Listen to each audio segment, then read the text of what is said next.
You know what's crazy is that unlike Resident Evil 2? Is this on? Wait, I can't even tell. I can't tell if this thing is actually working or not. It better be working. But anyways, unlike Resident Evil 2, where it was after I beat the game, I think it was either after beating the game on assisted or standard that I tried beating it on hardcore and I couldn't.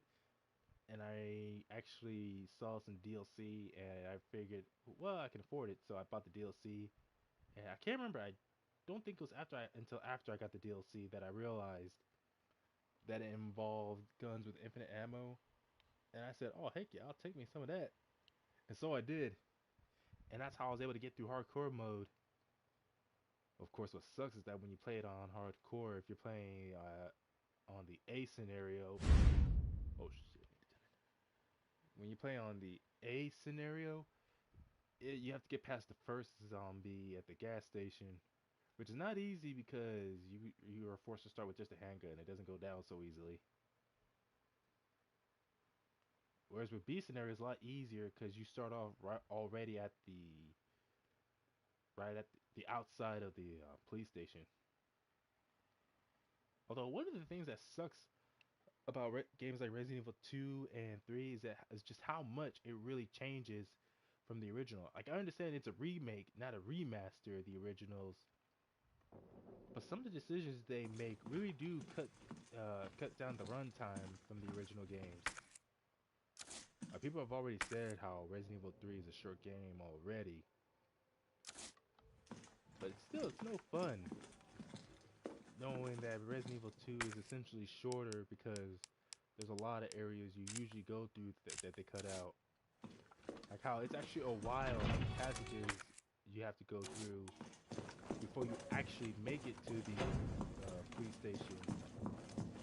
Like there's a lot more alleyways, a lot more zombies you have to fight your way through.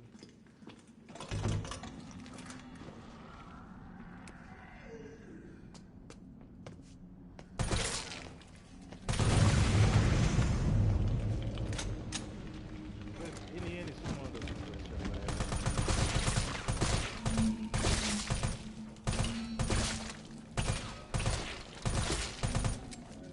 although I still would prefer if they remade Resident Evil finally, like if they just remade Resident Evil 2 and what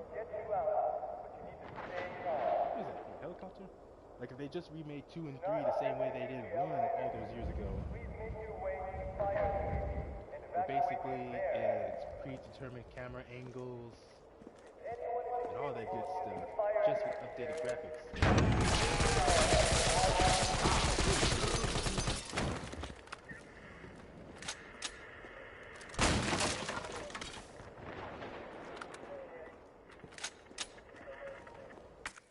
What sucks is that apparently knives aren't used the same way in this game compared to earlier games. Or for whatever reason, if you want to break a box to open some items, you would either have to shoot it or you'd have to specifically equip your knife. As in, the knife, you have to equip it like you would equip any of your guns. Same thing with grenades, they can be used as self-defense weapons.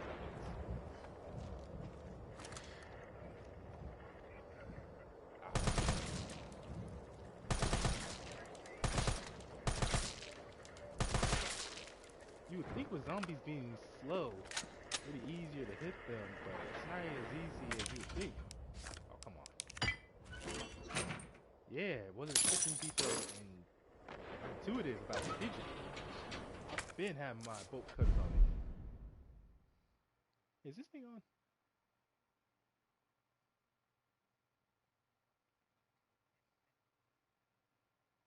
Whoa, anyone else hear that?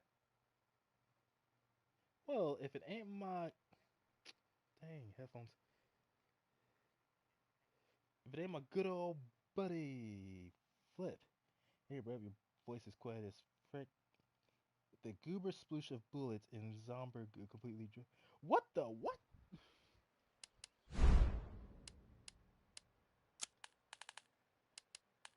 Something I always forget to do is turn down the turn down the volume for the game. Headphones, just microphone level. Is this good? Yeah, that should. Wait a minute. All right, that should do it. That's always an issue for me, is where because of the different type of headsets I use, the volume, I have to keep adjusting the volume manually, and it's annoying. Because where to me, everything sounds normal, sounds just fine, but everyone's telling me how my voice is too high. And then here I am live streaming the game, and I got people telling me how my voice is too low. And I'm thinking to myself, these people are out to mess with me, aren't they? Man, you know he ain't gonna make it. What's funny is that I basically got that from Chris Tucker in Rush Hour 2, when Ricky Tan, one of the main antagonists of the film, gets hit by Jackie Chan's flying kick, and he gets sent out the window and falls into a taxi somewhere, wherever the vehicle was. And Chris sees the body and is just like, damn, you know he dead. And I remember I started using that line every now and then ever since, or whatever variation. You know he's dead. You know he ain't gonna make it, or it's others like that. And you know, something I was thinking about that I wanted to talk about was just how when it comes to Resident Evil, for some reason, it's like Capcom had the right idea with 7 and 8. The whole idea of trying to make the game more slow-paced, horror-oriented. With 7 and 8, that's the direction they try to go in, and it's a good idea. Just the way they executed just wasn't that good. Because Resident Evil 7 and 8, their connection to the overall Resident Evil franchise is so loose that it might as well have been a different game series altogether. Like, inspired by Resident Evil, but not exactly Resident Evil. Oh man, for a second I thought that dude was taking a piss over there. Like, look at the way he's standing. He's really standing. He could be just taking a piss. Wait, power move. That power move voice. Oh, thanks, Flip. But anyways, who was it? There was a YouTuber who, not every single video, but a majority of his videos cover Resident Evil. And a lot of his content revolves around the events of Raccoon City. From the Arklay Mountains to the mansion incident. Yeah, I got infinite bullets. Y'all can't stop me. Oh. Seriously, just the fact that I have infinite bullets is why I keep forgetting I have infinite ammo. Or I keep forgetting it's on hardcore. And I just downloaded this game yesterday, like around last night. But anyways, as I was saying, there's just so much, because that specific era of Resident Evil, everything involving Raccoon City, the Arklay Mountains, and the mansion incident, there's just so much content, so much potential that still has yet to really be explored to its fullest extent by Capcom. They're really moving more and more by trying to bring the game back to its horror roots. They're just really pushing Resident Evil further away from what made it such a fan favorite. And that's a problem when there's a huge disconnect between what the fans actually want and what developers think the fans want. Like, yeah, we want Resident Evil to be horror based and all that because the first game itself was horror. But all this other stuff they add, and really all Resident Evil 8 gave was a lot of fat material for people when it came to Alcina Dimitrescu, because Capcom kept advertising the game like she was going to be the main antagonist, but she's not really in the game for that long. Like as soon as you play the game, you realize she's simply just a side character. She was never meant to be a main in any form.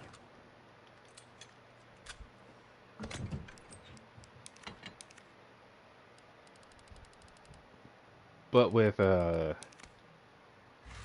what did 7 give? Well, there was the End of Zoe DLC, and that one gave one of the most badass characters in Resident Evil history. I can't remember. He's the older brother of and mystery. Even with the answers we got story-wise, there's still a lot of mystery.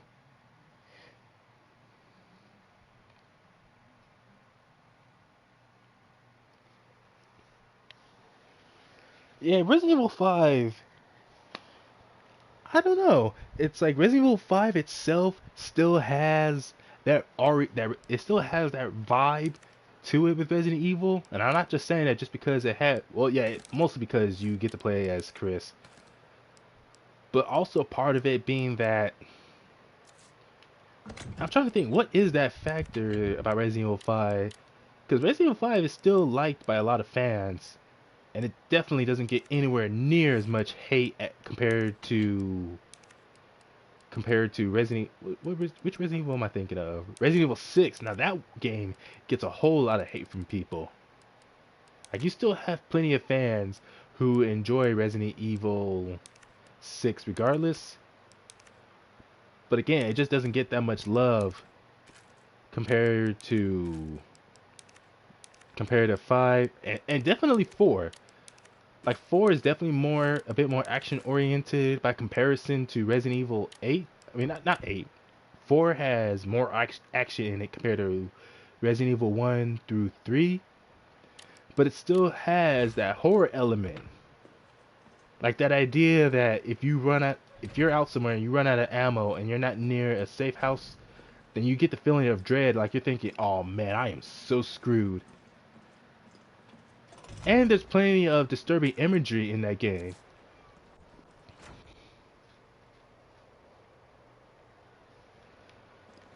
Yeah, and there really was nothing, there was no, it didn't really have that sort of horror element in it.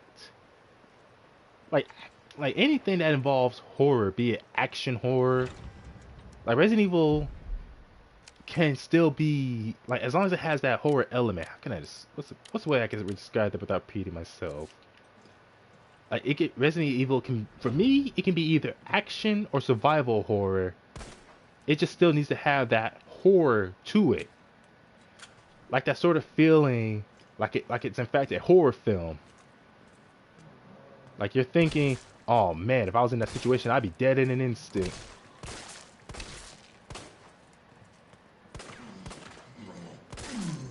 Whereas with Resident Evil 6, it doesn't matter what chapter you play, even Leon's story. Leon's story was said to be more horror oriented, which really it doesn't feel that way. Yeah, it brings back having to fight hordes of zombies, but no matter what difficulty you play on, it still feels more like an action film. Because the game, no matter what, even on the hardest difficulty, you still get plenty of ammo and other resources, and you even got a partner there to help you. But from Resident Evil 1 through 4,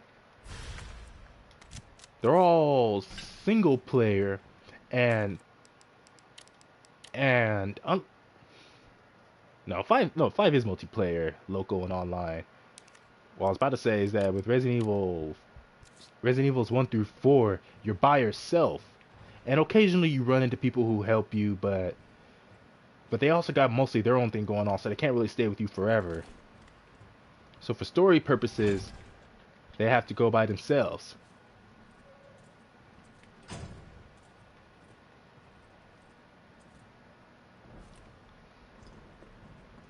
And again, as far as like story-wise, Resident Evil must be the subway company's offices.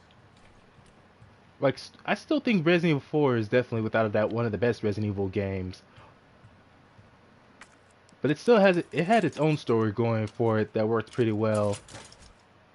But as far as like this specific overall overarching story, this whole multi-chapter sort of thing, it's definitely Nothing. well. Yeah, I also keep forgetting Resident Evil Zero. Can't forget Resident Evil Zero.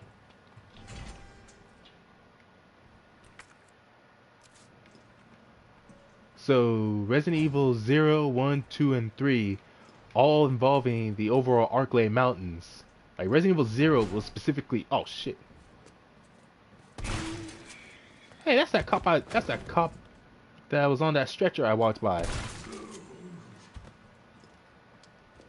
But anyways, Resident Evil 0 is specifically in the Arklay Mountains, following that train incident where that train was suddenly attacked by all those not slugs. What the hell were those things? Leeches. Because the Queen Leech, who I can't remember what virus or virus variant was used to create her, but the guy who created her, I forgot his name too. He was specific. He was portrayed by Spencer. He was working on something. He was on the verge of discovery. Spencer figured he would have that guy done away with, so he had that guy killed. That Leech Queen, I remember it found its way to his corpse and used his corpse as some sort of like genetic material to make a body for itself that's just a copy of him, and it started to think it was its creator.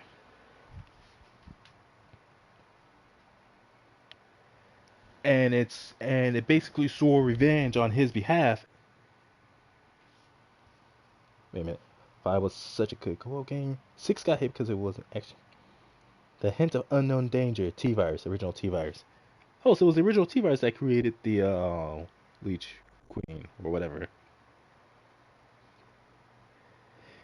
But like I said, the creature was basically taking revenge for its creator on the creator's half. Do I want this? No. Actually, if I remember, you can't. I don't think there's anything in this game that can poison you, so you don't get blue herbs. Maybe that's not till later that I get blue herbs. Let's see. Do I have too much of anything? Hmm.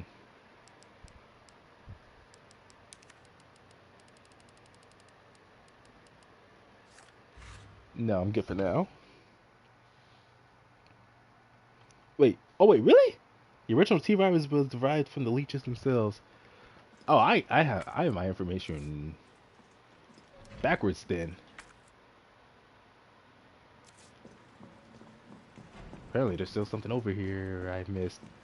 But anyways, like I said, Leech Queen decided to take revenge for its creator and all that other stuff, and thus led to it attacking the train. And Rebecca and her group from Bravo, yeah, Bravo Squad, or yeah, Bravo Squad was sent in. That was Rebecca's team, and that leads to the events of Resident Evil Zero.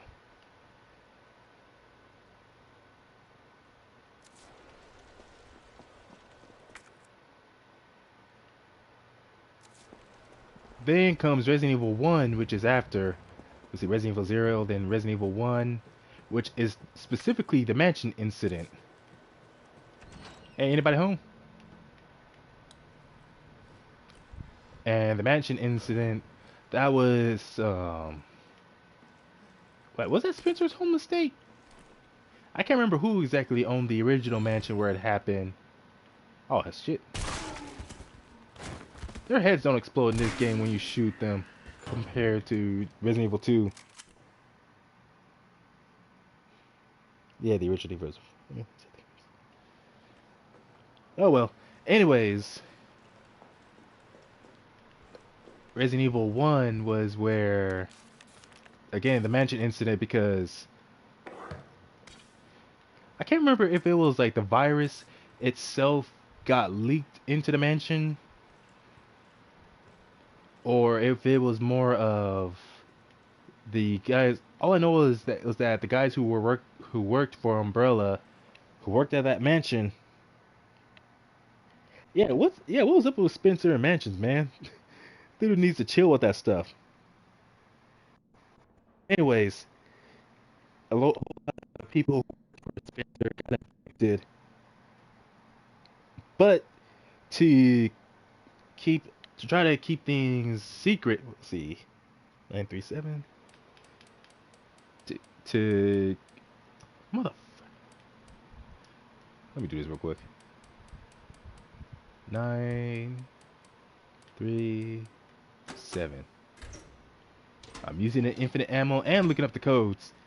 You wanna call me a cheater? I don't give a frick. That's how you survive in the apocalypse. You cheat.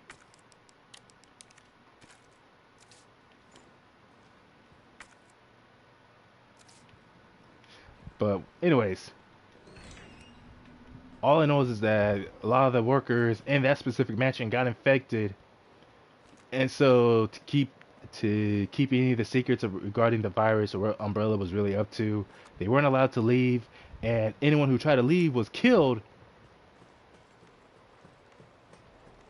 And I'm trying to remember because this was before the virus managed to reach Raccoon City. It wasn't even that virus; it was the G virus. But anyways,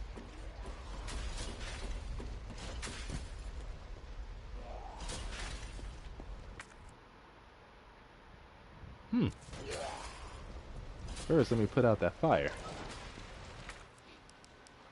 Anyways, the whole mansion incident gets dealt with. The whole place is blown up. Then comes Resident Evil 2, and it's shown that with Resident Evil 2, none of the incidents from the Arklay Mountains involving the T virus or the mansion incident really ended up having an effect on Raccoon City. Like, Raccoon City was technically just fine, but when Birkin developed the G virus, Birkin got infected by the G virus. Um, Umbrella wanted the G virus for themselves, but Birkin had no intention of sharing it. So he was about to take it and run off with it. A group of Umbrella soldiers get sent in, and apparently they were supposed to take him in alive, but one of those idiots decided to get trigger happy and shoot Birkin. And Birkin ends up infecting himself with the G virus, wipes out the squad that was supposed to bring in the samples, and there was a lot of samples that was in the briefcase. But Birkin, he mutates, attacks the squad, and it's actually a whole bunch of rats who somehow got into the facility and got covered in the material, ran off into the sewer, and made their way into the town. And that's how the virus all started. Now, that's scary to think about. All it takes is a bunch of rats getting covered in that stuff and basically becoming infected, and they're just scurrying all over the city. Like, yeah, a lot of people have paranoia about rats carrying all kinds of disease, but a disease that can cause that kind of damage? That's terrible.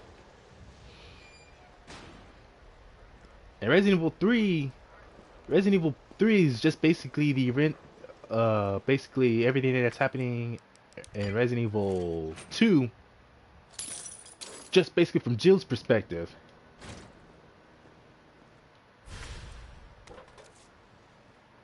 Now, obviously, Resident Evil 2 starts after the whole zombie apocalypse. Resident Evil 3 is specifically the day of, and Jill's basically caught up in ground zero.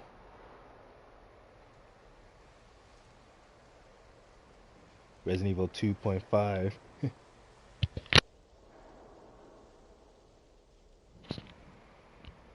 The virus was purposely leaked to see what it would do. Wait, Spencer. Oh yeah, that's right. In Resident Evil 1, it was purposely leaked. Although I feel like, oh no, because again, what happened in Resident Evil 1 and 0 were their own separate cases.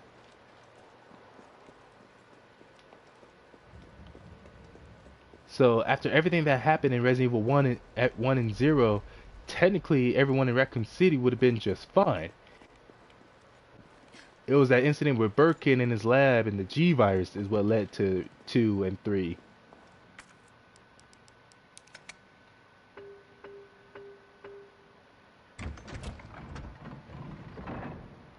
Oh, sweet, grenade.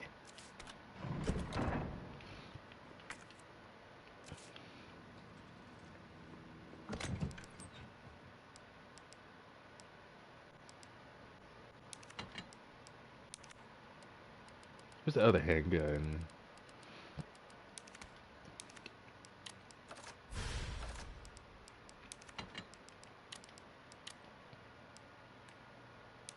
I'll wait till it's fully upgraded.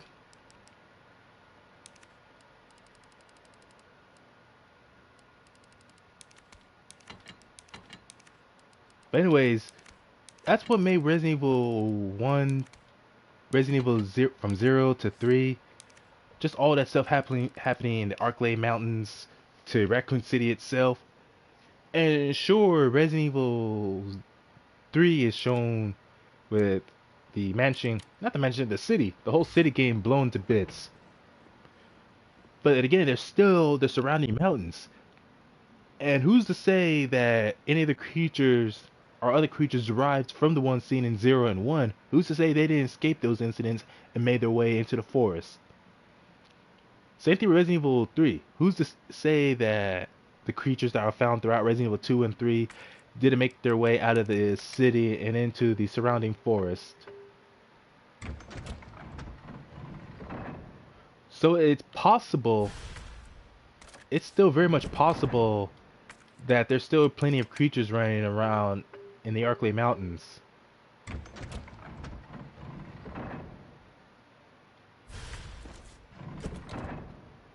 Oh, sweet, I got a trophy. Power Stones. Place all jewels in the Clock Tower Monument.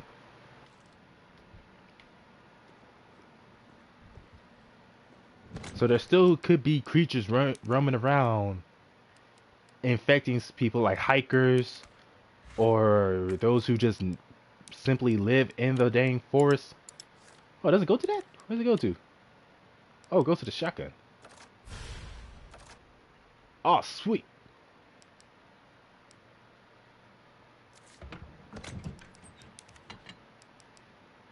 Kind of weird that the shotgun doesn't take up 2 spots like some of the other big guns.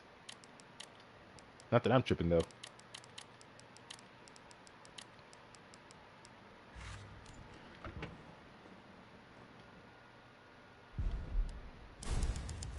I wonder why with this game it doesn't require ink ribbons to save, even on hardcore.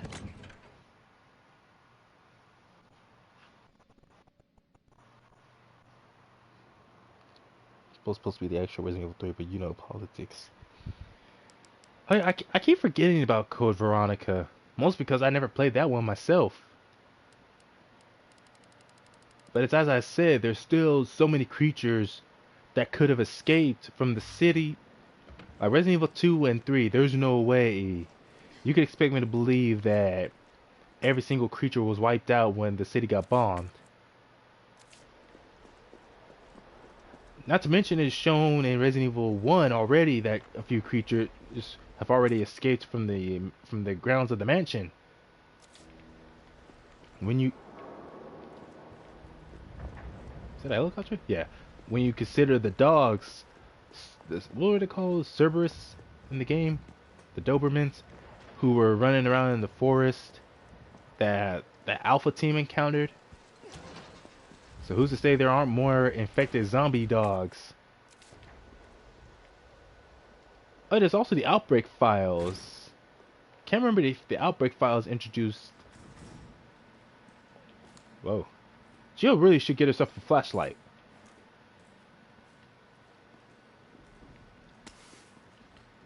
Man, of course the grocery store would be one of the first places to get ransacked. Can't have too much toilet paper.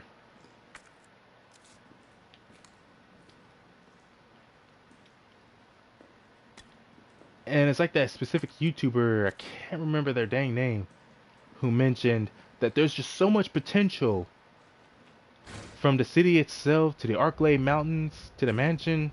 Sure, the city is destroyed, but again, there's just no way every single creature was killed in that blast. There's some who have escaped, or had to be.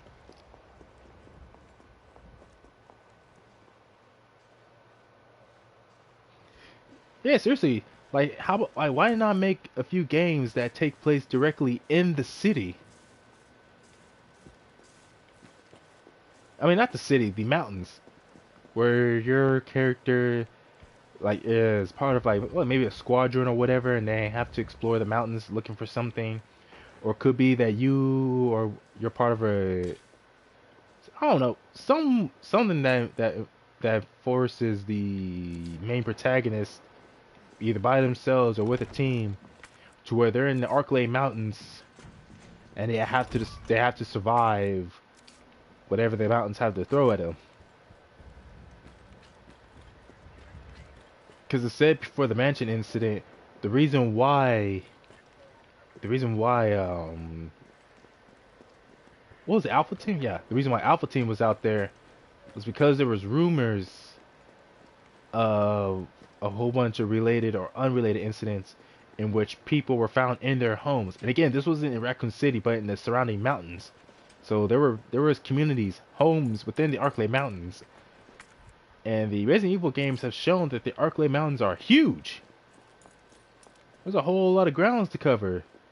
So there could be other cities, homes, or communities in those areas.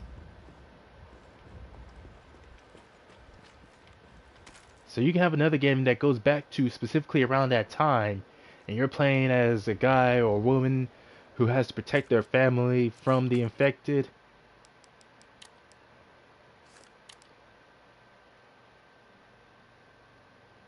Handgun ammo.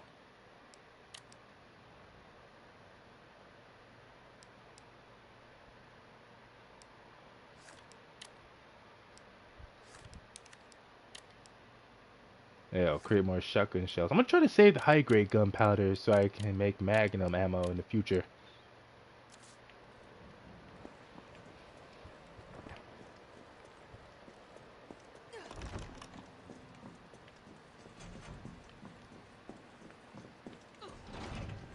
Now with Resident Evil 4, so it's guaranteed at this point that Resident Evil 4 is gonna have a remake. Rather if it's in the same style as 2 and 3 and 1. Man, I still wonder what it'd be like if they made if they did the remake of Resident Evil 2 and Resident Evil 3 in the same style as Resident Evil 1 was, where it still had the same gameplay. It was merely more of a graphical overhaul, with a few additional enemies added in. Like the Crimson Heads, who weren't in the original version of Resident Evil 1.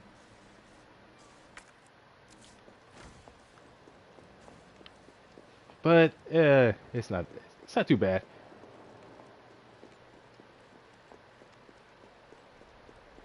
Now with the Outbreak files,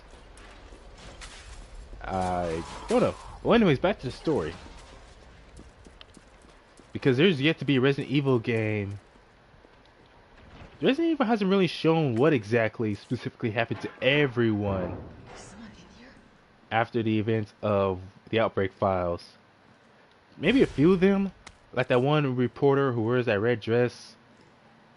The most she gets is a very, very small cameo in Resident Evil 7, where you find one of the books inside the hell was the family? The Baker's family. There's a book somewhere in their house on a bookcase, and it was published by her, that same lady who was, let's see, that white blonde lady who wore that red dress. Yeah, there's a book that was published by her. That's really about it. Where are all the zombies? Where's the nemesis? Oh well, I just started. I just started this stream, and this was like after my first encounter with Nemesis. Although, I really like this scene. Yeah, careful, careful. I already saw this one. Come on, don't look at me like that, all right? I'm not infected. let's take care No, wait, please! What the fuck? He was infected. He might have been infected. Oh, stars, this soft. No wonder so many of you dead. And what are you, UBCS? Killing your own people? He would have turned. There's your sense of self-preservation. Go back to the subway station. You don't need a bleeding heart like you getting in the way.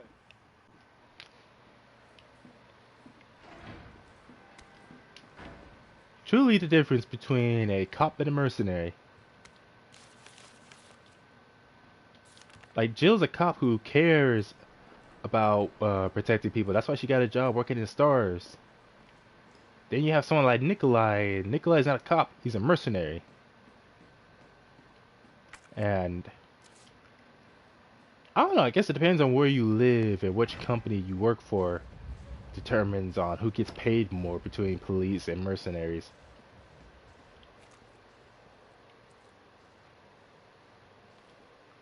Aw, not the children, not the babies. Curse your umbrella and your evil wickedness and your deceit. Look at this guy. He ain't coming home to his family if he had one. Suicide note. The Middle East, Eastern Europe, East Africa. What's with all the East? Man, try the West sometime. And the North and the South. Thought I knew what hell was. Figured I'd never crack. No matter what was thrown at me. This job, this one was supposed to be easy. A quick wage. I'd earn it. It all happened at once. There were 30 guys in our squad, all armed with state-of-the-art assault rifles, and yet we were wiped out in less than 48 hours. I've been through enough shit to know it only ever gets worse. And that was just the beginning. Maybe I'm a coward. I don't care. This is the only way I have left. I just hope my body doesn't get back up after I pull the trigger.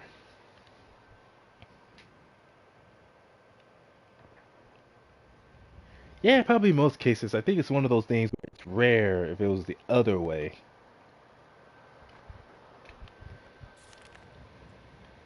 But it makes me wonder why a lot of people, yeah, sure, when it comes to shooting at targets, no matter how big the person is, the head is still such a small target compared to the body itself. So naturally you shoot at the body. And so I'm thinking that's what it is. Just a matter of people simply aiming for the body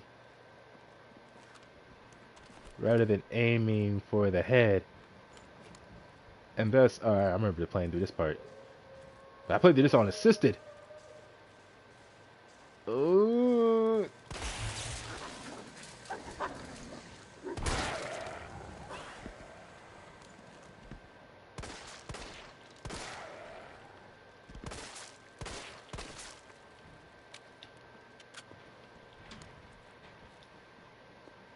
Ooh, I figured I was gonna cut it close with these dang dogs.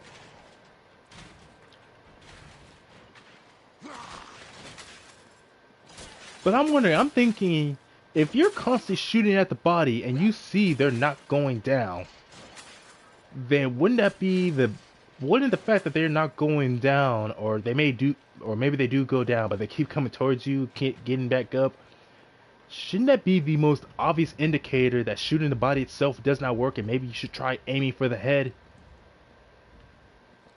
That's just like an incident where someone's shooting at them and they see that the bullets are clearly bouncing off the guy. And sometimes one guy in the group will say, the bullets are just bouncing off him. I'm thinking, okay, you see that the bullets aren't even penetrating. Not even grazing the person or slowing them down. Why the frick are you still shooting? The bullets you're using are not enough. Either get stronger guns with stronger bullets, or use explosives, or try using bladed weapons, or just go for the best option, run.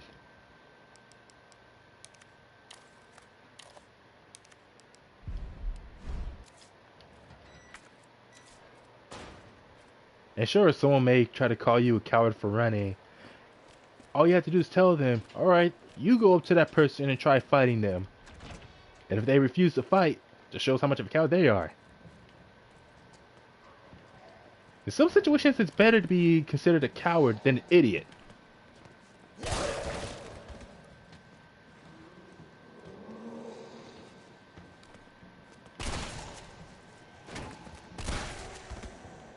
Like for instance, you got so many guns, you're armed to the teeth with a whole bunch of guns and seemingly limitless ammo, and there's a whole army of zombies. The smart thing would be to take all the guns and ammo you have and get the hell out of there. Hey wait, did his head explode? Awesome! Heads do explode in this game, just not as easily as Resident Evil 2, unfortunately.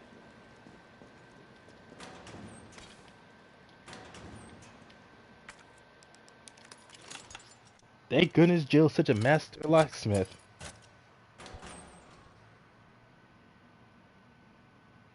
Fear makes logic. Yeah, that is always something you gotta consider. Like obviously in real life, how actually not Resident Evil. What movie was it? Was it 38 days or 38 weeks later? It was one of those two. And it was in one of those two in the prologue, or not the prologue, the intro of the film. At the beginning, the guy is seen running away while his family is attacked by zombies. And I remember the first time I saw that was on WatchMojo.com, and the host for that episode was talking about how that shows that not everyone's gonna try to be a hero. Showing that realistically, the odds are someone's gonna try to run away. And of course, there were some people in the comment section trying to be tough people, criticizing the guy for abandoning his family. And yeah, that is a sucky thing to do, to abandon your own family. But honestly, a whole horde of zombies coming after you and your family. You have no weapons to fight them with. You're not a trained combatant. Honestly, what can you do besides just get the hell out of there?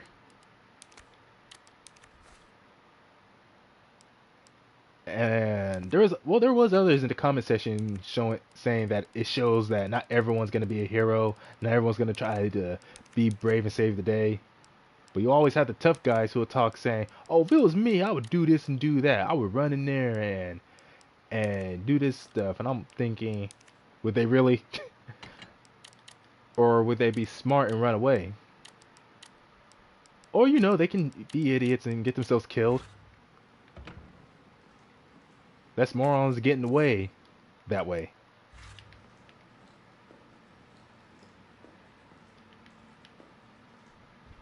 But that's just more of the fantasy, the idea of being a hero. Yeah. Like one time when I was working, there was a time where I was working in the kitchen, and well, it didn't lead to a fire, but it almost did. One of the guys was cooking at the stovetop. Oh, it smells like... Oh, I don't even want to think about it. The hell is this?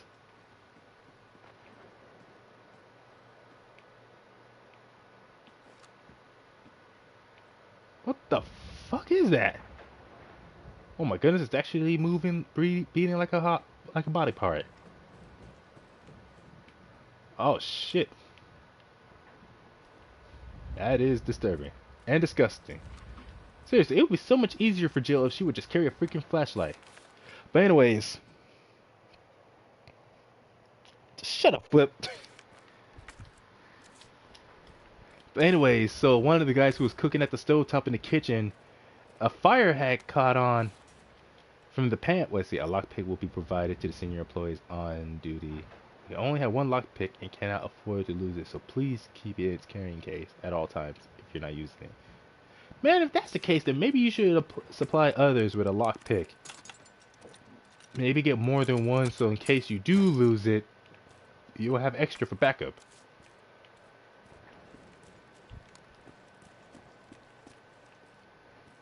Hey, buddy, you got something useful for me right there?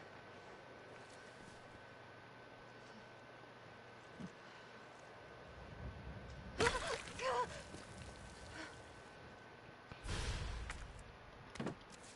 my god. Okay, even if there was no way of knowing that that was gonna happen, the smart thing would. And this ain't even Jill's first time dealing with zombies, so she should know that to stay that close to a body, even if it's not moving, is a very bad idea. But where was I? Oh yeah, fire almost caught in the kitchen. The guy was like the frying pan. The fire he was. See, the pan itself basically caught on fire, and it was a pretty big fire too. But for some reason, he was holding on to it instead of just dropping it and trying to put it out right then and there. And immediately, I saw the fire, and my first instinct was to run and get out of the kitchen. Let's see. For some reason, he was still holding on to the pan before he finally dropped it to the floor, which it should have been his first instinct. There was one other girl in there who was just standing there. Dang, you saw that too, right? One girl who was just... I would...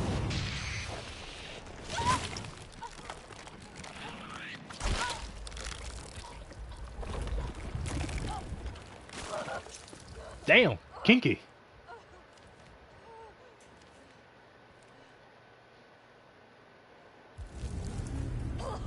Get it out! My goodness, Jill. Shoulda grabbed your gun.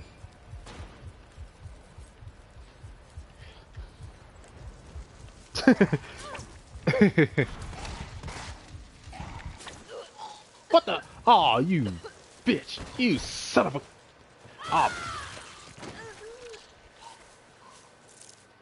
Oh, that sucks. Oh, man.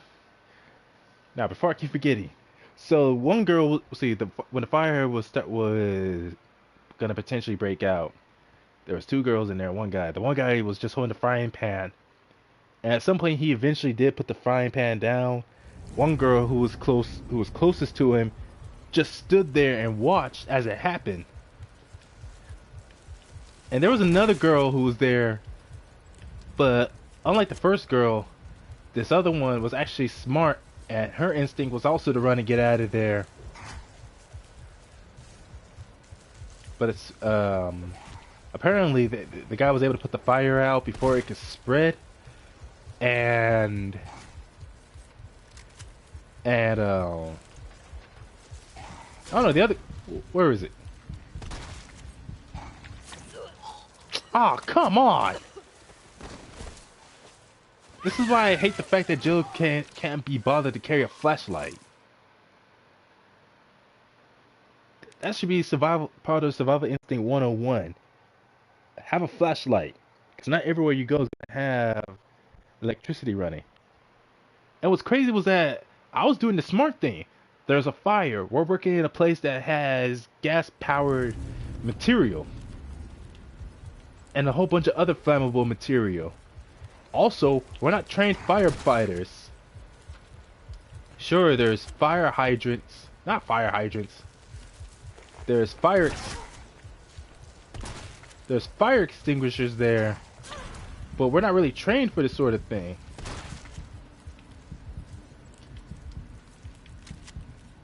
So I was just following my instinct to just run and get out of there.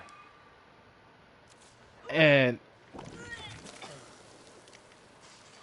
Gross. take it, Jill. But again, I stopped at some point. Like I was the first one to reach one of the exits. But they stopped me before I could really get out of there because they told me the fire was put out. Here we go. And for some reason... wait, let me do this quick. Let's see, the first girl, who again was just doing nothing but just standing there as the whole thing happened,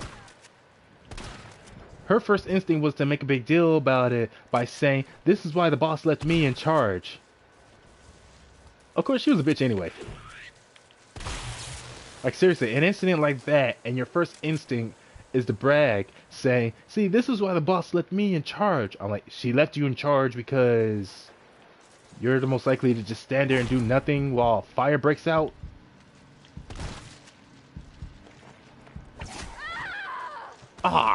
Man, man.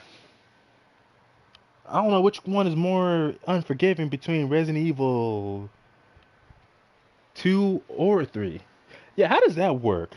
How does taking a green mint or a green herb, dang it, Flip, how does taking a green herb, uh, I don't know, I guess maybe something, some kind of chemical that keeps the creature from killing you, or keeps the creatures from being able to hatch.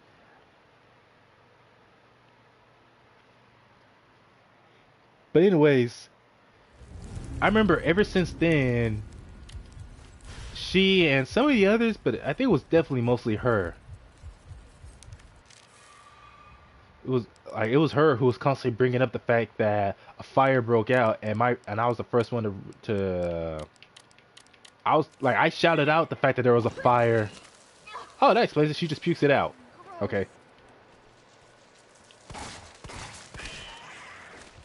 I'm thinking, what do they expect? It's like, and people were bringing up the fact that how one of them said how they never saw a guy as big as me move that fast. And I'm thinking, are these guys seriously that stupid? Or that lacking in common sense? It's a freaking fire. We're not firefighters. We're not professionally trained. And it's like the most they do when we have our little get-togethers, our staff meetings, is just to remind each other where exactly the fire extinguishers are located. But as far as like how to actually use them, again, seriously?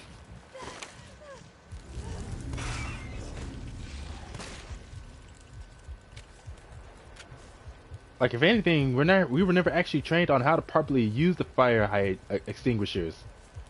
So naturally, when a fire breaks out, again, the first instinct should be to run and get out of there. Like, screw trying to save any of the material in the kitchen. My life is on the freaking line. Oh, you son of a bitch.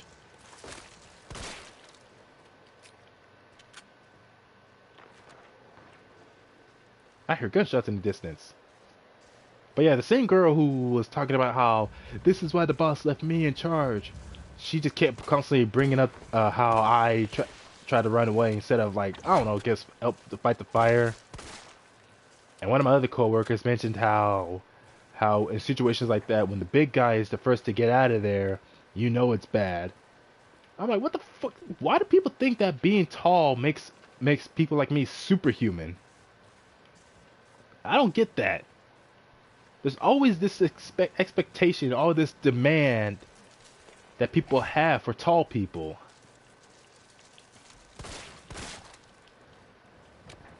And I'm like, it doesn't matter how big or tall I am. I'm still human. I'm still gonna get burnt like a freaking, you know what I mean.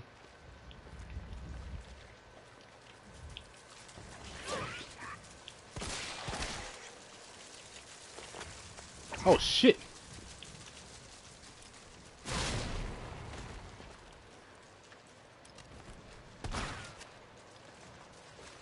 But like I said, the first girl who was constantly making a big deal about it, making fun of me, she herself definitely has some problems. She was constantly like the first few days in which our boss wasn't there, she was just always constantly reminding us about how the boss left her in charge. Like, she would say that like it was the greatest accomplishment of her life. The first time she did that, it was someone was in the dining area where we worked, was doing something they weren't supposed to, and I called them out, let them know they're not supposed to do that. She told them, oh, it doesn't matter, go ahead and do it anyway. And I'm like, excuse me? And she turned towards me, squared up, and was like, hey, Lori left me in charge. And I'm like, is this bitch serious? Is she seriously trying to square up to me like I'm supposed to be intimidated by that? Oh, shit.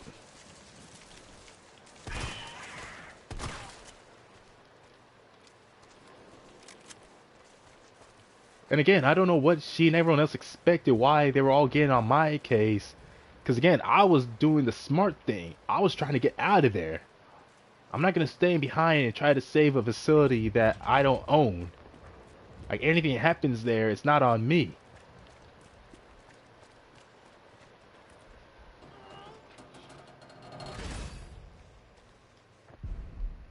Yeah, what is with that? Why does being the biggest guy?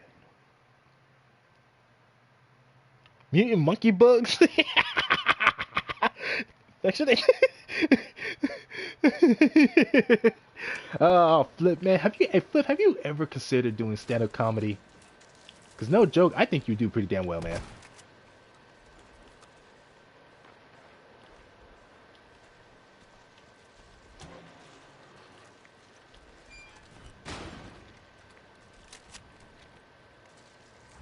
What kind of weak ass flashlight is Jill using?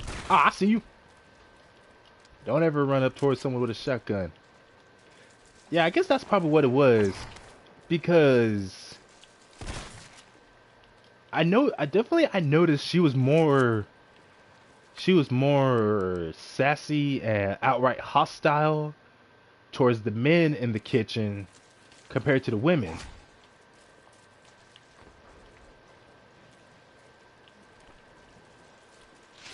And I don't know what it is. I guess, well, it wasn't just me. It wasn't just me. It was others in the kitchen, but I wasn't the only one who was like, out of the guys in the kitchen. I wasn't the only one who was outright comfortable with. I don't know. I guess because again, she was obviously a feminist. Like, just one bad day away from becoming an absolute feminazi. That's how bad it was with her. Because she was working at the facility. She was working as part of a... Damn! Glad I'm not that guy. Holy shit! That's just nasty.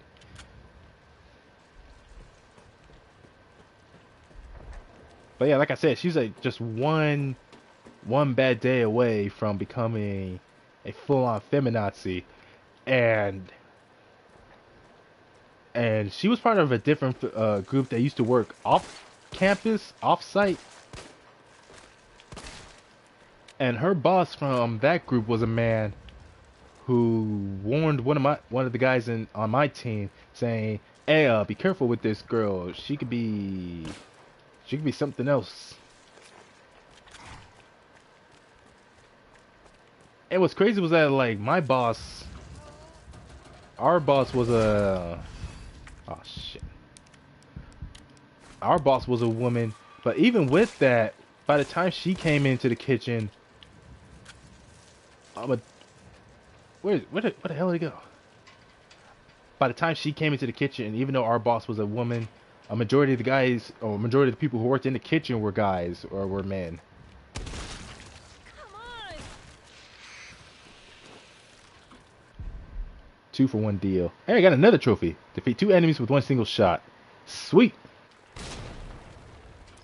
So I'm guessing, again, she was already obviously a feminist or one of those extreme types. And I guess just the idea of working in a closed facility, being surrounded by mostly guys, it just obviously it just triggered something in her. And again, this is all mostly just speculation, but just all that just made her go crazy. And our boss was a lesbian, and who had a wife, and it was like one of the holidays. Oh, you see that dodge? I need to get the hell up out of here.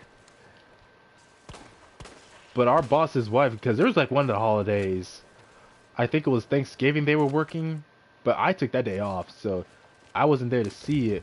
But one of my co-workers told me about how our boss's wife had told her to basically embrace her feminist attitude.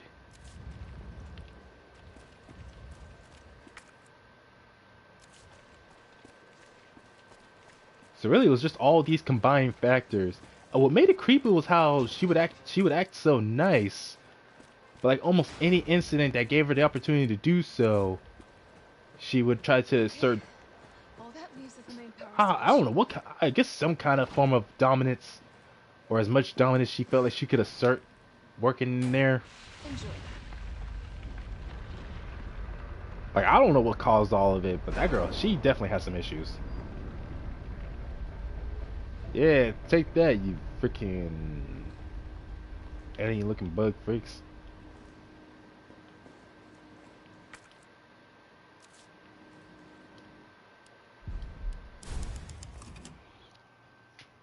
She went full metal Karen.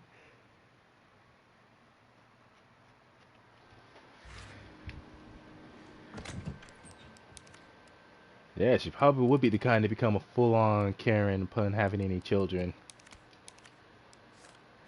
And she would, and that's the thing that sucks too, is like you can definitely tell by people who have that sort of attitude where a majority of their discrimination is based on a person's gender.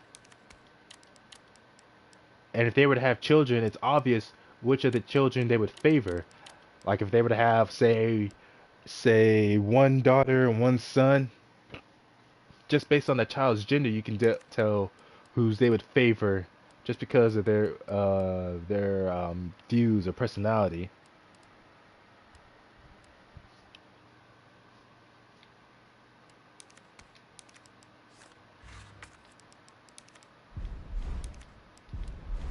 And that girl is definitely the kind where if she had a son and a daughter, obviously she would treat the daughter a whole lot better than the son. Sucks, but that's reality. And it was funny. It was to the point where there were times where she would try. She wouldn't really get on my case, but one of the annoying things she does was, like, if ever I say something that she didn't approve of, which was not too often, but a few times, she would say my name out loud. She'd be all like, Jason! Like she's about to say something and get on my case, but then she would just stop after that. I'm like, why the hell would you just say my name if you're not gonna tell me what it is you're making a big deal about?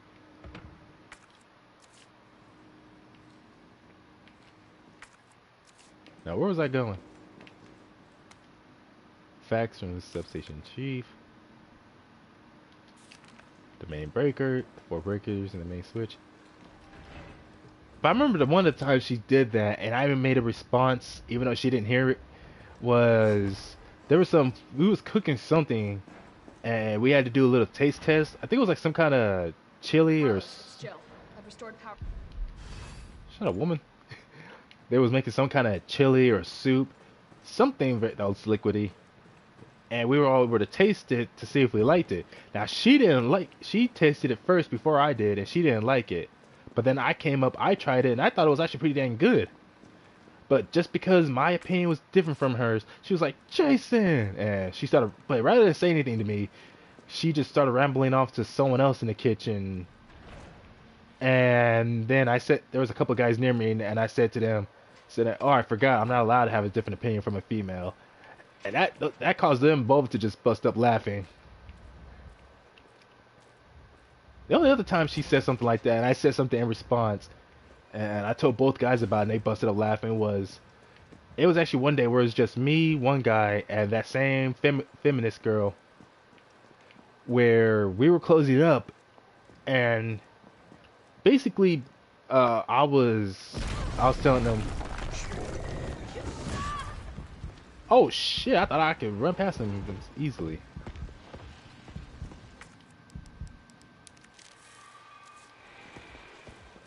You will never take me alive. Oh shit,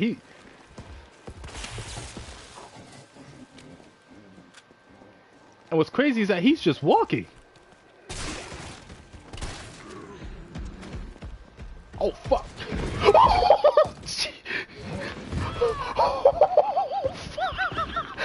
Oh, he is way too fast. That thing is still alive. It's after me. What? Not until I get traffic control. Yo, Mr. X has nothing on Nemesis, man. Mr. X got nothing on Nemesis.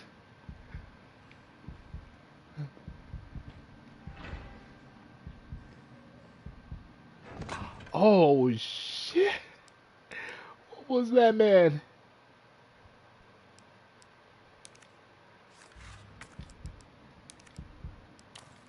I was not expecting it to recover so fast. He has no... Oh, seriously? Another lockpick? How many lockpicks are you gonna freaking give me? Like I said, his recovery time, his speed, his punching power.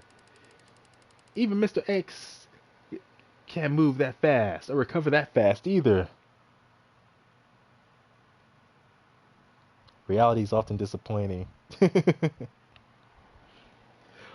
But oh yeah, back to what I was originally talking about. So we was putting stuff away, and this is definitely like what, maybe a month or two before that couple of days in which she was left in charge by our boss. And again, I was in the kitchen. I had worked there for a little over a year by this point. She only been there for about a few weeks. So she was one of the newbies in the kitchen at the time. But this is just an example of her Karen attitude peeking through when peace Allah. What's up? How you doing? Yeah, he does have that fedora. Like Nemesis can't tip his hat and go, "Milady." But where was I? Yeah, I'm gonna need both of these. I ain't taking no chances. Anyways, I was suggesting to a couple of them trying to find out like, all right, what's the quickest way we can do this and do that so we can get things done proficiently and still get out of here. But she was telling me about how she was gonna put the salad bar away while me and the other guy took the trash out. And at first, I was just joking around when or trying to be funny when I said, "Hey, who put you in charge?" And I remember she made some other comment, and my response was, "Ha!" Like that was just meant to be sarcastic. But then she responded with, "No, you guys take too long. You guys are too slow." Something about how apparently we're not moving fast enough for her. Like she was being dead serious, trying to argue with me about it. And I said to my coworker, "You hear this bitch?" And that dude, he couldn't hold in no more. He busted up laughing when I asked that. And I asked that question out a little louder than I intended to. But at that point, I didn't care.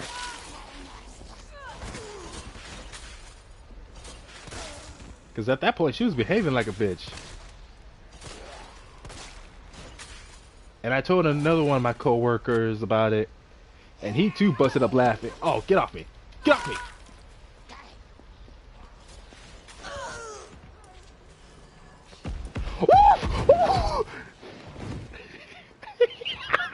Why does he run like that?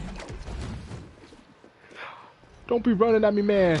Oh, shoot. Oh, thank God for the dodge mechanic.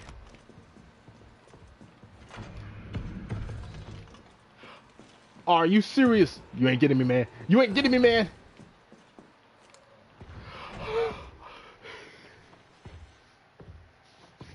Oh my goodness. He's terrifying. This guy is absolutely terrifying. I never realized just how terrifying until I finally played this game. You never want something that big or that ugly chasing after you, especially at night.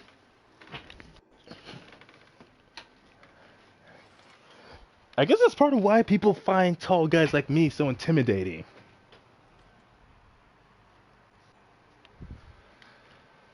I seriously thought as soon as I got inside the restaurant, I'd be safe. He's just all like, "Oh no, you ain't getting away from me that easily. Where you going, man? Or girl? Whatever." I remember reading somewhere that one of their original ideas for the game was that even inside that Jill would not be safe from Nemesis inside any of the safe houses. So I thought what that meant was even if you managed to get to a room with a typewriter, he would still be able to chase you inside and get to you no matter what. At first, I did not like that idea, but then I thought, actually, no, maybe an idea like that would be pretty cool. Cause, yeah, realistically, if something like this was actually happening, then even if you were going inside a safe house, that alone would not be able to protect you. Like they see you're inside a room with a typewriter, which is supposed to be a safe room, and they're just like, "Screw your safe room." Oh, shut up, Flip. I need to use the bathroom, man. I got to go. All right, quick 5-minute break. We'll be back with our regularly scheduled program.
All right, it's official. I am back.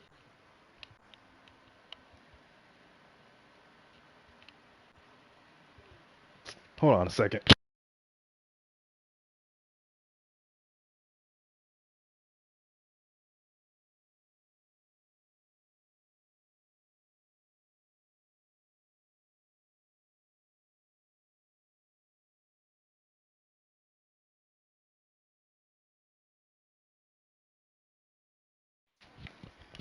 All right, so back to what was I saying?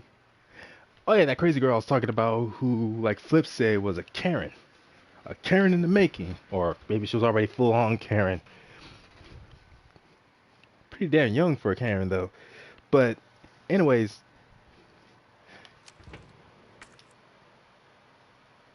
it just seemed like in the end, having a bot again, just being it. I think the team she was originally working on, who was an off-site group, was mostly guys. So that probably triggered something terrible in her. But then coming into another workplace where again, there's her issue of the fact that it's mostly guys in the workplace. But then knowing that our boss herself is that our boss that we work for is a woman. So I guess I just kind of confused her on how to react in that sort of situation. Oh man, he think he's still out there, all shapes and sizes.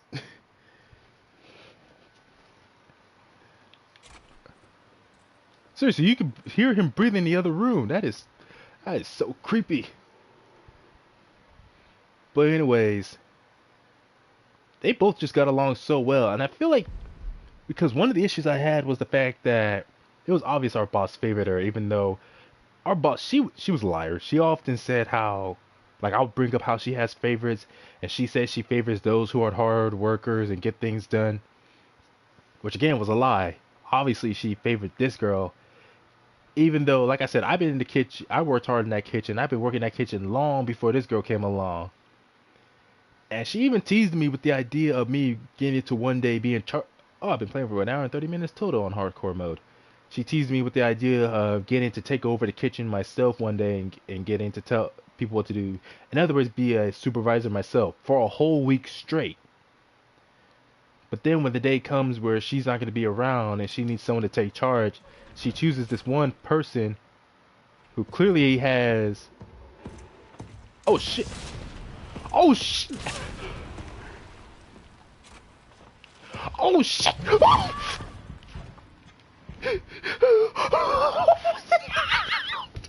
What is with this guy? What is with this guy?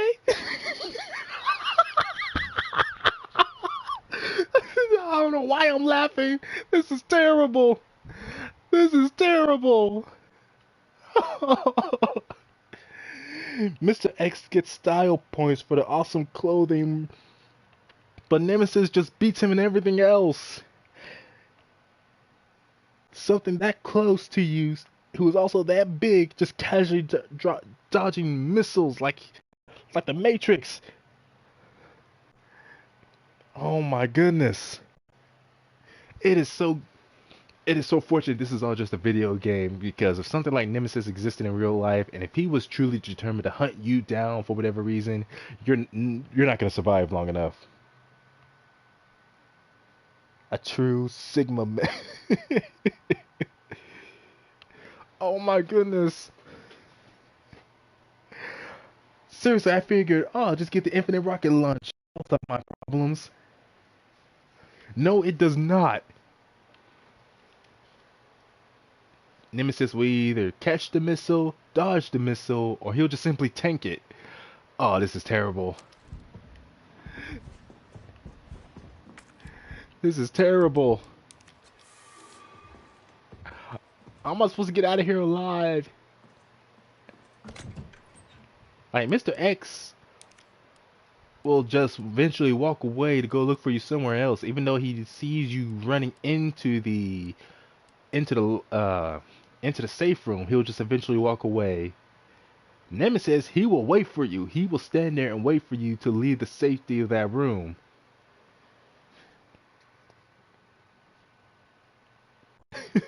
Shut up, Flip. Anyways, back to what I was talking about earlier, that crazy feminist girl I had to work with.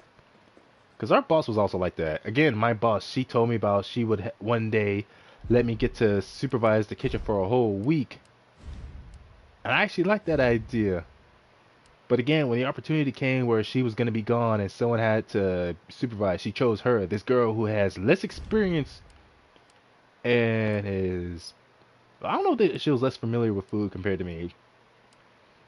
But again, she was less experienced working in that kitchen compared to me. But it's obvious our boss just favored her, because they were both one and the same. And I'm pretty sure part of it involved race too, because some of the comments my boss made, and even my coworker, it was always, they were more of the subtle kind when it came to their racism. Their racism and their sexism. Sexism? Sexistness. You know what I mean. And again, it wasn't just me, but even the other guys in the kitchen who paid attention knew that's why she was the heavy favorite. Because again, they were the same. These white feminist women, they were so petty that they even complained about some words how they felt were insults towards women. Like the word motherfucker. They're like, what about the word father? Why isn't there a fatherfucker? And I'm like, that's just because it doesn't have the same ring to it.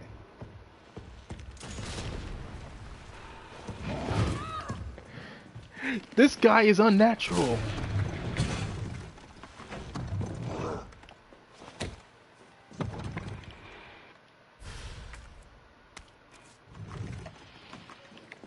Yo, I'm getting the Nemesis down.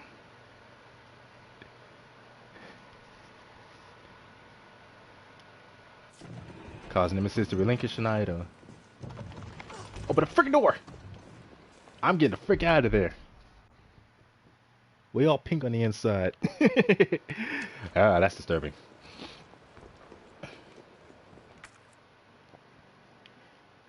Okay, the nearest safe house.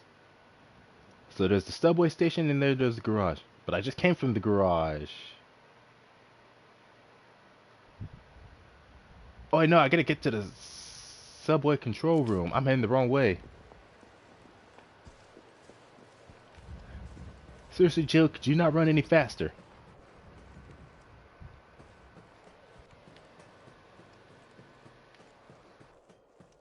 What do you mean that's my line? I don't remember ever saying that.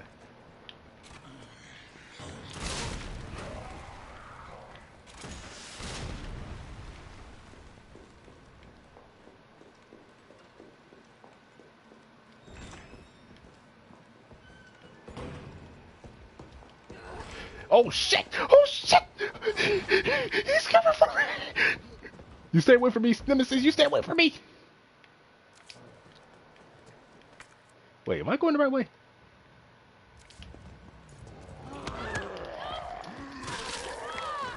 Oh no! Ah!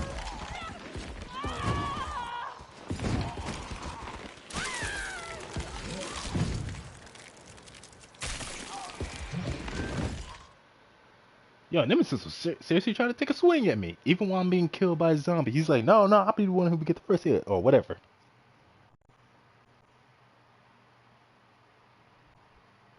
A thong, I can't. Huh, I can't remember the last time I said anything similar to that. But again, it's just the fact, like, my boss was a terrible person. Like, she's the kind who seems so nice, so professional at first, but the more you work with her, the more you realize how much of an emotional wreck she really is. Shut up, Flip. Like, seriously, she was always the kind where whenever there's any conflict between her or any her employees in the kitchen, she would be so quick to yell at you and verbally abuse you.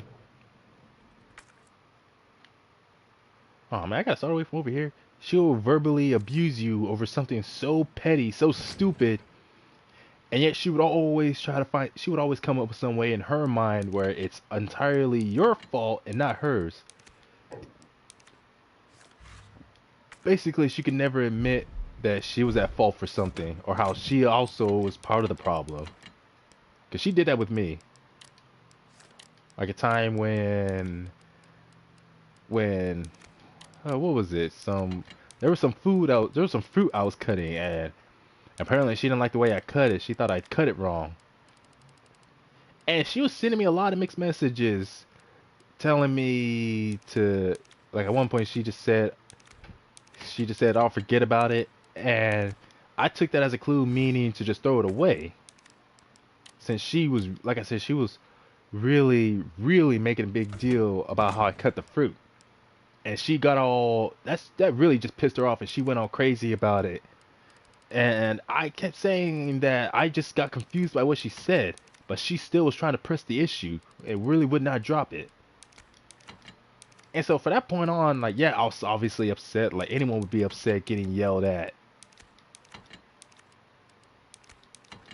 But for some reason, and what's crazy is that, like, she sounds like a mate. And again, she really just shows how petty she is. Cause even though after that, I was still working. Like, I was just doing my job. I wasn't purposely messing up. I was working. I was trying to be more efficient. But obviously, I wasn't talking as much as I was earlier because, again, I was upset over her yelling at me over what I thought wasn't really a life-changing issue, like how she treated it. But for some reason, she would occasionally bring it up and make petty comments about it. Even at one point, threatening me because she saw the attitude I was having. And I guess for some reason, she expects everyone to be happy all the time, all smiles and positivity. And when she saw I was in a bad mood, she made a threat saying something about how that's a write-up. I'm thinking to myself, is this bitch really threatening to write me up all because I have an upset look on my face? Compared to that angry scowl she always be having when she's mad about something. And so later on, she had me. Do I have everything? Yep. She forced me to go outside and walk with her, And it was again just her further just being verbally abusive and even threatening to kick me out of the team, saying how I'm the one being too emotional. And I told her I acknowledged what I did was wrong. I made a mistake, but you're just as much as part of the problem because you're over here escalating everything, and you're not doing anything to help either. And like I said I acknowledge I did something wrong, but I also acknowledge that this whole incident, this whole drama, she's the one constantly pushing it, and she's the one being emotional, like literally threatening me with a write up. And I wasn't really doing anything wrong when she made that threat, just because I had an upset look on my face. But oh no, apparently she's the only one who was ever allowed to be mad about something, even if though the thing we're mad about was justified.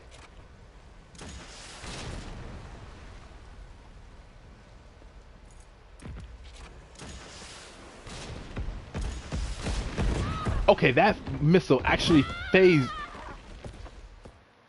That second missile I shot phased right through him. He didn't dodge, he literally was just still running, and it phased right through him. And I knew I had that shot.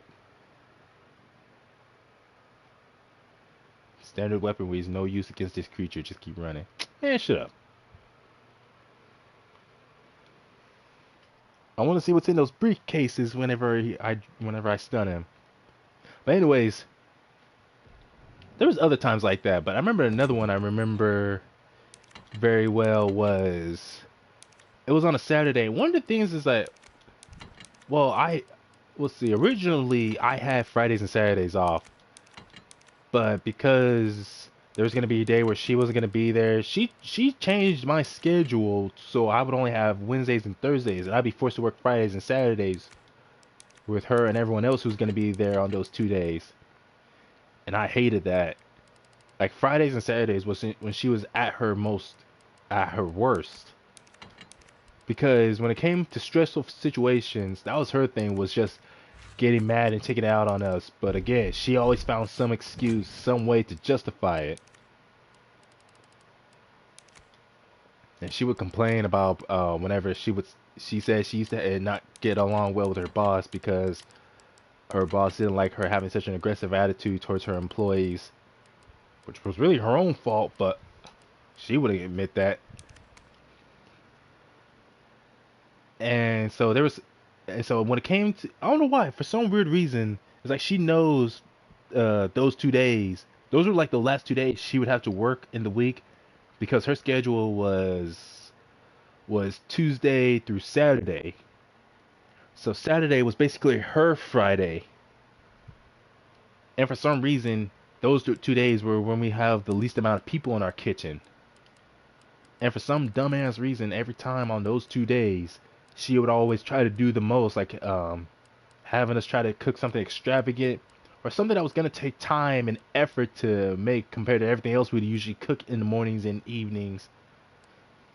When we, like the days, so basically the days we had the most people in the kitchen, it wasn't often we would cook something as extravagant or as time consuming compared to the things she would have us cook on her last 2 days when we had the least amount of people, which was really backwards.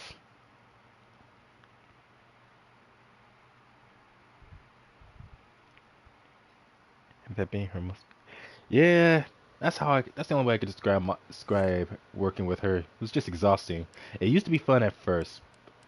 And there was another supervisor who was like one step below her, who was also just exhausting. They were both just terrible. And it just got to the point where, so anyways, like I said, for some reason, it was the days when we had the least amount of people, she would choose to cook the more complicated and time-consuming stuff, as opposed to just waiting it until the day or days when we had the most people available.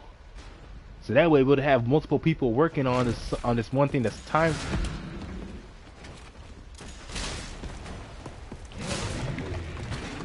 So for some reason, that was just how she wanted it. She wanted the weekdays to be the days where we would make the most complex stuff, and if we took too long, well, no matter what it was, if she felt like we were taking too long, that would just make her even more hostile and aggressive towards us than she normally would be. And on this particular day, it was literally just her, me, and one other guy. So we were definitely at our lowest as far as days that I worked. And for some reason, out of all things, she wanted to make cupcakes. No, not cupcakes, muffins. Aw, man, he already recovered.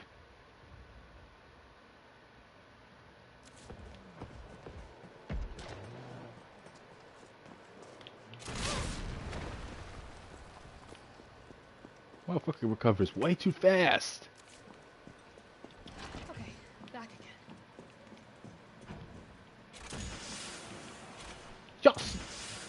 Y'all see this?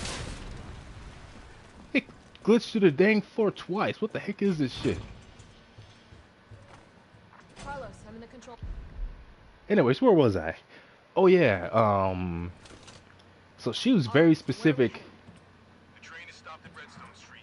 We need to reach Fox Park Station. Can you program that in? Hey, I'm Super Cop. Consider it done. Anyways, for some reason she wanted muffins, and I hated having to make that stuff because of how delicate the process is. But anyways, the first couple of scoops, apparently, according to her, I made too small of a scoop.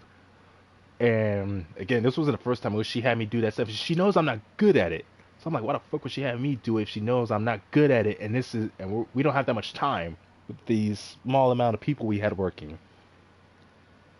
Like, it wouldn't not have hurt her to do it herself. And her bright idea was to have me do it, even though I'm not that good or as proficient.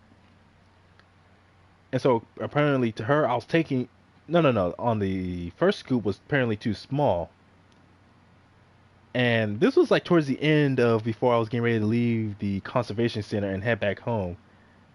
So for whatever reason, I just chose to be really petty and just take a big old scoop and put it in one of the covers or whatever the hell it was called on that muffin tray. I'm gonna look up the codes for this, just make it easier.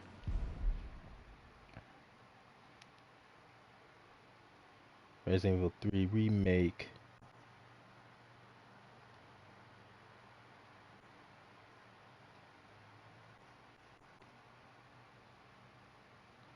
Codes and puzzles. There we go. So I decided to be real petty, take a big ass scoop that was obviously too big to fit in any of the holes, and just throw it on there. And she was saying, "Oh, please, Jason, don't do this to me." And so she was just constantly giving me all these orders and demands, telling me do this or do that or be quick. And I told her I am. And so she really just blew her lid and yelled. I don't know if it was the loudest she ever yelled, but this was like after when we had to start wearing masks in the kitchen because of COVID. And she actually got red. I saw on her face how red she got at that point. And I don't know if it was her attempt to try and scare me or intimidate me into compliance. But she said, "Hey, I need to get this stuff done by serving time or whatever." She actually took her mask off from around her mouth and was talking all wide mouth and everything, wide eyed. And she was so red from the way she was looking. She looked like she was about to explode. But what was crazy was that like nothing she did scared me. I was just straight up glaring at her, and I'm pretty sure she knew that I was glaring at her too, but just didn't want to acknowledge it. She just really, really wanted to seem like the victim. Wait, Uptown Seacoast Police Station. And then later on, she tried to play it off by saying, "I just get angry sometimes." I'm thinking to myself, yeah, you're the only one who gets angry sometimes. And that alone just justifies it all. Like I said, I didn't say any of that, but at that point I didn't care no more.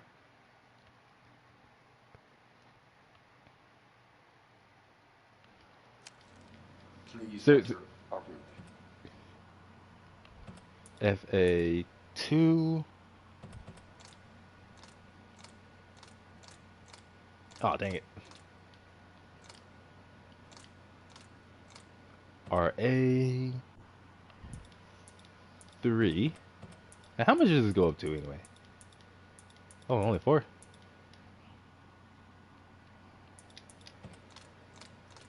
To SA. It's like obviously at that time and at that moment, I was just pissed off at her. I was like, if I got to kung fu kick this bitch, hit or stab her around her fucking neck, I'm ready to do that. I don't care what trouble I get into. I'm tired of this bitch's attitude. But obviously it didn't lead to that. Like fortunately for her.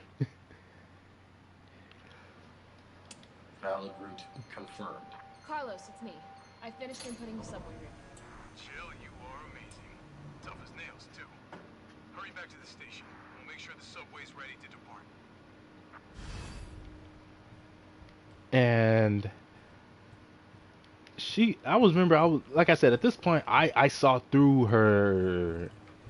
her nice polite attitude that she would usually display, because the more I worked there, the more I realized just how quick she was to become emotional herself over nothing.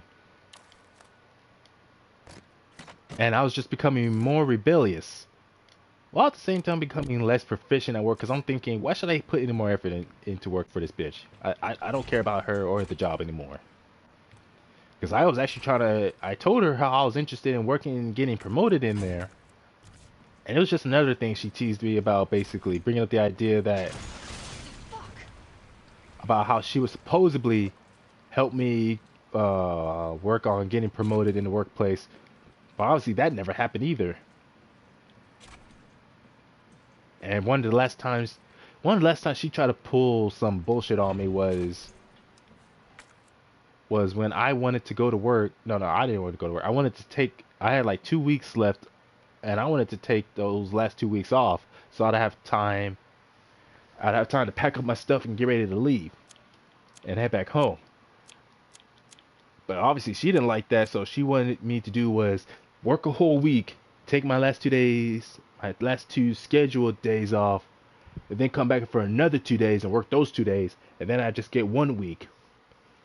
I'm like, seriously, just 1 week? I needed those 2 weeks, because again, I was just done. Plus, I needed time to plan for how I was gonna get back home, and needed time to pack up my stuff. Because obviously, it doesn't matter how far you're traveling. If it's just a few hours, or even a day's worth of trip, you use as much time as you can to pack up for that. That's why I needed 2 weeks. But rather than give me 2 weeks, she was gonna try to... What's the term I'm looking for?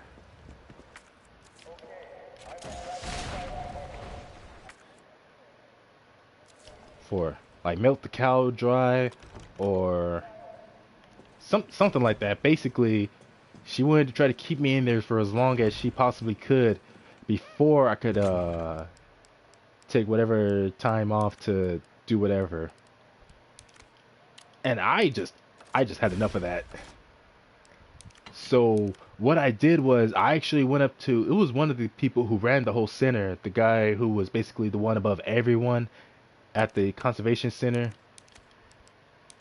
And so I knew nothing I'd say was going to get through to her or convince her otherwise. So I went up to her boss and told him my issues with her, and why I was just so sick of her BS. And he was actually a pretty understanding guy. Like, he understood. I was just done. I felt like I had no more effort to bother to show in the kitchen at that point. So at one point, it was during one of my regularly scheduled days off, because I told him about like how verbally abusive she is, so quick to jump to conclusions, and how she's always so quick to pin everything on everyone else but not accept responsibility on her behalf. I told him all that, and so I wasn't there to hear about the conversation between them. But obviously he did talk to her and told her all this about what I said to him about it. And so the last 2 days that I saw her, she basically wanted to be very petty and just try to ignore me whenever she heard my voice. Like whenever I was telling the guys thanks for the food or whatnot, she would just turn her back so she wouldn't have to look directly at me or try to get me to leave, well, obviously wanted me to go away. And I said to myself, hey, I'm fine with that. I don't give a fuck about her no more. Like, hopefully, like, I don't want to go as far as to.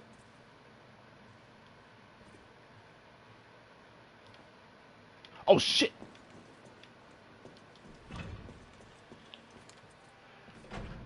Oh, I heard him coming. Yeah, milk your dry sounds right. Yeah, thanks, Flip. So she just decided she was gonna be petty herself during the last few times she saw me after that. But I'm thinking if she wants to be like that, if she wants to she wants to be petty and hold a grudge, and just act like I don't exist to her anymore, I'm fine with that.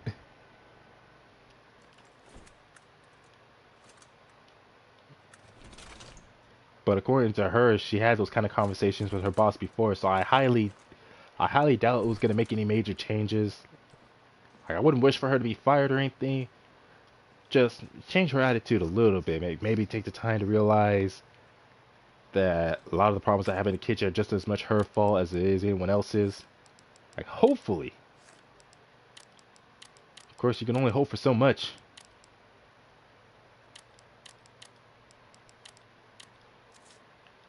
That's why I'm glad to be working at Amazon now, because the way my job is, I don't have a supervisor like her constantly breathing down my neck and raising her voice or yelling at me over the pettiest things or trying to pin something on me. Because the area I work in, we're all basically at our own stations, and there's really not much room for us to, or much time for us to interact, based on the nature of what we're doing. And I'm glad with that.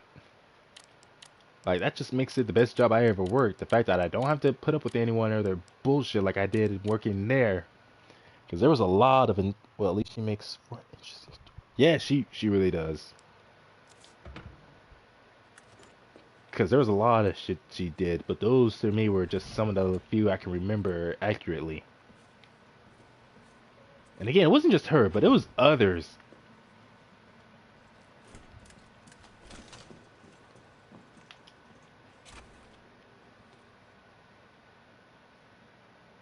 Okay, I know I hear his footsteps.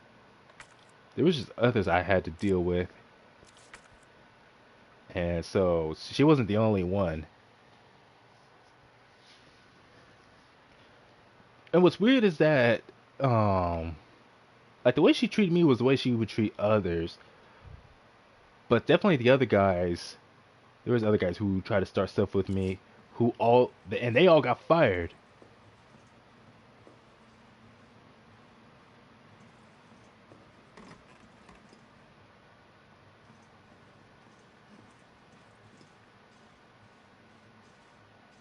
Oh wait, no, that's not his. That's the electric battery out there. Oh, there he is. What was it doing to them?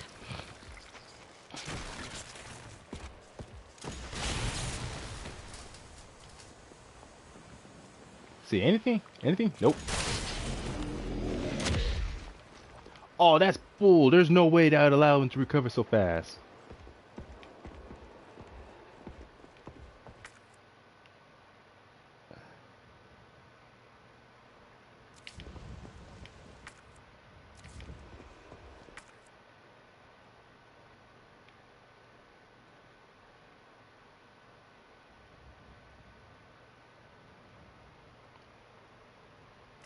Oh no, no, no, no, it's this way. Shit.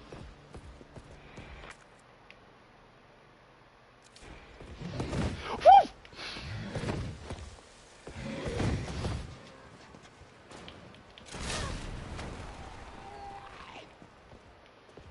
Good thing I can't be damaged by the rockets I shoot out.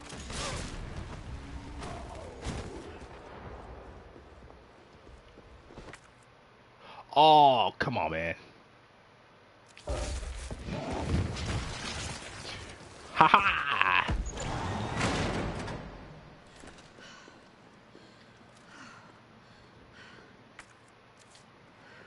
My goodness.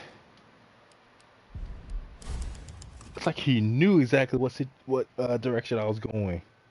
This guy's crafty. Now, what was I saying? Oh yeah, there was like four other guys who I had to deal with in the kitchen constantly besides him, besides her, who were giving me problems. And out of those four, definitely was two. Like, see, one of them who I've only had to deal. Actually, it was only one who I had to deal with at least like kind of once or twice. Once where there was something I was supposed to put on. Super Cop. I'm impressed. We back in business? Yeah. Is this the part where where he ends up chasing me 30 to 40 again? minutes to finish maintenance. 30 to 40 minutes. Nikolai, how are we doing? The town's crawling with those freaks.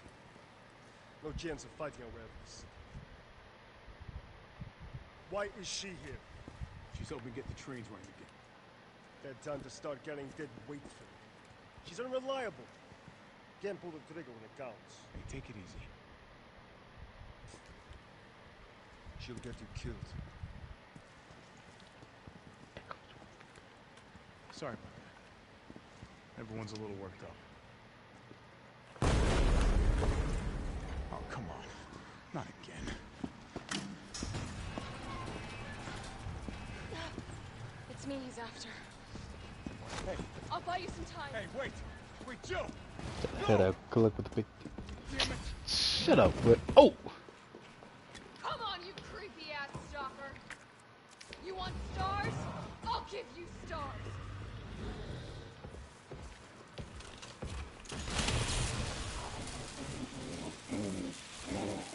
does he drop anything? Nope. I guess that's only that one time he drops something, which is unfortunate.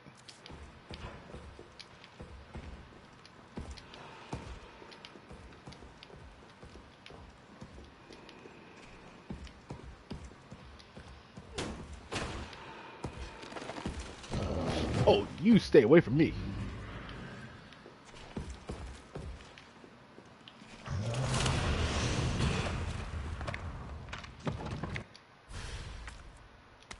I'll just take that. Now's my chance.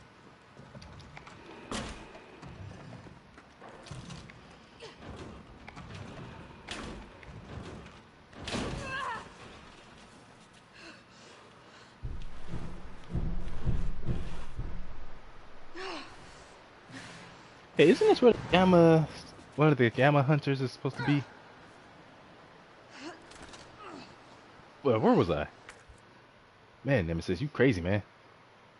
But yeah, we'll see. One guy who, well, this guy I'm about to talk about was one of those like was one of your typical muscle heads. Like almost everything he did or said was almost an attempt to try to sound tough, in hopes that hopefully he could start something with someone, maybe get into a fight with them and prove that he's tougher by being able to beat them. And that's actually what got him fired, because there was a dude on campus. Like he was. Carlos, do you copy? Carlos. Oh, shit. Well, you know, she does have a flashlight with her. Just not a very strong one compared to what Leon and Claire used. But anyways, for some reason there was a this guy. He was going around on campus one day, and there was a dude he was looking for. He was trying to beat up because he found out this dude he was after was gay, and apparently he was a homophobe. Like finding out the area. which I don't get. It's like, if you hate gay people so much, wouldn't it make more sense to just stay away from them rather than going after one just so you can beat up that one guy? Even though it's obvious there's others on the campus who are gay, not just him. I don't know what that guy was thinking, but that was his intention. But I remember he said about he was trying to cover it up, saying he wasn't trying to hurt the guy or beat him up. He was only looking for him because he wanted to borrow a cigarette from him. And I'm like, you do not go looking for someone that intently just to borrow a cigarette. And if that was the case, why would they be hiding from you? Unless they knew for a fact that you were up to no good, you had no good intentions for them if you found them. So that's what got him fired.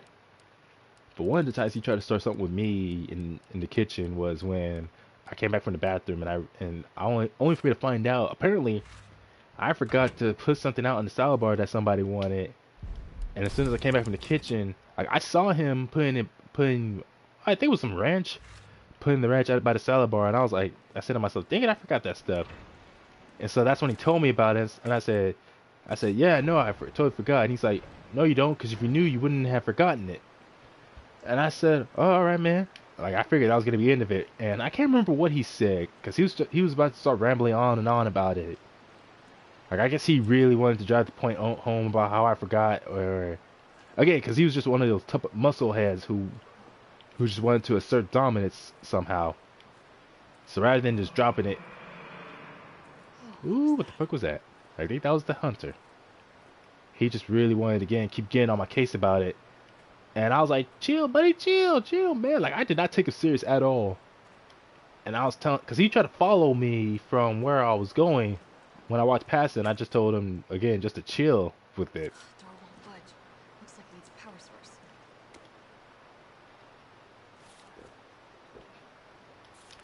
And again, I just told him to calm down because there was just no need for it. But again, he still tried to follow me and talk to me about it until it wasn't our supervisor, but the sub-supervisor who was there. Sub-supervisor told him to stop what he was doing because even she realized, yeah, he was behaving irrationally for no apparent reason. And the only other time he tried to be a bit confrontative,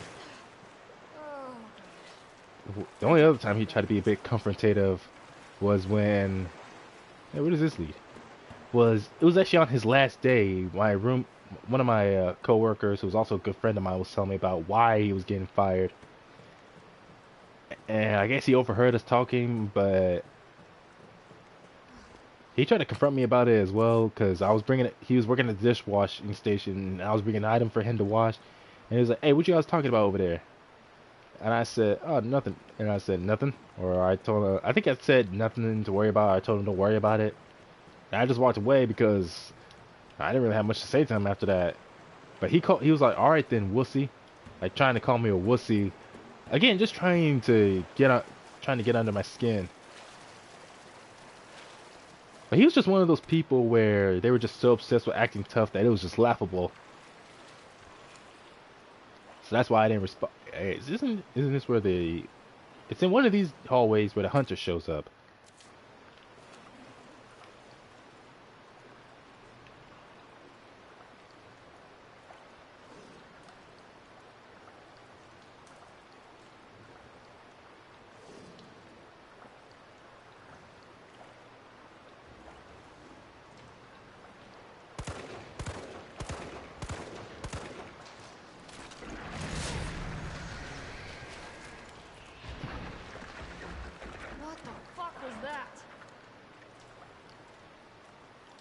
Not something you ever want to encounter again, that's for sure.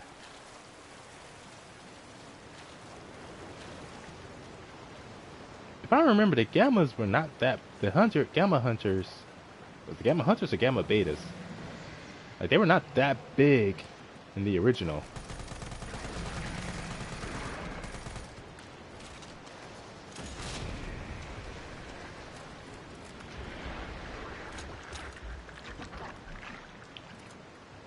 Well, good thing I don't have to wait for them to reveal its weak point to shoot up with a rocket launcher.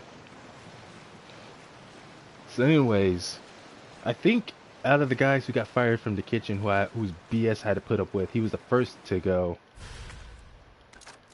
There was another guy who I was definitely glad when this other one got fired, because he actually ended up harassing me to no end on my... It was not my first day. It was my second day in the kitchen, but it was my first day working with him. And basically, I got an idea of what kind of jackass he was, because that dude, like, again, he was harassing me, all in his attempts to just be funny. And I don't know what his deal was, but he would just not leave me alone at all. Like, he was crazy. One of the ways he ended up harassing me, I remember telling the boss about it, and she said that that's actually considered sexual harassment. Wait, I love that. And so ever since then, when I reported him, and he and one other guy, some little 18-year-old who was also one of those jackasses, they just held a grudge against me ever since. And one of the funniest things was the fact that one of them, They were both talking about how a lot of the guys at this point in time were getting fired from the kitchen for whatever reason.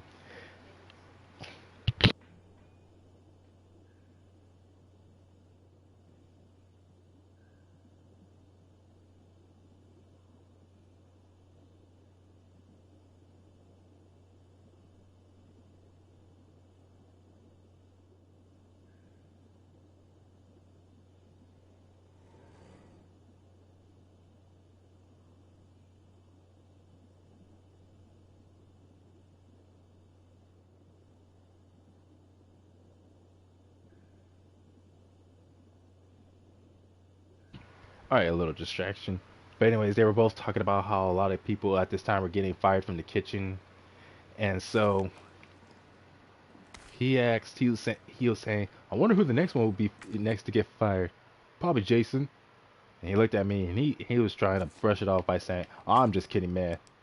Which I knew wasn't true. I knew he was being serious, but for some reason tried to pass it off as a joke.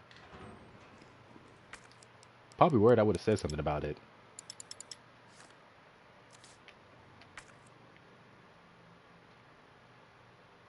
Oh man. Well, I'm definitely coming back for this though. Let me read that letter first. But it was just ironic, like he thought, like he and the other dude were both so certain that.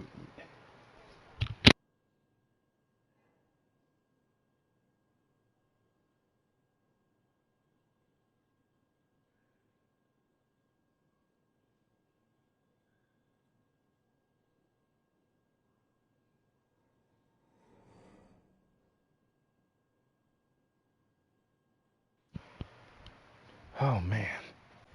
Now, anyways, basically those two guys, they were trying to make it sound like a joke, but I knew they were being serious, thinking that me and my other coworker, who was a good buddy of mine, they were both so certain that we were gonna get fired. And even now, I still can't help but laugh about how ironic that was, because they both got fired. They got fired and kicked out, while me and my friend were both able to complete the program and leave with certificates showing our completion. Let me read this real quick. My little darlings, already been 3 months since we fled here together. I find myself thinking back to the day you hatched. Your little voices made me tremble with pride. Your adorable little bodies brimming with incredible destructive power, and of course that voracious, insatiable appetite. You are no less than the pinnacle of the Hunter series, and yet they ordered me to destroy you. They said you were unfit for use as weapons because of a few minor vulnerabilities. So what if you're susceptible to heat? So what if your delicate mandibles were exposed when you feed? Haven't they ever heard of character flaws? Those very flaws. It is those very flaws that make you so very, very precious to me. But we'll show them yet. Down here, we'll continue to walk this evolutionary path together. We'll prove to Umbrella that you, my beloved Hunter Gammas, are truly superior. Yeah, it's a love letter, a very creepy one. I wonder who it was that specifically developed the Gamma Hunters.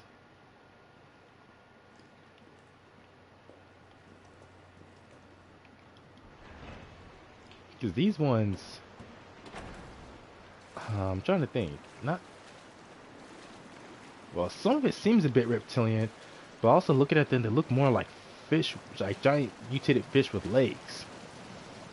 Compared to the Hunter Betas, like the ones you Hunter Alphas or Hunter Betas, whichever it was, the ones you encounter in the mansion incident from Resident Evil 1. Those ones were definitely. Oh fuck! Ah shh. Ew. Okay, next time I'm just gonna use my damn rocket launcher. Screw trying to shoot at them with any other guns. Oh, don't tell me I have to start back from here. It's probably best to strike from afar whenever possible. Man, this game does a good job of telling you after the fact. Anyways.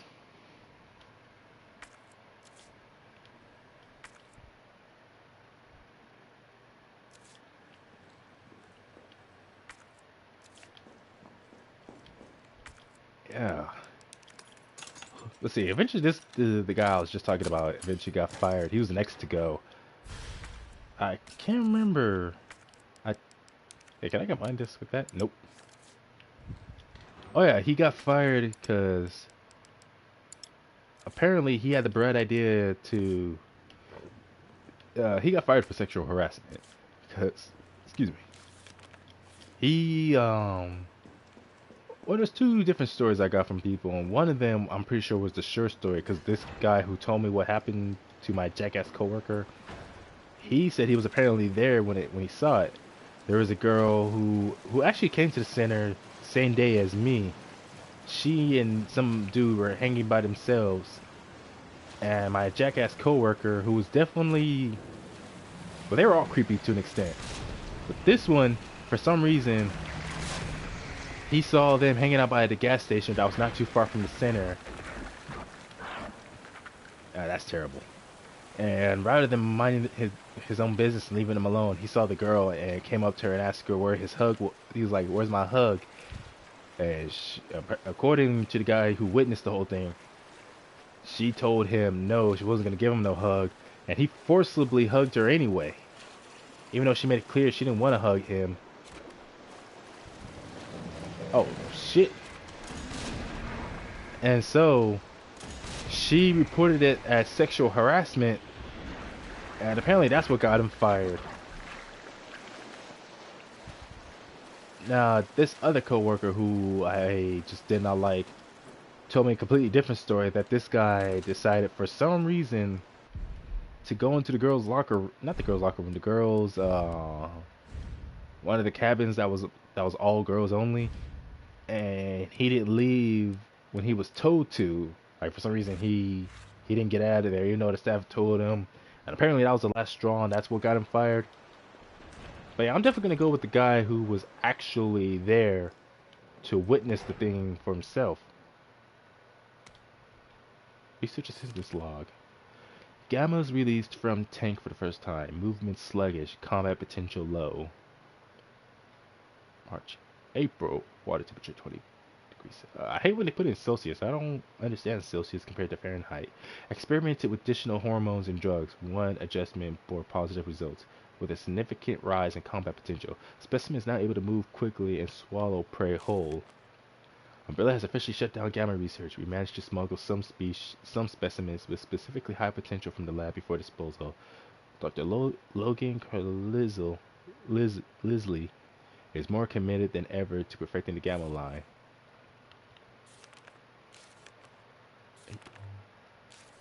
So nothing between May results on June 30th. Nothing for July, August. 2 weeks since relocating to the sewers, increased temperatures have led to a decrease in water quality, but specimens appear fine despite my concerns. Gammas quickly learned the layout of the sewers, and within 2 days were exploring the entire underground of Raccoon City. All specimens are familiar with and friendly towards us, but I have procured high-powered weaponry as a safeguard in the event that they become uncontrollable. September 1st. We were lucky to secure this space by bribing the sewage department chief, of course, but it's beginning to feel cramped due to the gamma's continued growth. We should begin to consider other possible arrangements. September 9th. A water treatment worker found his way into the lab, but the gammas promptly eliminated him. This proves their viability for field use. I'll reach out to Umbrella's European branch tomorrow. Perhaps they'll see the light. See, this is, like I said, why part of what led to Umbrella's downfall. It's just the fact that there's so many exits and entrances into their labs and other treatment areas. Thank you for purchasing the grenade launcher we made. Special adjustments to this piece to ensure compatibility with a variety of ammunition types. For optimal performance, be sure to choose the right ammo for the right situations. As we discussed at the time of purchase, this is a refurbished model and the chamber needs to be manually cycled between shots. It'll take an extra moment, but this is reflected in the price, as agreed. Handwritten note on reverse. Explosive A ×2 explosive rounds. Explosive A, B, flame rounds. Explosive B twice, acid rounds. Mine rounds. Can't be readily crafted. Not worth stocking up on. Won't help if we need to keep the gammas in line.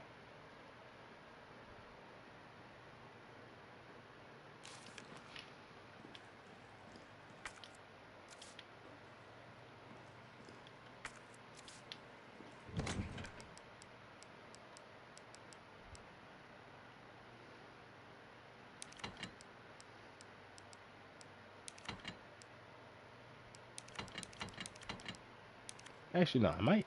Maybe I'll run into some regular zombies I can take use my gun on. Oh, I forgot what I was saying. Oh yeah. So besides my boss, the four guys who I had to deal with. The first one who got fired because he was trying to assault. He was trying to hunt down someone who he wanted to beat up for being gay instead of just leaving the dude alone, and that got him fired. And then another coworker who I worked with a little longer got fired for sexual harassment. And then the next one to go, he was definitely, I think out of all of them, he was he was definitely one of the two most consistent and he would usually specifically target me for his constant BS. And I've told others that I'm pretty certain that this dude was gay, but obviously would not ever admit it himself. And what was I gonna get? Oh yeah, the grenade launcher. Like I'm pretty sure he was gay, but rather than admit it, he would make up all these weird ass jokes he would say, in an attempt to try to sound not so creepy, even though that failed. And again, he just had this weird obsession with me. The number of times whenever I was in my cabin, and he would try to force his way into my cabin if he knew I was or assumed I was in there at the time. Even though it was pretty obvious he was not allowed in there. Like, I wouldn't let him in there, and I told my roommates, don't ever let this dude in here. He's not welcome here.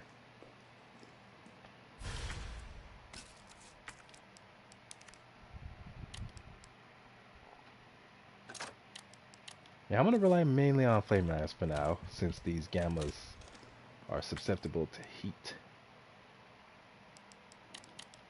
So I need to take this and attach it to those doors. Oh, right, the lab. I need to go back to the lab.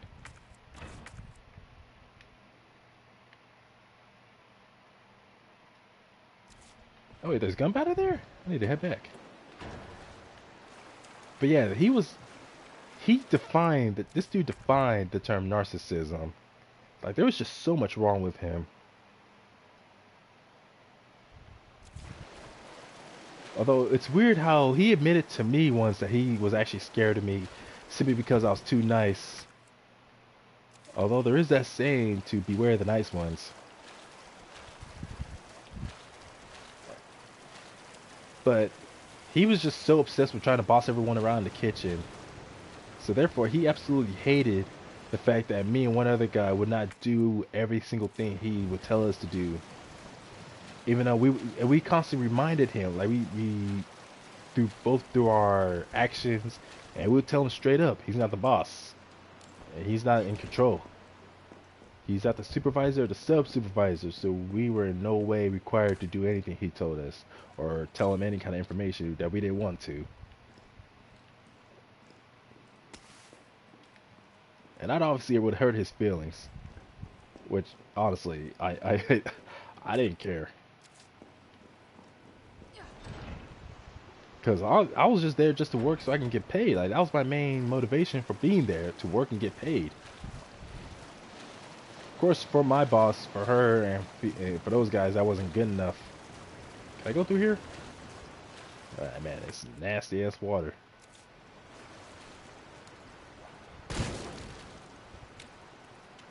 Yo, any zombies down here?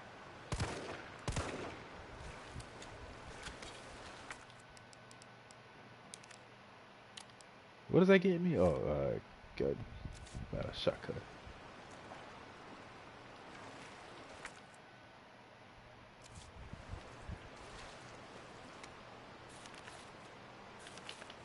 Hey, sewer workers' notes. It happened again. They got canned this time. I saw it all. One of those things just swallowed him whole, head to toe. Another gamma hunter. Or another person got ate by the gamma hunter. I tried to warn them when Bill went missing 2 weeks back. The cops said he probably skipped town, but I said no way. Not with his baby coming any day. But did they listen? Nope. This is bullshit. Fucking puke breathing toad faced motherfuckers. Every time I think I lost them, another one pops out of the tunnels. And it's not like I can count on the fucking cops. Don't trust those pencil pushers at HQ either. Next time one of those freaks shows its face, I'm just gonna hit it right in its big ugly mouth. And I'm assuming that's this guy right here. Makes me wonder what ended up killing him then, because obviously it wasn't the hunters, because the hunters eat their food whole. Like how it just killed Jill by swallowing her in one bite. So what I'm wondering is, what really did him in? Maybe he died of starvation and his body just rotted ever since. Makes me wonder how much of this stuff was going on and for how long before everything just blew out of proportion. Like I'm assuming a lot of this stuff was going on in Raccoon City, even like as far back. I would guess as far back as Resident Evil 0, actually. Like I would say even during the time Resident Evil 0, when Rebecca was in the Arklay Mountains, it would be that far back.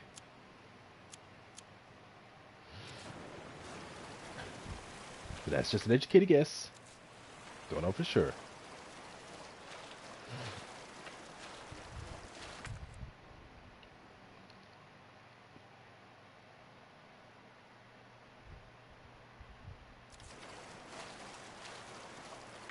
Oh wait, am I supposed to go this way? No, yeah, I'm still not done. This always happens when I live stream. I'm talking about something that happened. I always keep forgetting.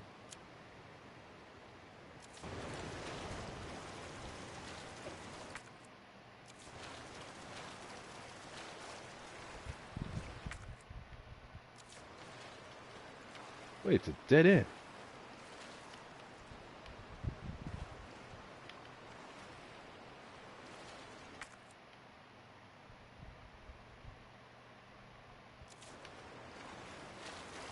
Oh, that blade probably leads to somewhere else, and that's what I need the battery for. Anyways, so like I said, the third one to get fired, and he was like only 18 years old, but I guess he figured since he's 18, thus legally an adult, that made him full grown. Which obviously he wasn't, since he wasn't 21. I was not expecting that.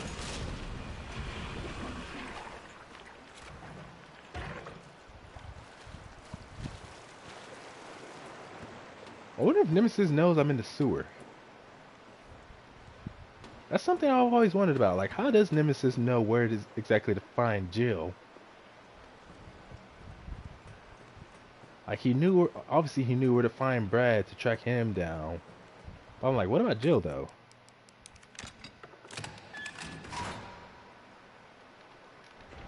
Now, can I take it again? Nope. So I was saying, oh yeah, this 18-year-old always trying to boss me and others around. But mostly me and one other dude, because me and my friend,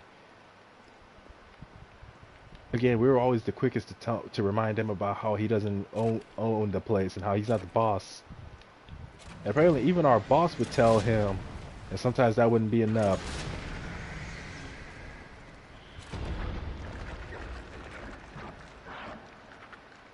Kind of crazy how those things were able to recognize the umbrella workers as friendlies. Creepy ass little things.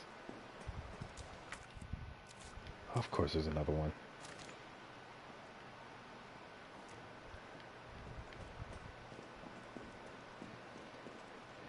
But yeah, there was a lot of weird ass comments he made that were also obviously sexual, that he tried to make towards me and others, trying to pass it off as a joke.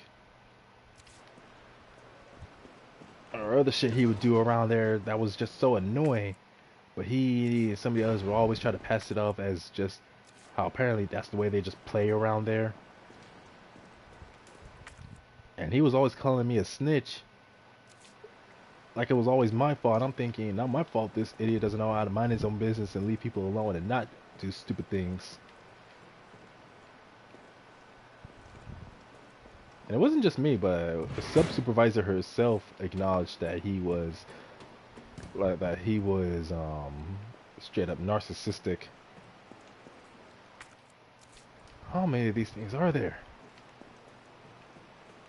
So that's why I really didn't really feel sorry for him when they finally fired him. Thinking to myself, don't expect me to shed a tear. Because the last day he got the last day, his last day there that he got fired. He got fired because wait, how do I get in there?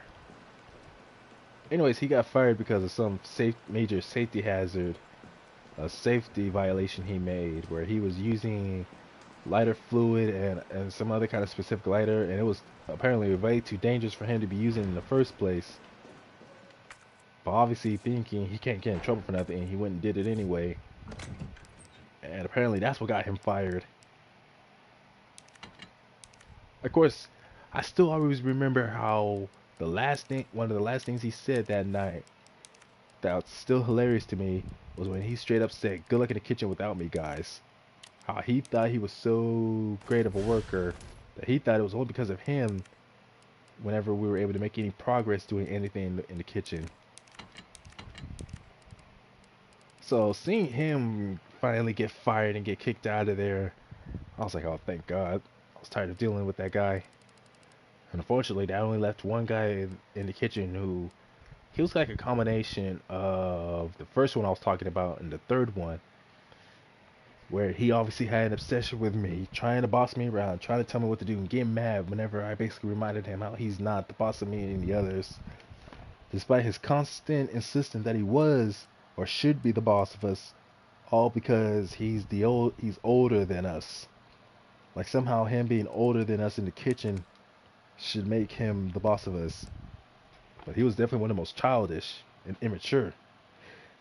And he really had an obsession with me, always trying to intimidate me or scare me or whatever. And I remember I was talking to a staff member about how I had issues with him. And I'm like, I don't get why he's always trying to intimidate or start something with me when I never did nothing to him. And that staff member said that maybe it's because I intimidate him somehow. Like somehow he's intimidated by me, and that's why he behaves so irrationally towards me. Well, he was irrational towards everyone. But out of everyone, I was the one he was the most irrational towards, and the most consistently too. Yeah, no going back that way. But again, he was like the first guy, this typical muscle head. Like there was a lot of stuff he said or did that was just straight up stupid. That was part of his desperate attempt to try to intimidate everyone. But again, me especially. And I'm guessing with all of his desperate attempts, because at the same time he also tried to, just like the third guy, he also tried to act all nice and kind or polite towards me sometimes, like we're friends. But as time went on, I just knew that was all BS.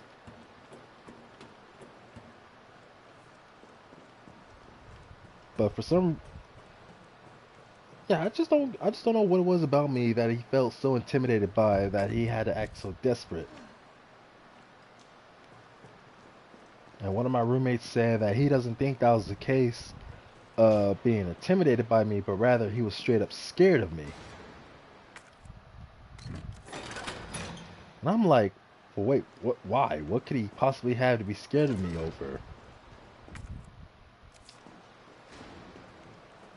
But then again, I also knew that he was definitely like on some kind of drugs. Don't know what specifically he was smoking and ingesting, but it was some crazy shit, man.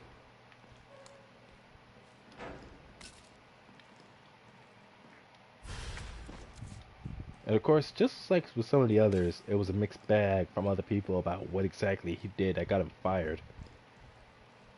Like some said he was fired. Like one of my coworkers said the dude got fired because he was apparently under contract from the staff that he wasn't supposed to do any drugs of any sort on campus, and yet they caught him yet again doing something he wasn't supposed to, and that's what got him fired. And another coworker I used to work with, who was also a good friend, told me about how apparently what really got him fired was he was walking one day and he was walking past one of the cabins and heard there was this girl he was really into, he was obsessed with, and heard how she was getting a stern talking to from the staff, and rather than minding his own business like he should, apparently he just ran in there and started getting on the staff case about how they were treating her, and that's what got him fired. And I said, regardless, both issues are his own fault for being so stupid.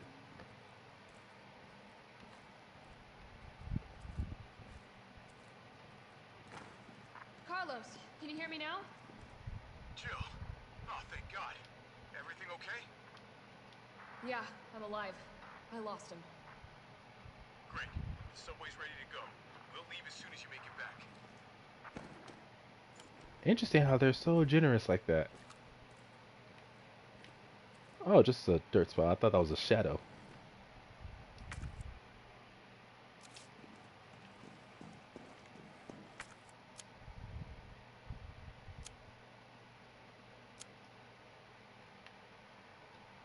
But you know, no, I've done enough rambling on and on about those guys.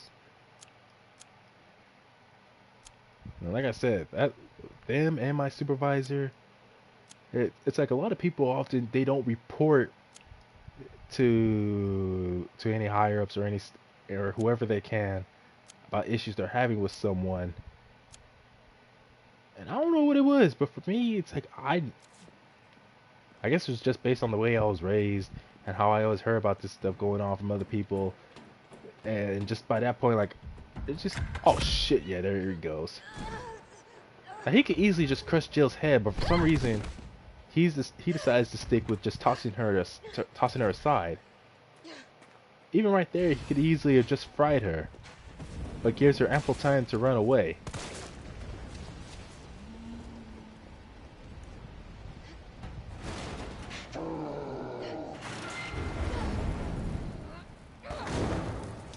Why didn't you do that sooner?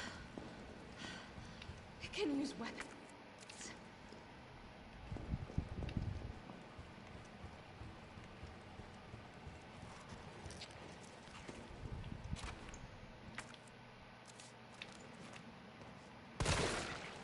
Awesome!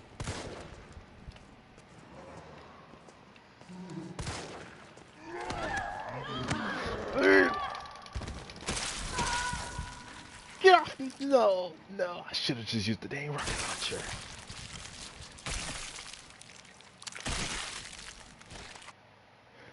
Man, that was terrible. Get caught in the flames, you'll be rusted alive. Keep running. Man, shut up. Can't use the type of enemies are nearby. Zombies won't give you any space. You can greatly lower their mobility and speed by shooting their limbs. I can use weapons? Damn, skippy bitch.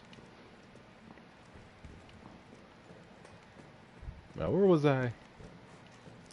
Alright, what else can I talk about now besides just talk about those idiots? Oh yeah, I was saying about how that's just part of another reason why all four of them just hated me. Well, actually, I don't know about the fourth one. Yeah, I don't know what the fourth dude's deal was. Like, he was just like that in general towards everyone. Always trying to start shit and just saying stupid shit. But for the other three, they definitely had a grudge against me. Because they knew no matter what they did or said, they always started something new.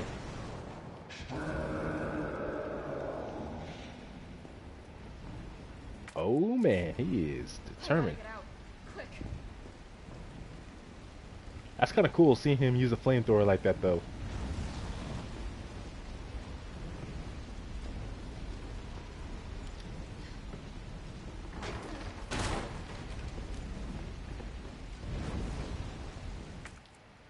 She could easily just run and clear that though. Oh well. Can I combine this? Nope. Damn, I only got one health item. Don't hesitate, keep going.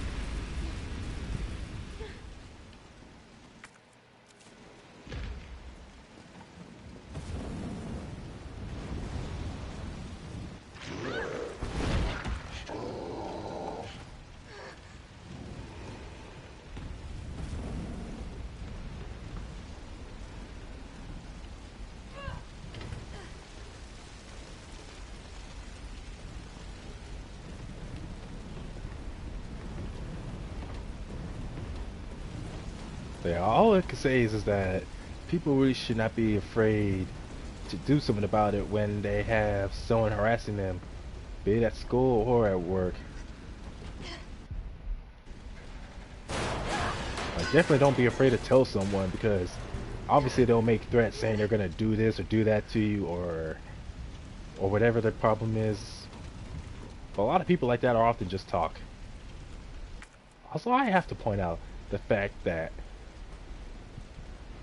like, when she almost fell through the floor and was able to climb her way up, that stuff was surrounded by fire, so that stuff has to be super heated to the point where just touching it or running along on top of it has to hurt. We have decided to delay the Barnaby office building demolition in response to ongoing public unrest. For sake, man, a lot of shit that couldn't be done because of the riots.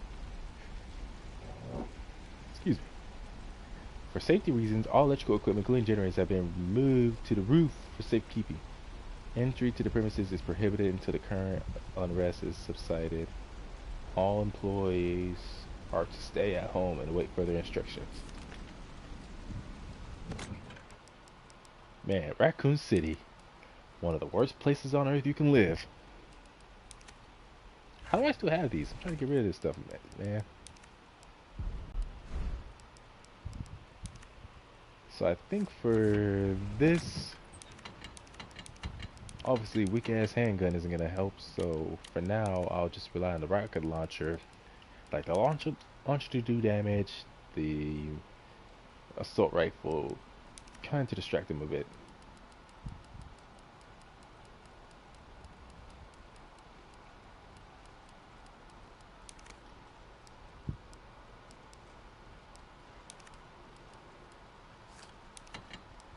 Do I have any other explosive material?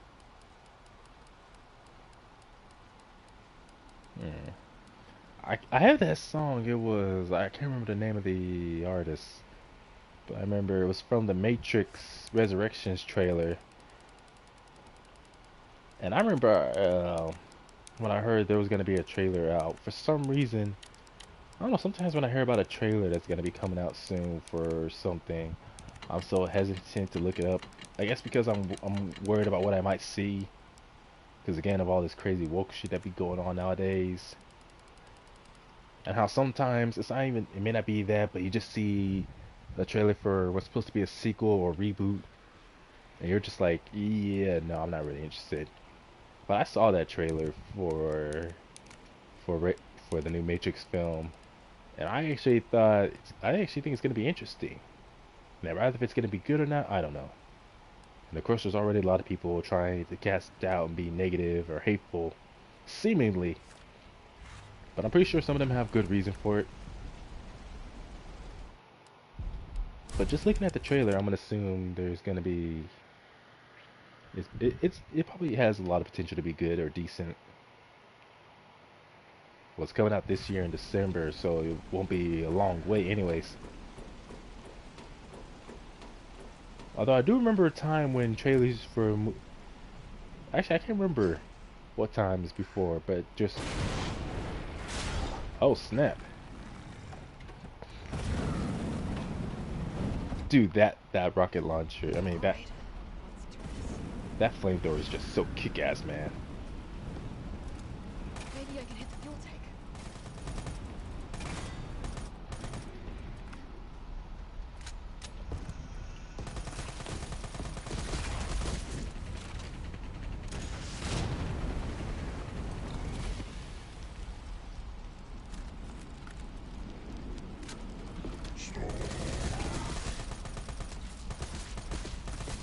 Still kicking? And now it's using that thing as a weapon. Man, I don't care what you are. You should just, oh shit.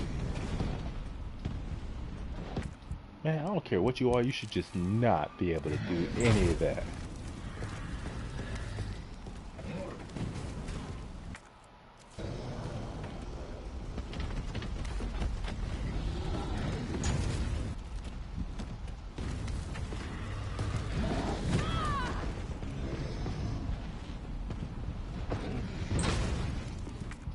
Whew. Hey, it's a good thing he's willing to wait until I get back up before attacking again. But man, the first few earlier encounters with Nemesis were just scary as all frick. Well, that's unfortunate. Oh wait, oh shit, I'm still alive? Oh, come on. Okay, I'll just wait till I...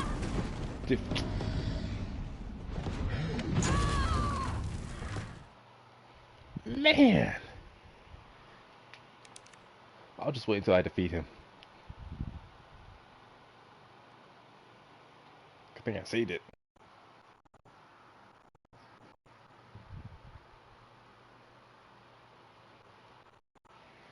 Seriously, Mr. X got nothing on Nemesis.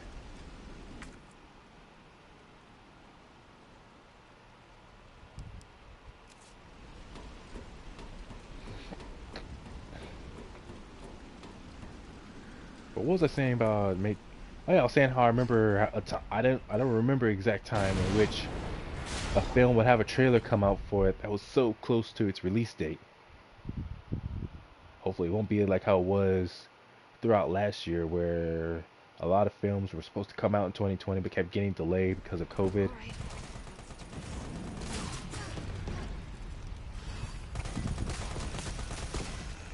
Like, I'm really hoping that since Matrix is stated Resurrections is supposed to come out, since it's supposed to come out this year, hopefully it can actually stick to that and actually come out this year like it's supposed to. It's still kicking? Aw, dang it.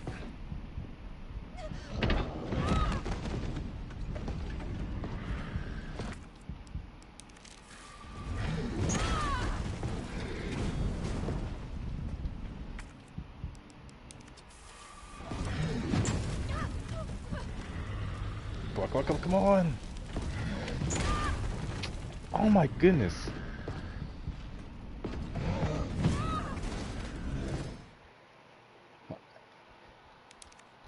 My dodge skills are not on fleek.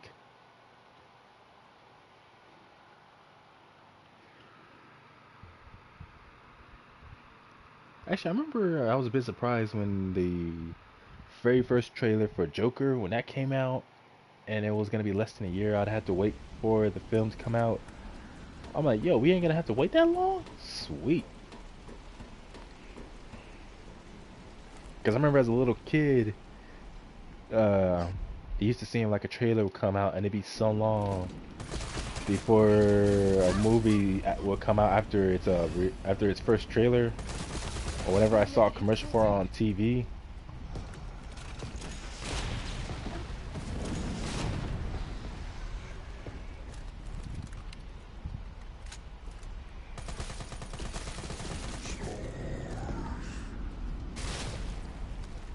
It's still kicking?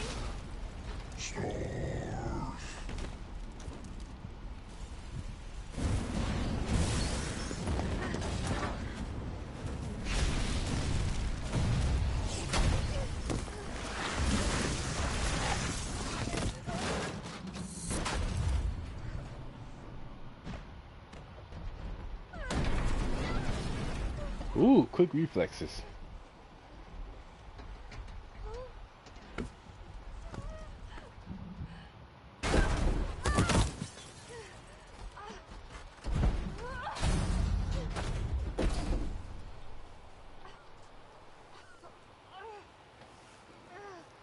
Okay, seriously, I thought that area where she landed on was I thought it had some padding on it that would soften the landing somewhat. Although I can't imagine if she tried to land on her feet, she'd be able to do so without hurting herself. Hey, I got another trophy.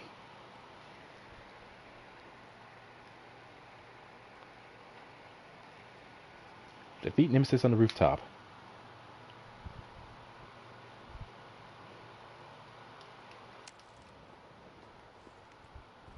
Now, what's unfortunate is that I remember specifically in the original, what made Nemesis so scary in the original Resident Evil 3 was the fact that truly, there were some areas where you're forced to encounter him. Carlos? It's Jill. Do you read me? Loud and clear. All right? Yeah. Bastard's dead. Good. Fuck him. What were you thinking? Turning yourself into bait. He could have been killed. Don't start. I did what I had to. I know. And thanks. The subway's ready to go. Hurry back. How nice of them to be willing to wait. Oh man, I don't know why. For some reason, I like how you can see. Actually, that doesn't look too far away. Like it'll only take like what, maybe 20 minutes to get where those towers are. I thought those were some big ass buildings. Oh no, there's the big ass buildings. I don't know, but it's always shots like those where it's like it's nighttime and you can clearly see in the distance the downtown areas. It's like here you are stuck in the residential areas and you see, and it makes you wonder like how worse does it look all the way downtown? Because you're in a residential area, there's not that many people, and it's usually quieter. But obviously going further into town where there's usually more people, it would be a lot worse. Or at least the scene of it would be a lot worse. I don't know what I'm talking about. I'm just rambling. Now, if I remember, it's not too far before, or it's not too long before the thing shows up again and attacks me. Because that's just Nemesis. He's just too damn persistent. But truly, what made him so terrifying in the original version of Resident Evil 3 Nemesis was the fact that you would never know if you were gonna run into him or not. Like you could just go into a random area and you wouldn't know if he was gonna be on the other side or not. There's obviously some areas where you're forced to fight him either as Jill or as Carlos. Some specific sequences where you have to take him on. But at the same time, there were times where no matter where you went, it was like a 50-50 gamble if he was going to appear on the other side of that door or not. Whereas in this game, from what I remember, everywhere he appears, it's all specific forced encounters. So really, no matter how many times you play this game, everywhere you encounter him, he's supposed to show up there. So it takes away that 50-50 possibility of him showing up or not. It takes away the mystery of it.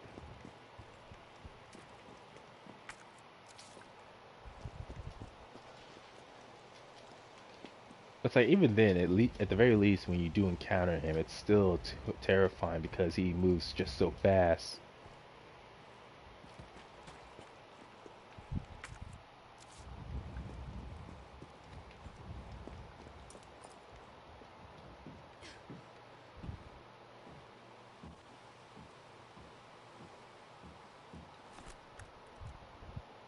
Seriously, there's just something about that where you're in an area where it's like you're in a quiet area, like a residential area, or maybe even a countryside, and you can see the big buildings of the city in the distance. I guess because shots like that or views like that in real life, as a little kid, intrigued me.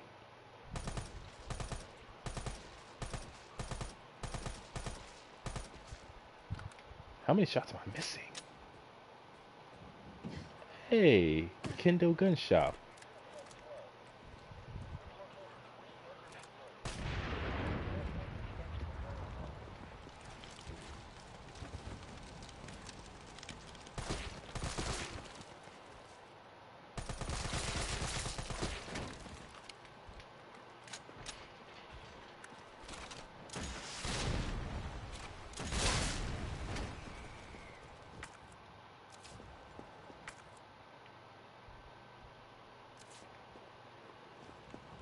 I think I heard someone screaming.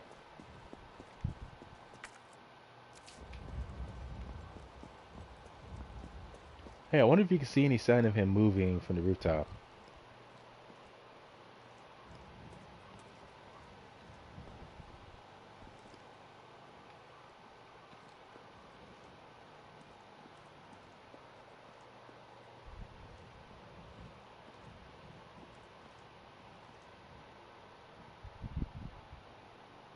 Hmm.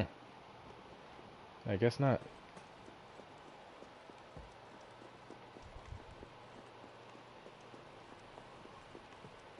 I should first, let me see, can I get it? Because I know that way over there leads to the police station. Though I highly doubt they're going to let me in there. Oh yeah, just remember that's another major change from the original Resident Evil 3. Was the fact that you actually can get inside the police station towards the beginning of the game when you play as Jill. Well, unfortunately, that's another thing they changed. Like, obviously, you could only get in there when playing as Carlos.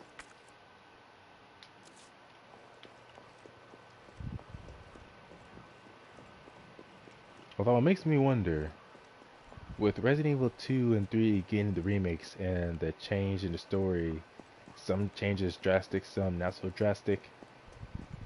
What I want to know is Capcom trying to change the official canon for Resident Evil 2 and 3 going forward? Like, are we supposed to follow how the story was done from those games specifically? Or was Resident Evil 2 and 3 remade just for the fun of it with... Alright, time to correct this. With Resident Evil, like the original Resident Evil 2 and 3, these still the official go-to canon.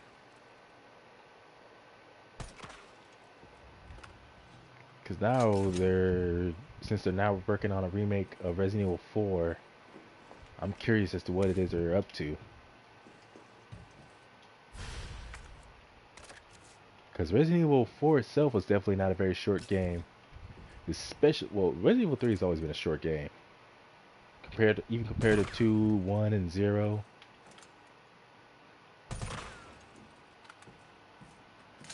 I think in my personal opinion, out of all the Resident Evil games, I think Resident Evil 3 is the shortest by far. Both the original and this remake.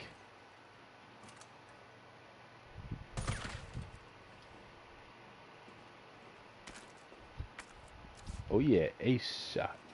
Ace aim. You know what I mean.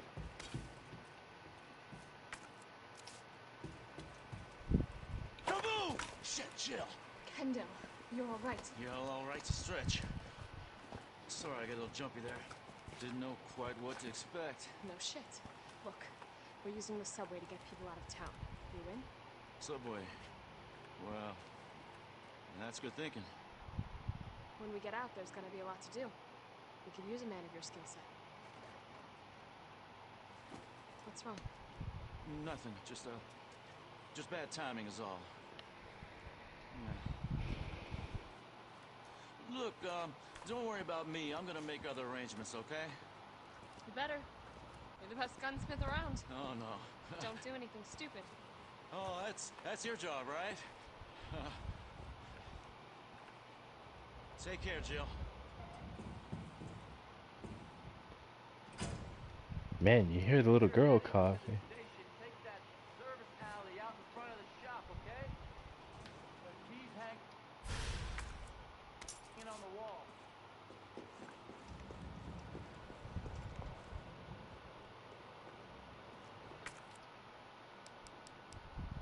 I wonder how long was it until Leon and Ada came along? Because, let's see, by the time they get there, it's so quiet, not even a single fire from the riots and all the other crazy nonsense is left.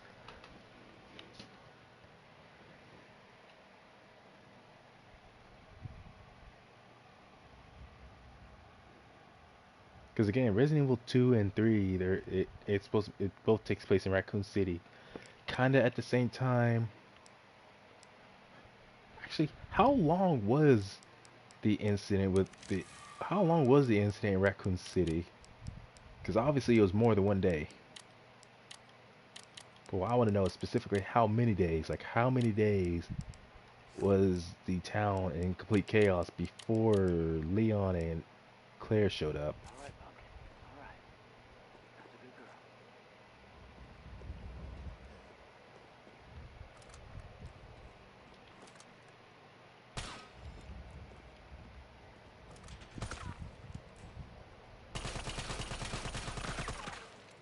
Nope, nothing.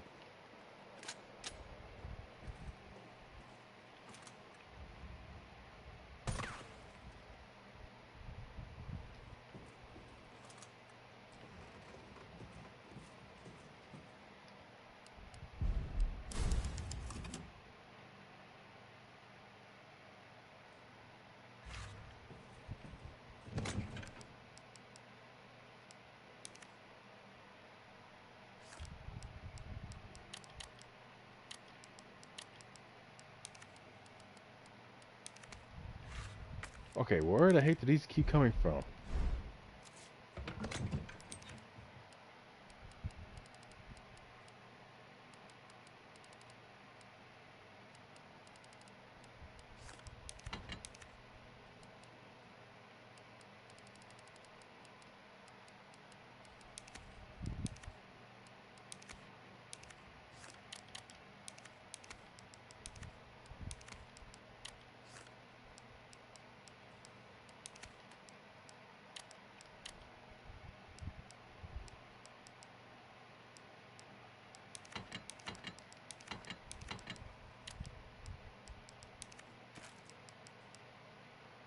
Wait, where's the shotgun?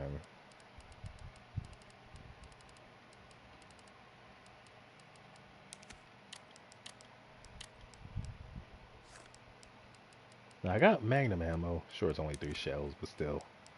I wonder how long before I finally... Oh, sweet. Oh, yeah.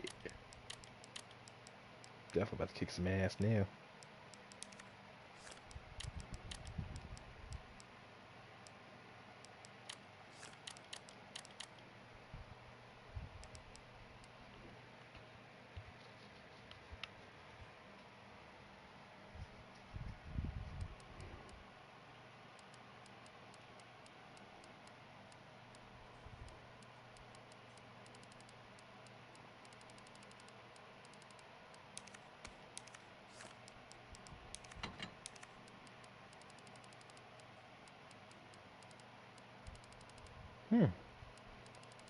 I guess either the automatic rifle and machine gun ammo, either it only appears in the assisted run, or I'm not supposed to get into it much later.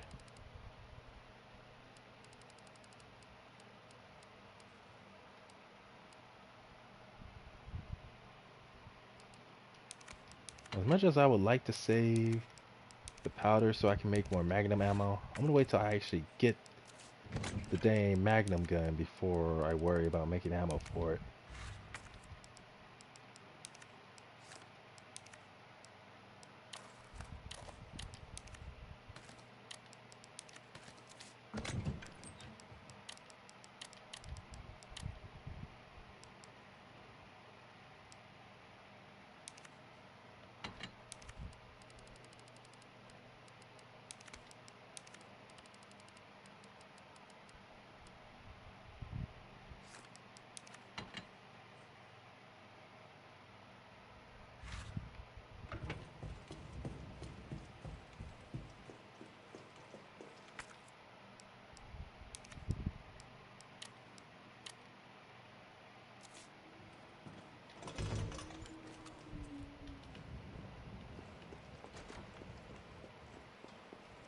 Man, you see no sign of Nemesis escaping from the top of that roof. But again, how does Nemesis know, both in the original and in this remake, how does he know where to go to find Jill? Does she and Brad like have some kind of weird, I don't know, scent or something on them?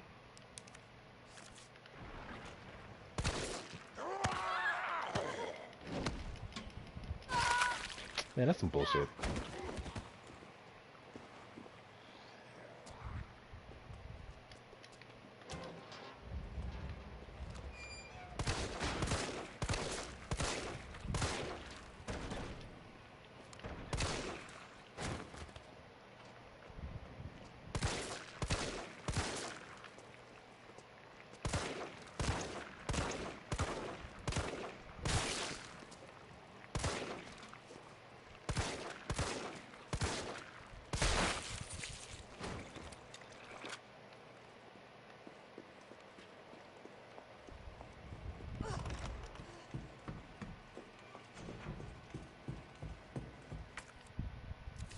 Man, that is some bull.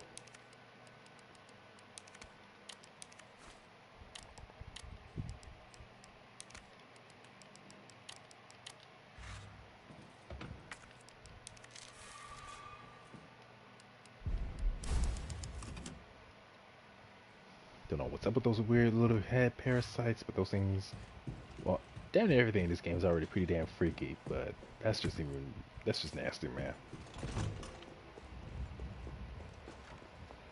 I don't think there's a trophy for collecting everything in every area you go through as you play the game. Mostly because of the fact that since the location of certain items like handgun and shotgun ammo, well, ammo in general, and I would assume guns too, just changes depending on which difficulty you're playing on. Yeah, it wouldn't make much sense for there to be a trophy for collecting every item as you play through the game because of the fact that how many items there are, the location there just changes.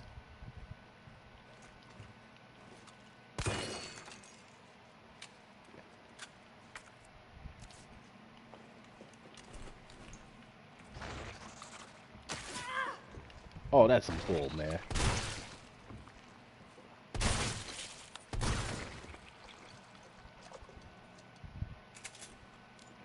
Oh yeah, shotgun. Hey, I wonder how much these paintings are worth.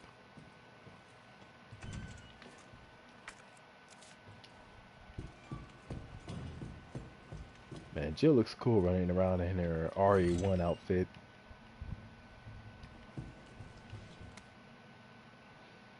Raccoon Times Readers Column.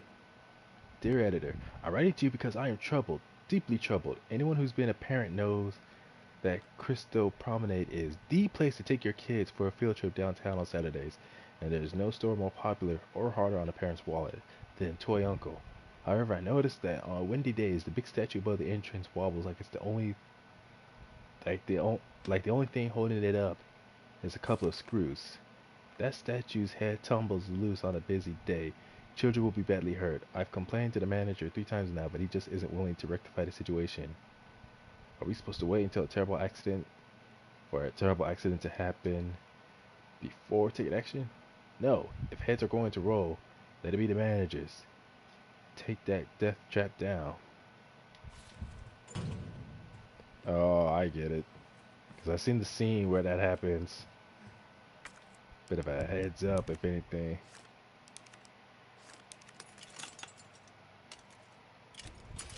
And makes me wonder why Jill doesn't start the game off with her own lockpick.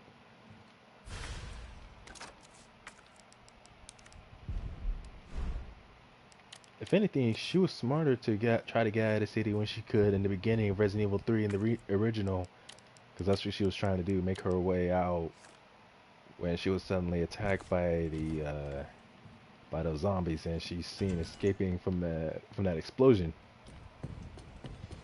So she was already trying to make her way out. If I remember in the original, she starts off with a lockpick ready to use. That's just one of the many things that made Jill's campaign Resident Evil 1 easier.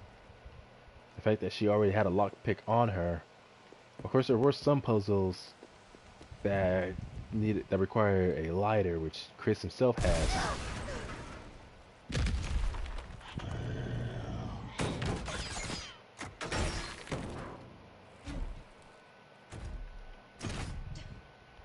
Rocket launcher?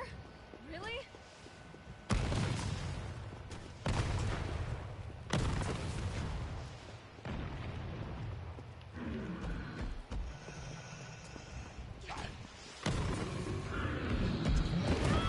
Oh, come on.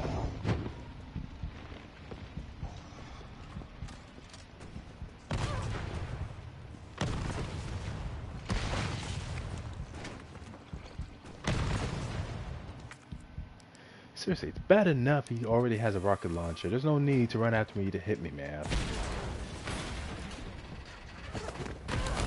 Who are you stopping for?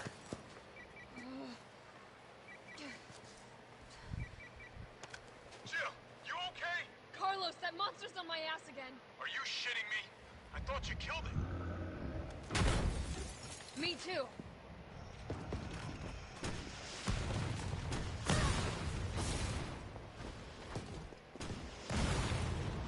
that thing is that thing seriously semi-automatic? Are you kidding?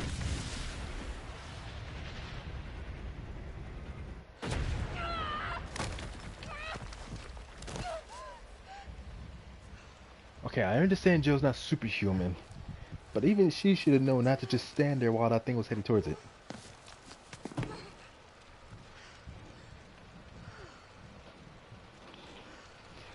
Man, that's just gotta suck. When you got a creature like that that's specifically after you out of everyone in the whole city.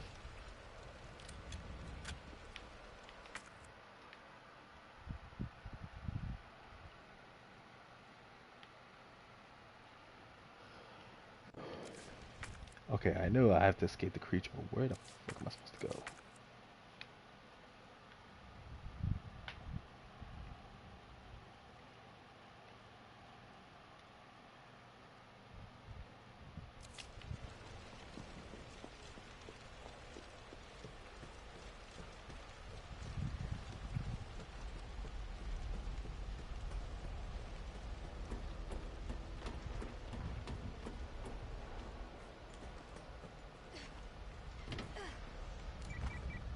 Jill, you there?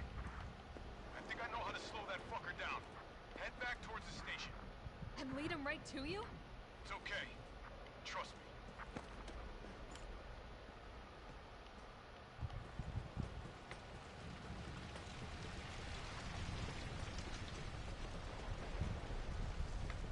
Jim's Crabs.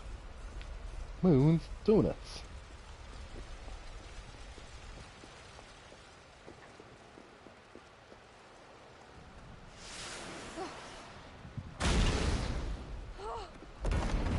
This is insane. Run, girl, run!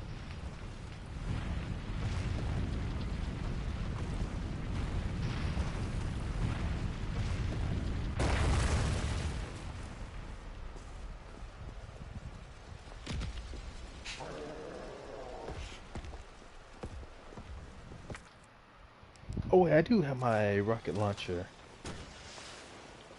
Yeah. Oh, shit.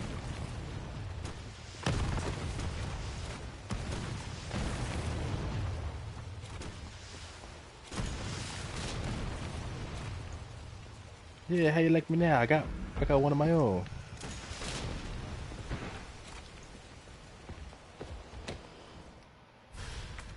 Yeah, not so fun getting shot with rockets now, is it?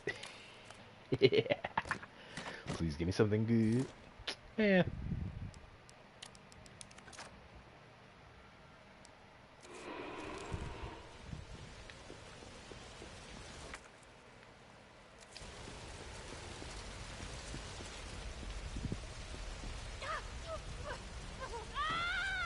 This was a bad idea. That was a bad idea. I wonder if that's why there was the X on the map, basically telling me don't go that way.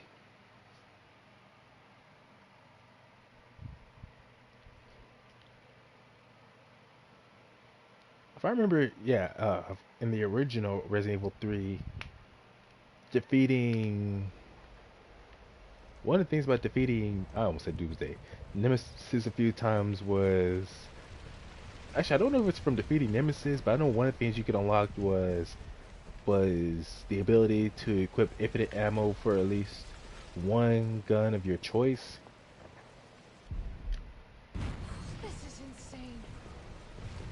But I remember that one of the things you can unlock in Resident Evil 3 was multiple parts, specifically for, I think it was your handgun.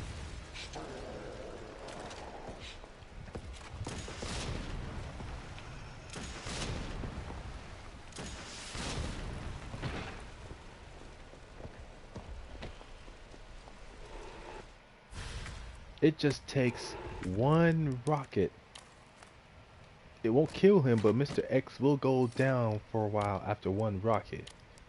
Nemesis can take multiple rockets and not even be phased. And again, he just recovers so much faster.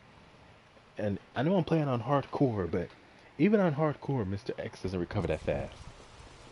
I remember playing Resident Evil 2, and I used to call Mr. X Mr. T.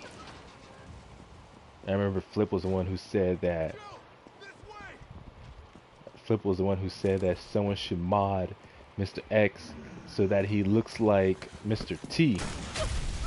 And whenever he hits you, he goes, "I pity the fool."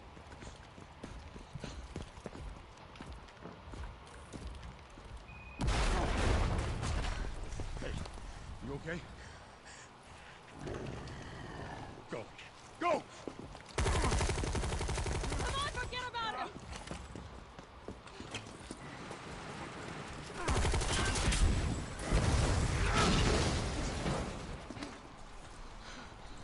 Come on. Let's get out of here.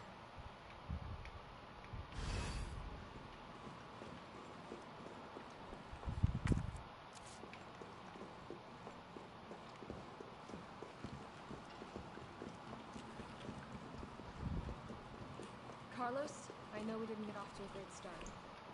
Thanks for the save. Hey, you saved my ass first. You're a hell of a lot braver than me. Well, what matters is that we can ruin out of the city now. Yeah. And you'll be safe. Not with him.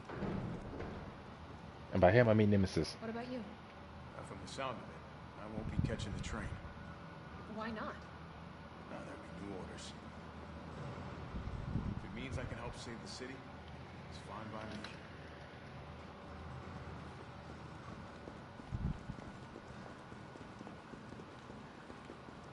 It's good to know that the relationship between Jill and Carlos is still kept intact from the original, where it starts off antagonistic mainly on Jill's part because she doesn't trust Umbrella, obviously from the mansion incident.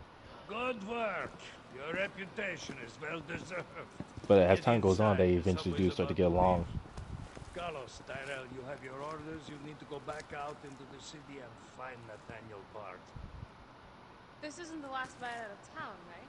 Do not worry. Once the civilians are safe, the train will be back. It's all right, you go on ahead. I'm not gonna die on you, leave you in a cold, cruel, Carlos-less world. Okay. Carlos-less. You'll need to find this scientist. His vaccine research could save us all. You see? You're learning. The only life that matters is your own. Good luck. Let's go.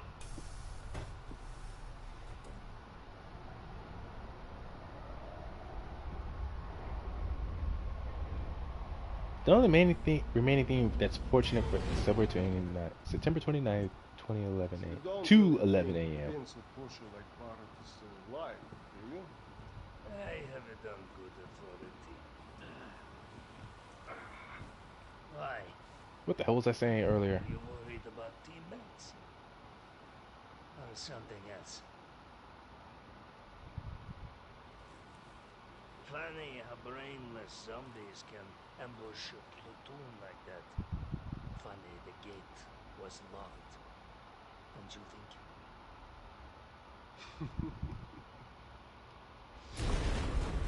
think? Yeah, that guy was definitely suspecting Nikolai. How is this fucker not dead yet? Just know they're gone. Come, this way. That's insane. All those poor innocent people. Nikolai, what are you doing? It's not after you. Nikolai!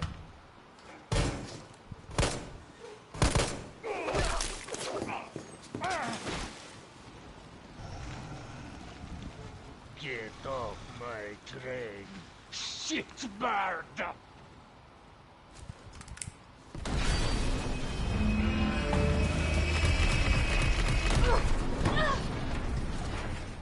Bet you Nikolai himself wasn't expecting that. Makes you wonder how Nikolai keeps getting out of these moments safe and sound himself. And I got another trophy. Make it out of downtown Raccoon City. Uptown, downtown. What's next? East and West Town?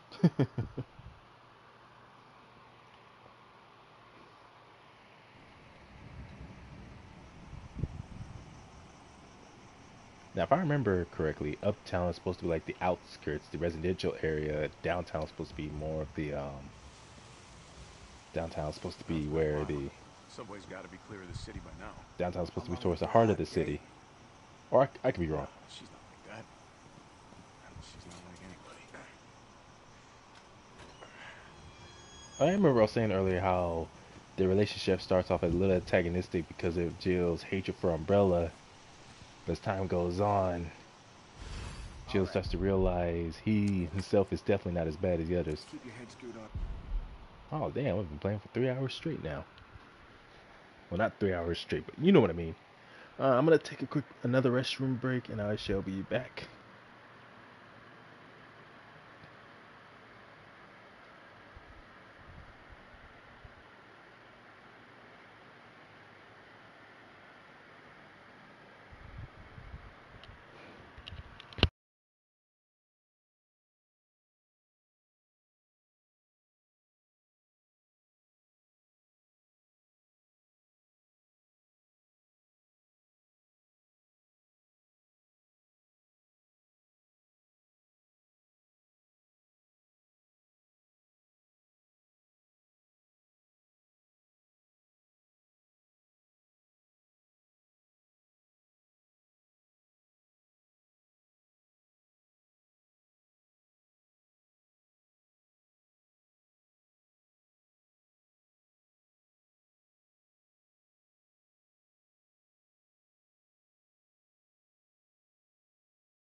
Romeo, this is the police station. What do I have here?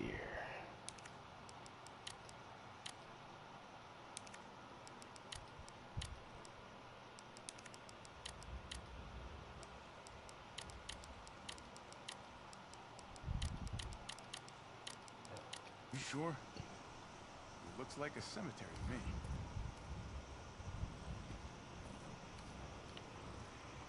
Now, I know this dude in front of me, this black dude, doesn't make it. Tyrell, yeah, that's his name. He obviously doesn't make it, but I can't remember what exactly caused his downfall. Because I remember out of everyone, he let everyone who was actually Brad, stop! T.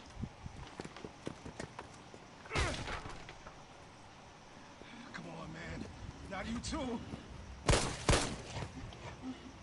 Sorry.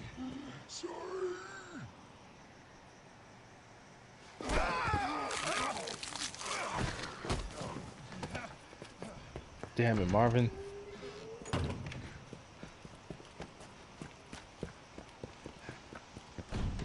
Shit, it's locked. You stay on the door. I got this fucker. Come get some.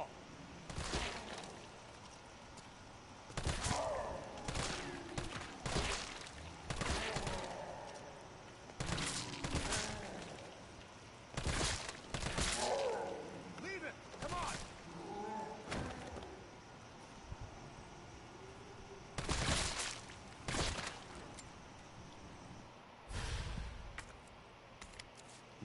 An unfortunate end. Defeat Zombie Brad. Now I remember there was something that was showing on YouTube. Some guy was talking about secrets for Resident Evil 3 Remake, showing that if you don't kill Brad right away, then at one point you'll see him wandering around outside through one of the windows. That could be useful. A card issued to RPD officers, Special Tactics Rescue Service Alpha Team, Rear Security, Brad Vickers. Hey, you know he was doomed from the start. Such may make arrests, carry firearms, carry out investigations, and perform other law enforcement duties as approved by federal law and regulation. Took me a whole dang clip just to kill the guy. Where'd that cop go? Don't know, don't care. We got a job to do. If our intel's still worth a damn, then Bard's in the STARS office. Let's find him and take him into custody. Custody? I thought this was a rescue. Carlos, take a look at this. I've located this. So this incident obviously was long before Leon made it to the station, because by the time he got there, no, this was from the original. In the original, the story was that basically the canon story was supposed to be like Leon A scenario, Claire B scenario. Remember, Bard had access to Umbrella's darkest secrets. He knows we'll try to keep him under our thumbs. So this search and rescue mission is really more like find and detain. Right. Good to know. I'll open the shutter so you can get through. You stay here and find out what's been going on here at the station. Call you if I find anything. Hey! Be careful. Yeah. You too, man. Now, where was I?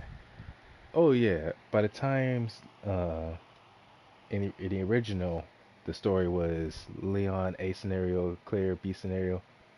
I'm gonna assume that's the same case in this game. But anyways, at least in this game, Marvin gets bitten and obviously infected by Brad. And by the time Leon gets into the city, Marvin is still alive. But the infection is so bad that Marvin can barely move without the infection really just causing him a lot of agony.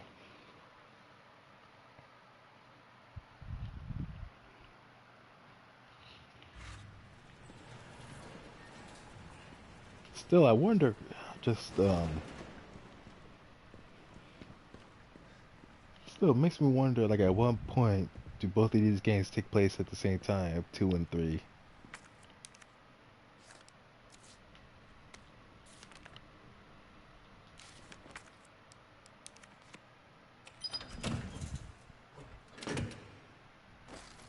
Sweet.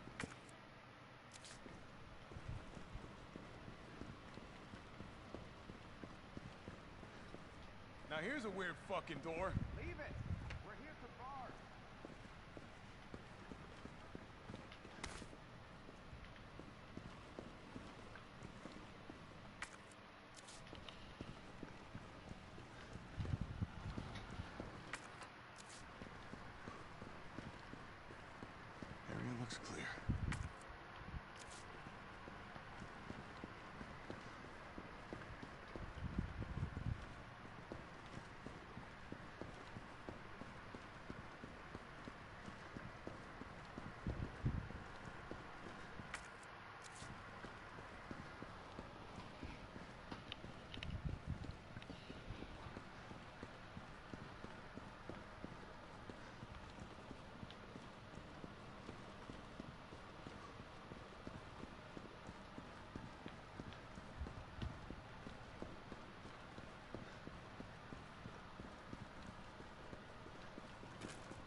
of me does kind of wish that Resident Evil 2 and 3 have it in a way where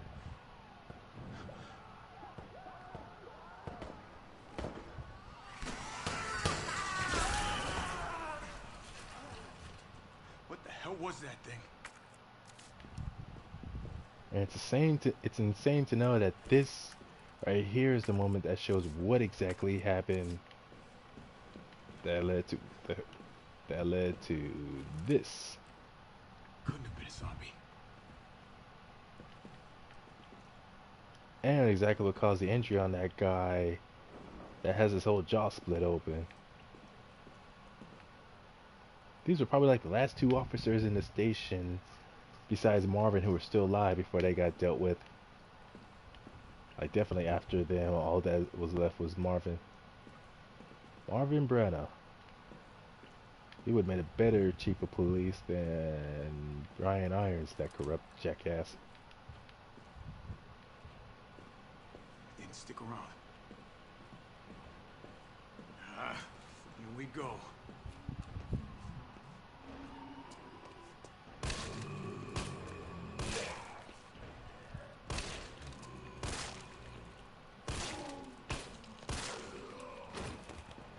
Although it's sad to see, but it definitely irritates me that for some reason Marvin intentionally hesitated when seeing.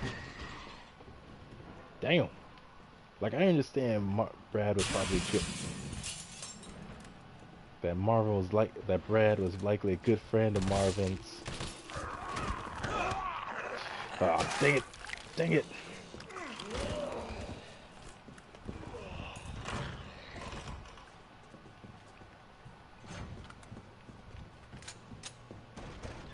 Like they had to be like good friends at some point, but what I don't get is why exactly Marvin didn't think to just shoot him in the head. Like obviously the dude was a damn zombie.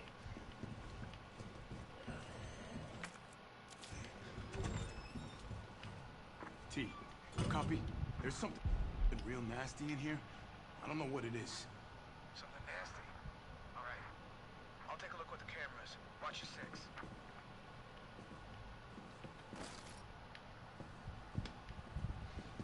I guess that's just from watching so many movies. But again, I keep telling myself, like, why? Why would you just hesitate like that? Just shoot the damn thing. Like, forget the fact that it's someone you used to know. Just shoot the damn thing. Like, Marvin's already been in the apocalypse long enough to know that the only way to kill the zombies is to shoot them in the head. And obviously, they ain't no friends of yours. So I'm like, screw. Okay, that zombie has the same head model as the last one that I just saw earlier.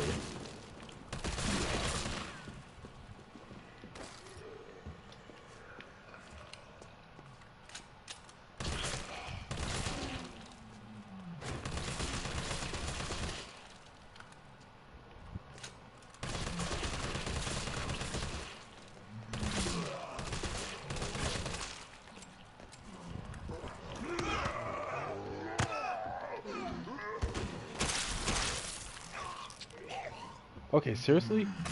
What was the point of that dang flash grenade if it's not gonna work? Freaking A, man. It wasn't even worth it. It's just like when playing as Ada in Resident Evil 2. She doesn't get no infinite ammo guns of her own. Which sucks. At least Carlos starts off with better guns though when you're forced to play as him. Unlike Ada.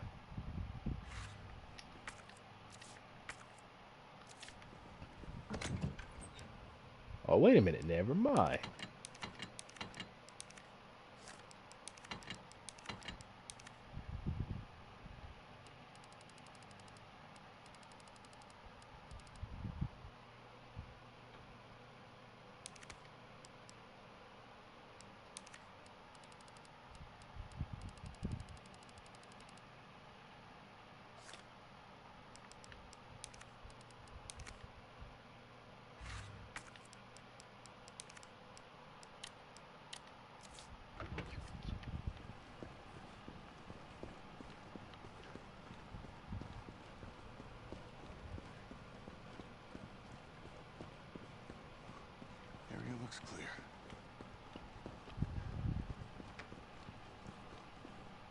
Now here's a weird fucking door. Leave it. We're here for bars. Man, I know what we're here for.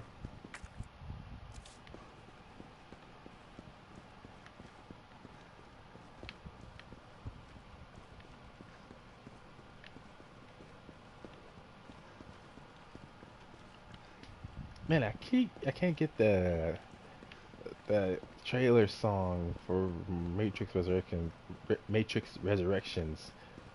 Can't get it out of my head. Like, obviously it's an edit of an original song. What was it? White Rabbit? I can't remember the name of the guy that made the song. But obviously it does heavily involve the theme of Alice in Wonderland.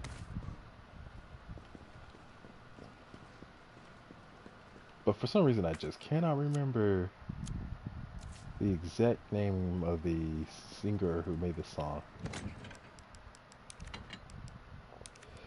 Oh well. Anyways, for some reason, like, I really do like the song. Greatly increases your attack power when held.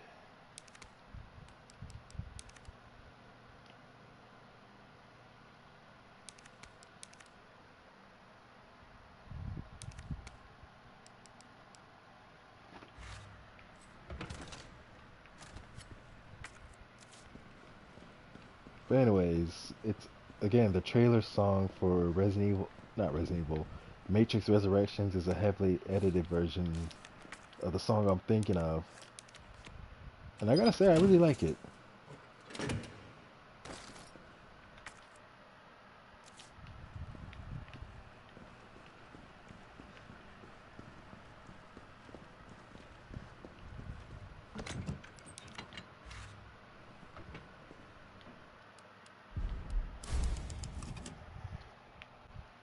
Man, I was just saying earlier how this dude doesn't get no infinite weapons like Jill does, but never mind. Just like I was saying how Ada, no, it's even worse with Ada now because there's no save area with a chest that you can use that let you use infinite ammo. So you have to be really careful when playing as Ada. What was that thing? Because for some stupid reason, Ada, for her mission going into Raccoon City, obviously she needs information, and part of her job being a spy, she can't be too obvious. But man, you should know better than to just go with a basic handgun, and no extra ammo. In fact, go with 2 handguns, or I don't know, some kind of.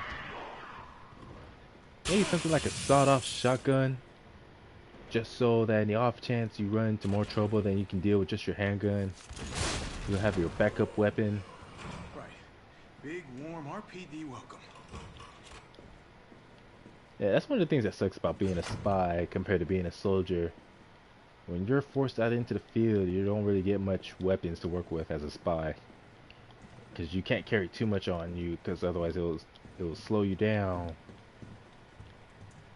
And it'll make you too inconspicuous.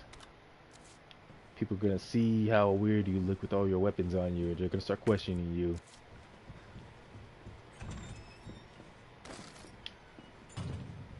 T, you copy?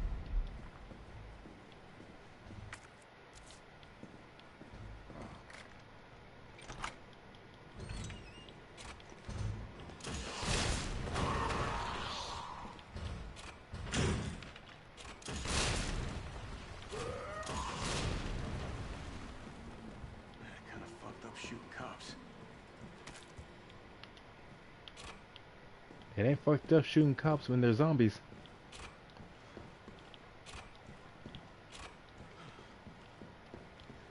Shit. Locked.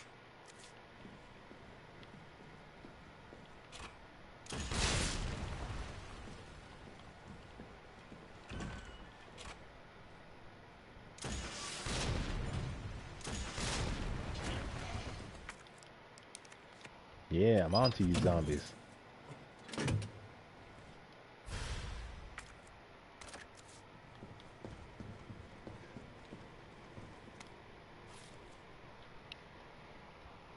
Occupation: unemployed former electrician. Rodney Gray. Interesting last name. Unlawful creation and/or possession of explosives. Suspect was seen behaving suspiciously at 1442 Box Street on September 18, 1998.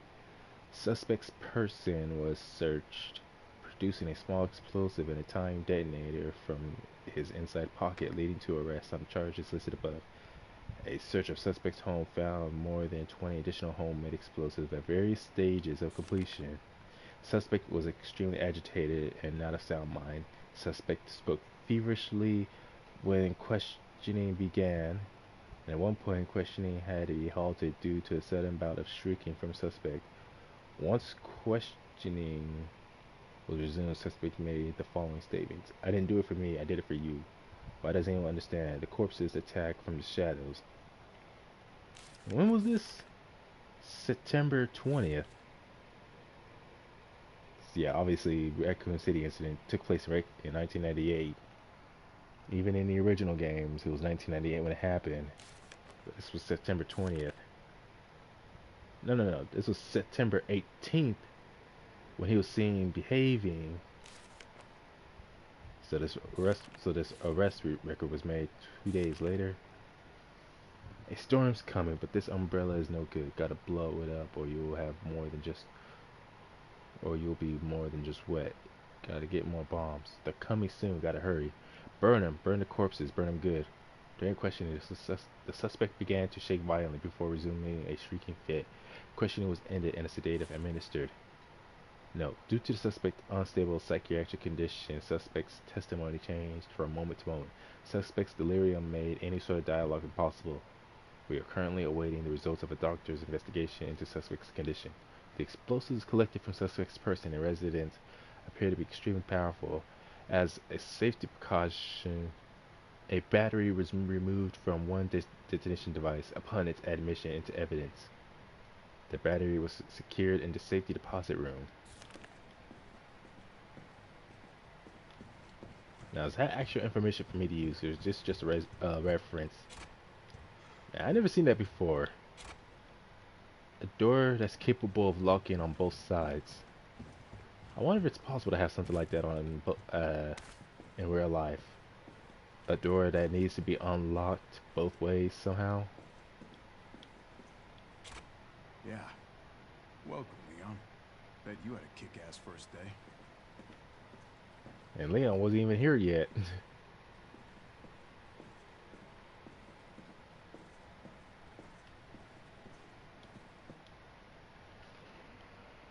Alright, let me look at it.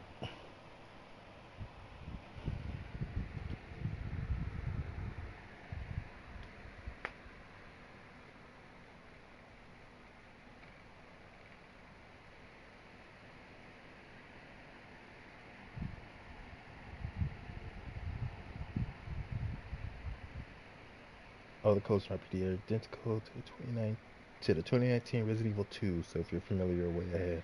But don't fret, all the codes are written down in Resident Evil 3 2. First West Office is set as a hip pouch.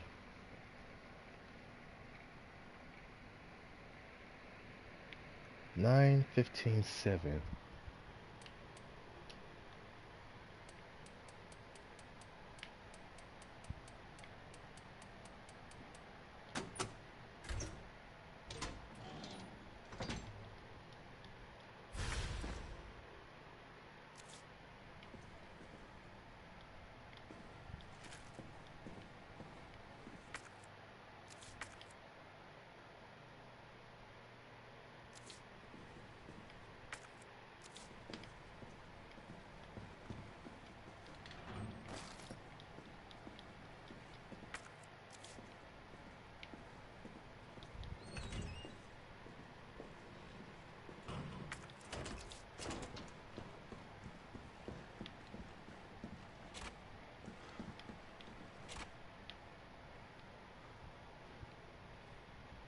At the very least, I don't have to worry about Mr. X.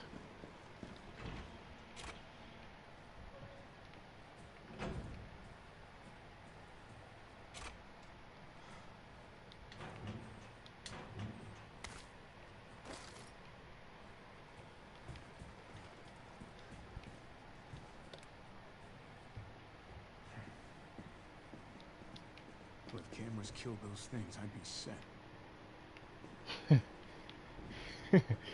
Oh, that's hilarious. Hey, if I remember, this is supposed to be a reference to Fatal Frame. 'Cause that series was also produced by Capcom. And it was just like the original Resident Evil games. Predetermined camera angles and all that. And at the same time, there was also the fact that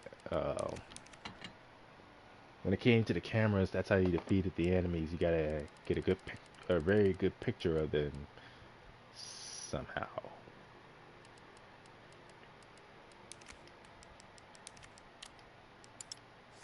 Obviously, I should have known that was gonna work.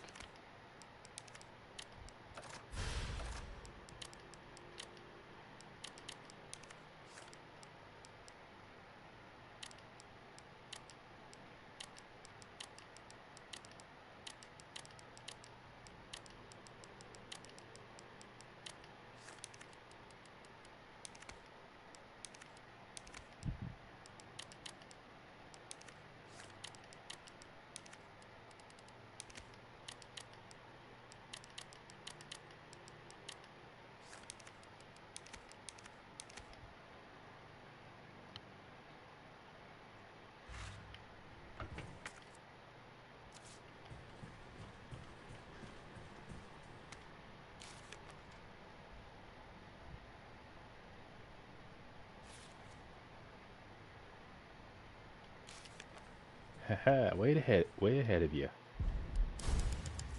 I said Wade. Wade ahead of you. Crazy the kind of things you end up saying unintentionally when you're not paying attention to what you're saying in the first place.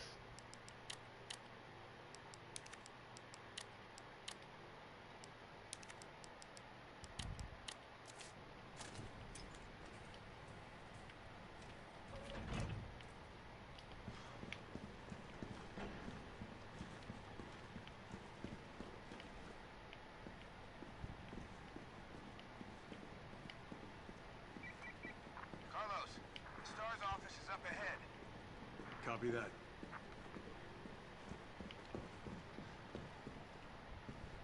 Oh, for fuck's sake. Why is it blocked?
Yeah, right.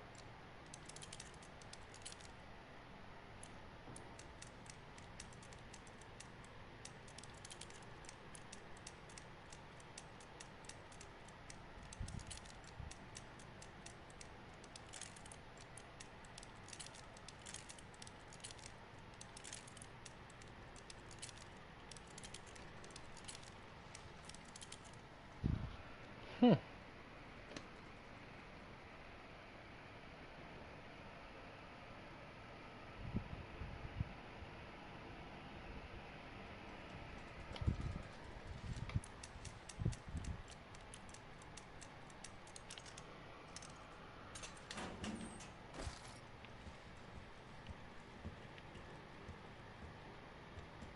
Hey, didn't there used to be a big old hole in the wall right here?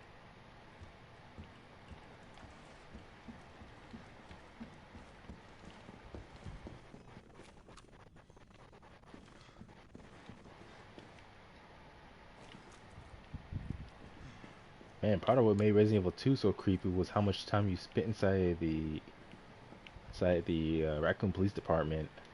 Obviously, feel like there was really nowhere else you can go because of all the dangers that was around outside.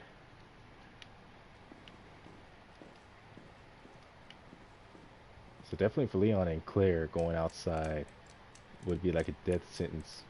Whereas for Jill, didn't really have much of a choice, especially when she had Nemesis going after her. So nowhere she went was safe.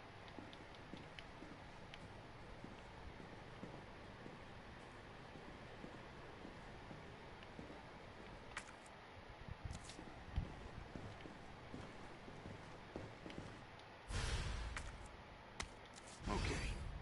Guess we'll be doing this the explodey way. Exploded way.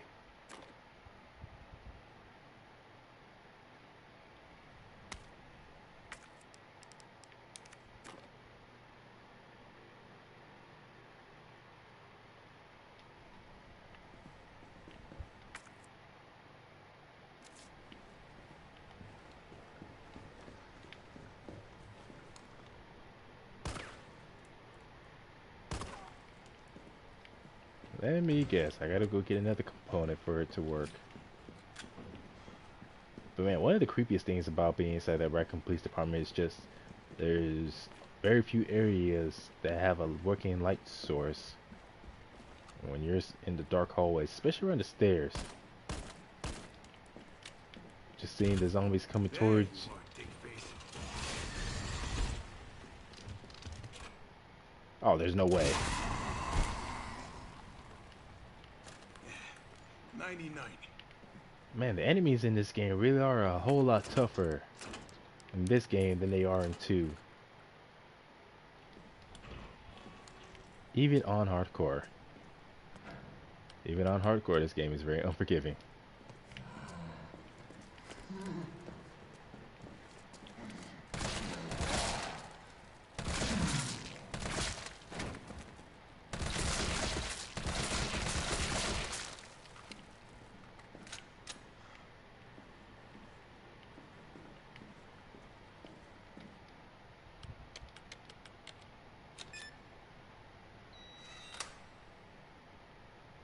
There it is.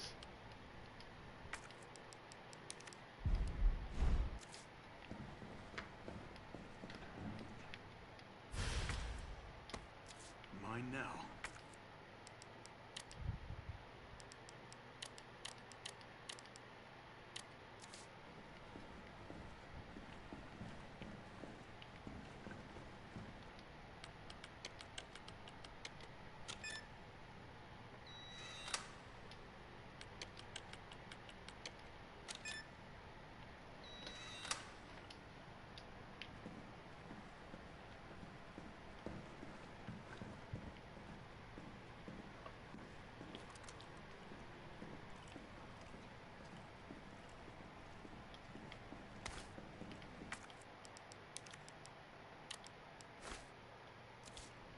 Man, to think, Marvel would have been just fine by the time Leon got to the station had he just shot Brad.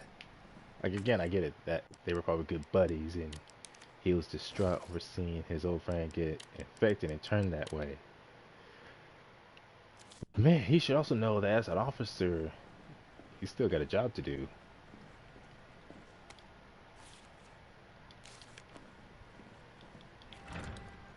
Makes me wonder if he forced himself to hesitate like that when he saw the other zombies. Why the heck?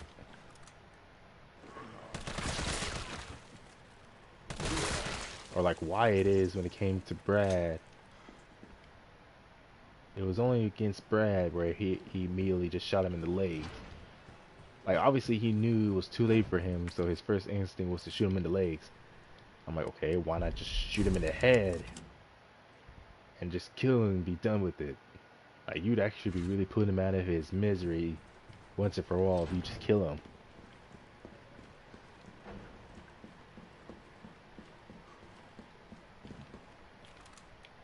Oh, I thought I saw another ligger. Just those corpses. Where's it going? Oh yeah. There'd be some moments when the zombies are just coming towards you, and just the way they look in the dark hallway when you have the flashlight on them, that is scary. And it's scary because, like, these hallways, even though you have the flashlight on, it's like super dark. Carlos, I've hit a dead end with the terminal here. Gotta head your way. Copy that. Like SpongeBob said in one episode, not your regular type of darkness, it's straight up advanced darkness.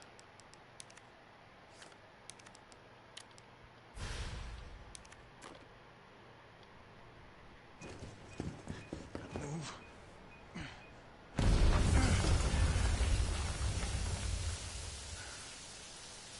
Now, obviously it's good he didn't run that far back because of this. But I also wonder why he didn't think to run further than that.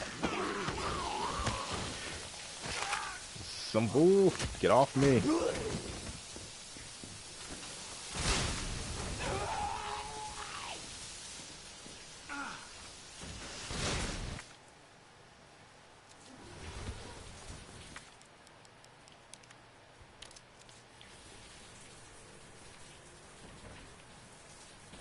One at a time, take a number.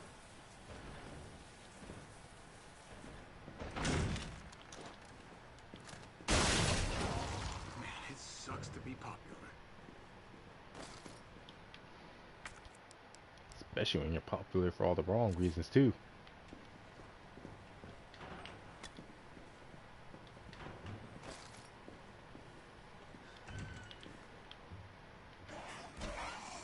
This asshole again.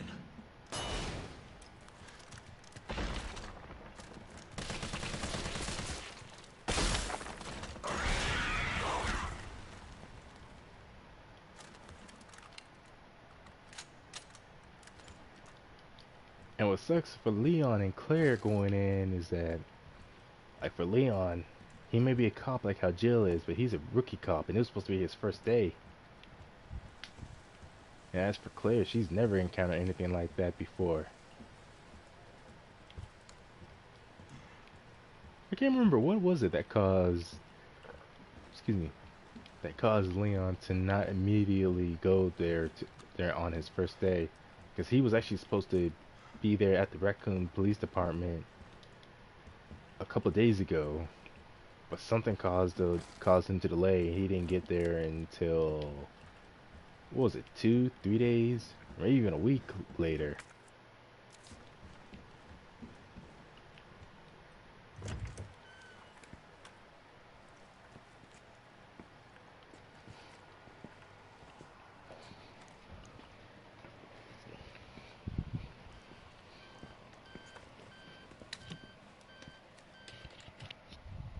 Dr. Bard. Oh, thank God. Do you know how long I've been trying to reach somebody? Don't worry, we're gonna get you out of there. Just tell me where you are. I'm trapped in a goddamn hospital, surrounded by every kind of abomination. Look, just send in stars. They're gonna know what to do. No, negative. RPD's overrun too. Then figure it out! Umbrella's gone crazy. They're killing all the researchers. I am the only one who knows how to make the vaccine to stop the zombies. So you can either sit there with your dick in your hand or send somebody who's capable of getting me the hell out of here. I like him already. Yeah, you would. You heard what he said. We can't turn him over to the company. That's not our call to make. That's Mikhail's call. I'm gonna check the computer, see if I can trace the doc's location.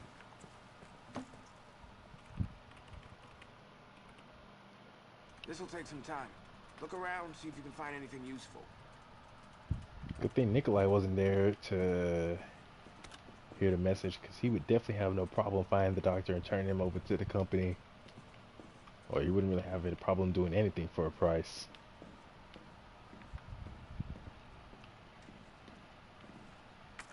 But as I said earlier, that guy, I think that's who I'm thinking of, Mikhail. Even he was becoming suspicious of Nikolai, due to the fact that a whole squad was wiped out by zombies, and there was a gate that just happened to be locked when they got there. Because obviously, no brainless zombies would be capable of doing that.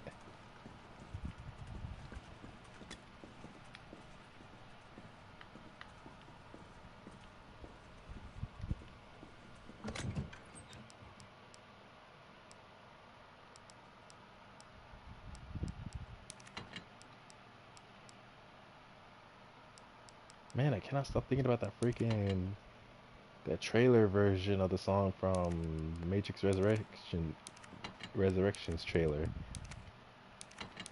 But then again, that usually happens almost every time. Happens every time when I think of a song that I hear for the first time. Usually, if I listen to it because like if I listen to it more than once on the first day, first night that I hear it, damn near it becomes stuck in my head. If it's a good song, like if for some reason I decide the song is bad, then maybe if I think it's bad the very first time I hear it, then I don't really listen to it again. This bizarre incident occurred in a mansion owned by the Umbrella Corporation located in the Arklay Mountains. On July 23rd, STAR's Bravo team was dispatched to the Arklay Mountains to investigate a series of mysterious and grisly murders and went unexpectedly radio silent. On July 24th, Alpha Team was dispatched as well and became entangled in the events in the nearby mansion. This incident culminated in destruction of the mansion. The casualties were numerous. The only survivors were 5 members of STARS.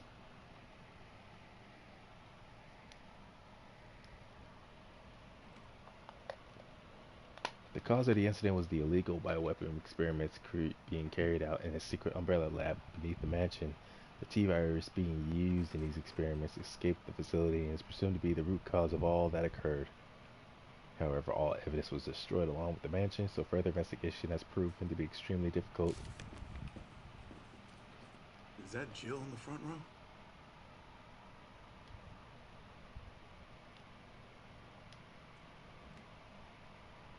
Wesker, Barry, Jill, Chris,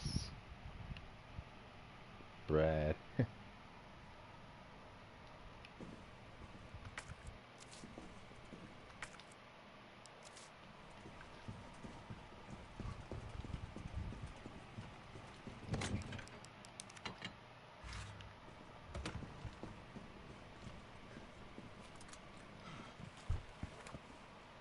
Yeah, what's up? Derailed. Was anyone hurt? Jill? Oh, shit. Wait, what? Jill! Jill, what happened? Jill, come in! T, I gotta go. Do what you gotta. I'll take care of Bard. September 29th, 4:43 a.m. All this in less than a year. The Carlos Express, yet another trophy.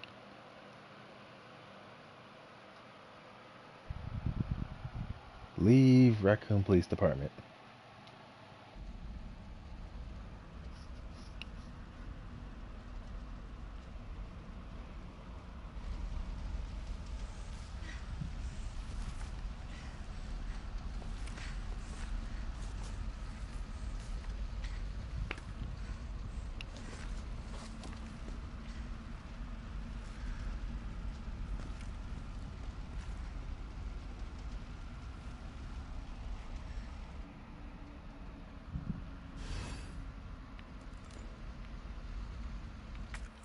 Kershin Nikolai, you traitor. Then again, can he really be called a traitor when he clearly was never on my side?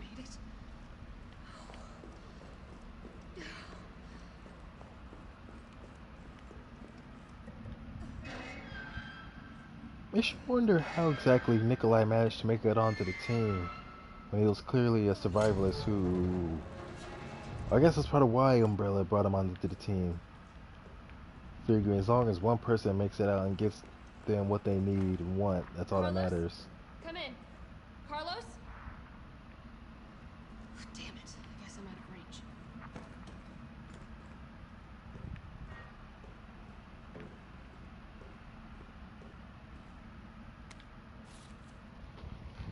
Good news, Dix. I've got some new weaponry for you that's guaranteed to put the brass back in your sacks. They're called mine rounds. These babies were developed by Umbrella's military R&D, and they will light your fires even harder than the lever you got left back home. They're tough to find, tricky to handle, but trust me, they're worth it. Alright, let's take a look at the specs. Mine rounds are designed for standard issue grenade launchers. Don't get cute and try to load anything else. Fire them at walls or on the ground, and they'll stay right there where you put them. The sensor in the mine will detect approaching enemies and detonate when they get within range. So basically, just toss them in the enemy's path, and you got yourself a landmine. There's no such thing as unfair when you're taking on giant freaks. So get out of there, get out there and fight dirty.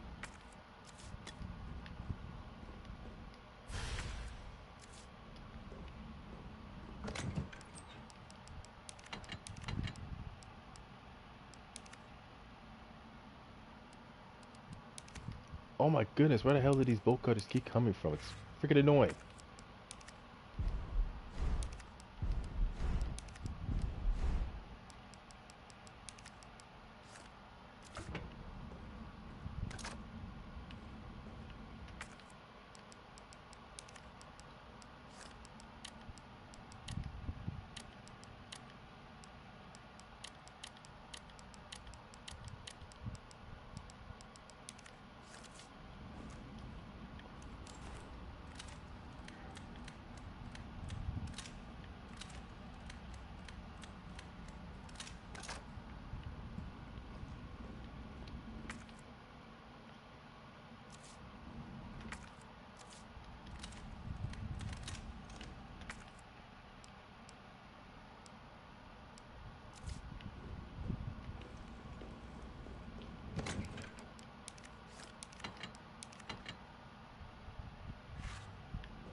Man, no, if I remember,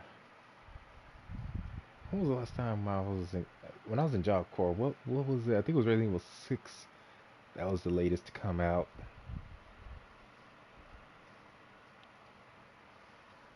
I'm trying to I can't remember if I ever saw the trailer for Resident Evil 6.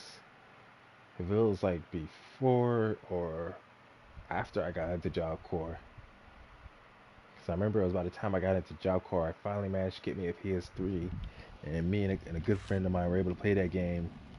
I played it with a few others, but there was a lot of games I played where that friend in particular, he was one of the best teammates I had. Especially when we played Grand Theft Auto.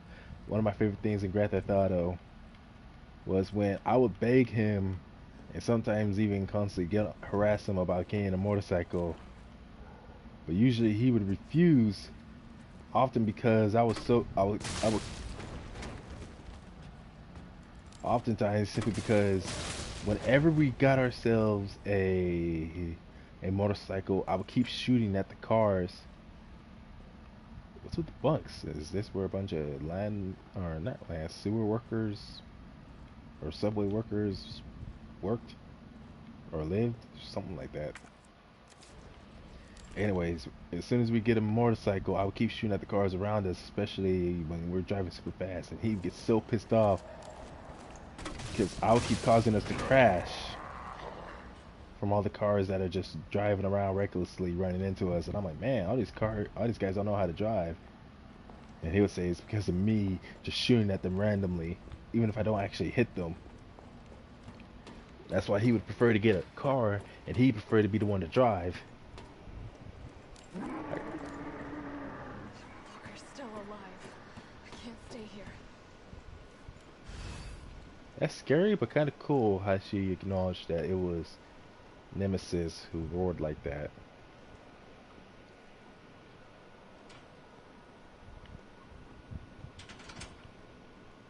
Oh yeah, because it was on the subway where Mikhail blew up that explosive at point blank range, and there was also the huge derailment of the whole train.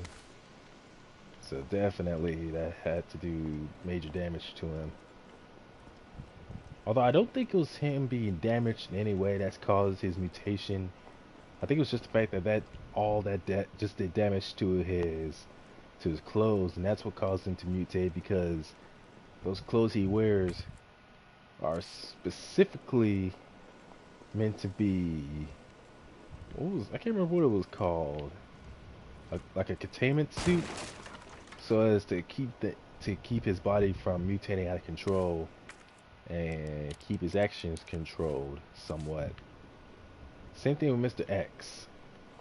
The whole point of Mr. X's outfit, and this is both for Mr. X and Nemesis in the original and remade versions of Resident Evil 2 and 3, where the costumes they wear are specifically some kind of containment suits meant to contain their full strength and to keep them from mutating out of control. St. Michael's Clock Tower is a Baroque-style building which stands at the heart of Raccoon City and has become a beloved icon, and residents consider it to be emblematic of the city as a whole. It was erected in 1908 with the assistance of several philanthropists. It was dedicated to the children born in the developing city, and the first floor was used as an elementary school for many years. The city saw further growth during its electrification over the course of the early 20th century, and the student body of St. Michael's Elementary swelled to over 600 students. Unfortunately, St. Michael's Elementary was shuttered in 1978 as the building began to show signs of age and wear. The clock was deactivated and strict limitations were placed on entry to the surrounding premises. Years passed and its once beloved monument and public plaza, or with this public plaza on lockdown.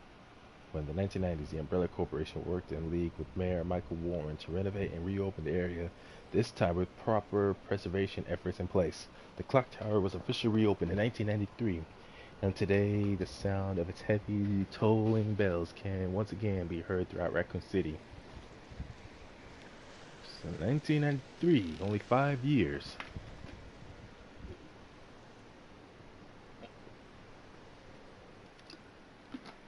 So it was closed in 1978, didn't open again until 1993. So 88, 89. So 5 years it was closed, and 5 years it remained open again.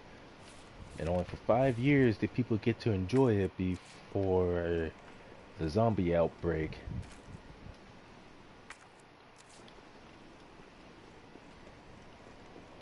Man, and to think, the situation in Resident Evil 3 and 2, the zombie outbreak was just so bad, they had absolutely no choice but to launch a nuclear missile to destroy the city.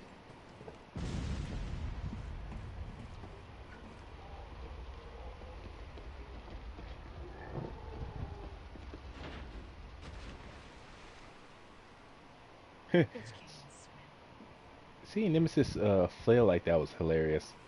I wonder where did that explosion come from? Yeah, what's up? We didn't make it.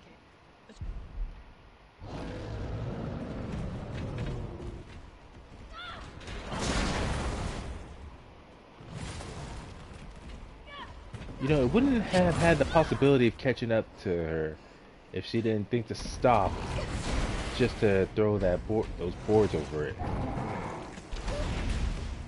Ooh, that was a very well timed dodge.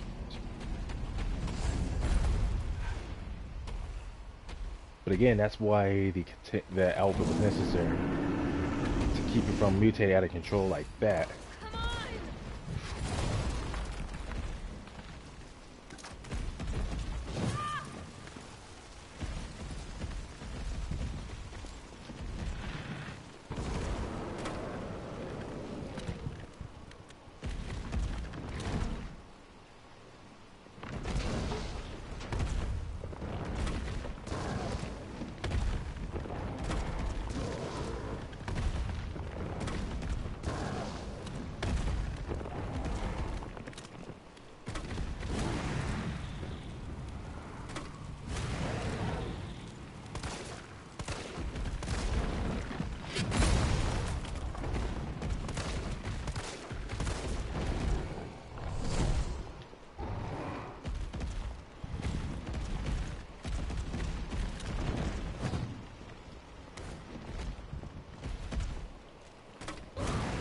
Now I remember one of the benefits of a well-timed dodge in this game was that the enemy kind of slows down a little bit if you manage to dodge at the last second. I know I managed to do that. Get a well-placed dodge. And yeah, I didn't get nothing like that. No slow motion, nothing.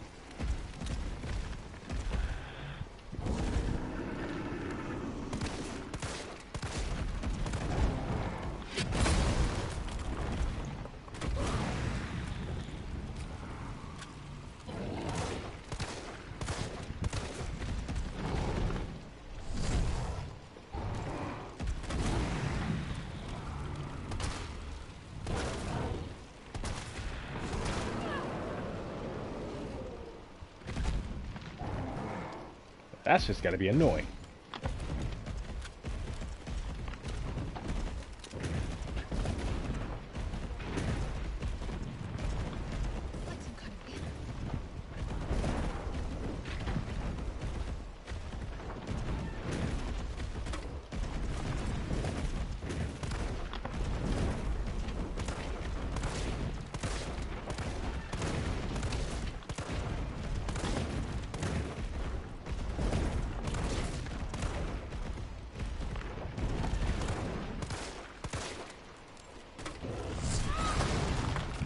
Dang it.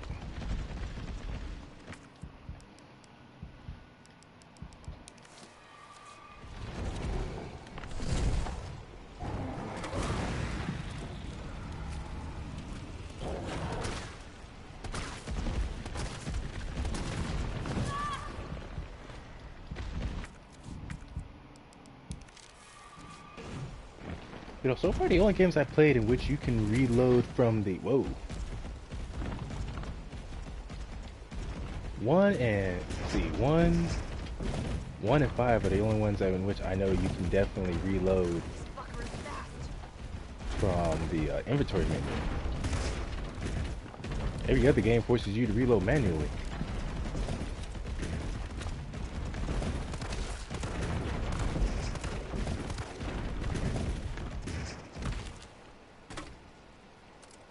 You're about to take a nasty fall.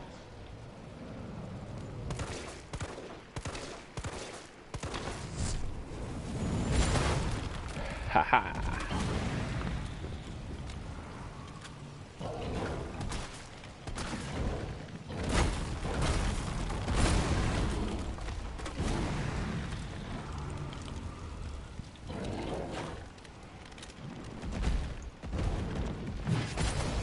Oh, you can't dodge while reloading?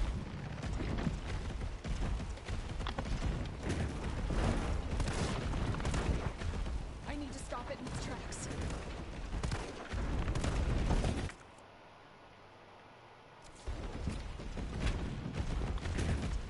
Oh, but what?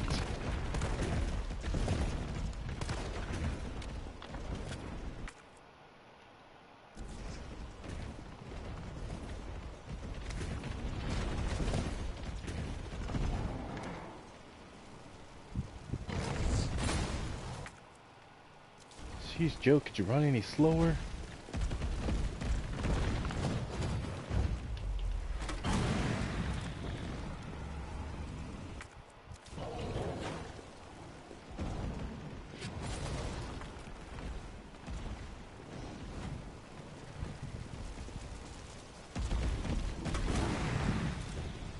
Well, at least I got that slow motion moment I was talking about.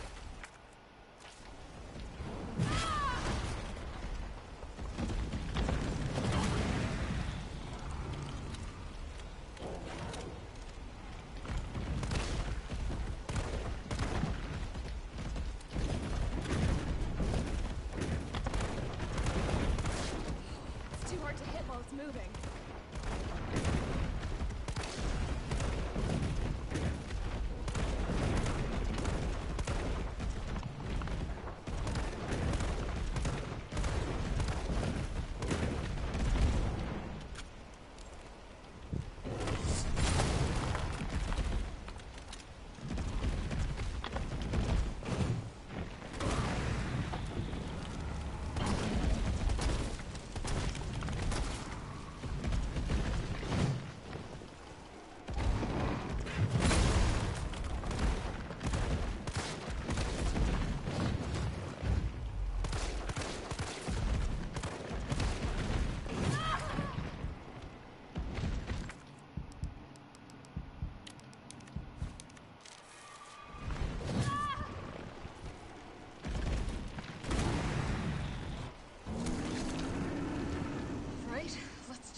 Amazing how I still have so much ammo left over.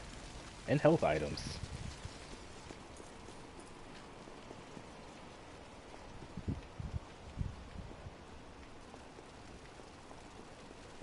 Thank goodness somebody just conveniently left all this shit here for me to take.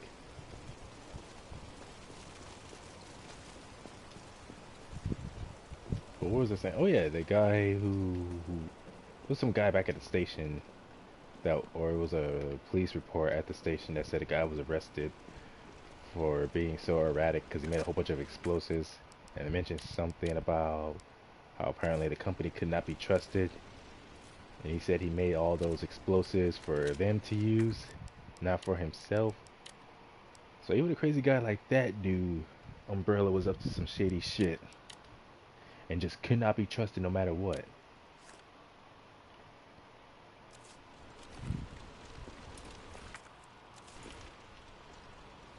Run. Run, bitch.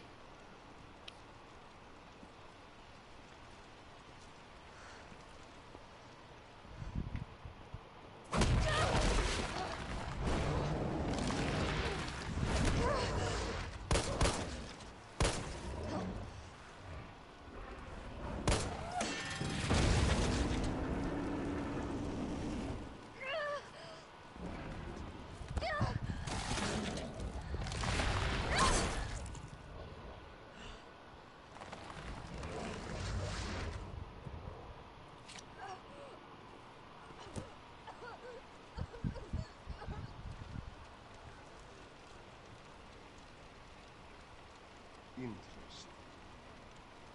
You've done me a big favor, Miss.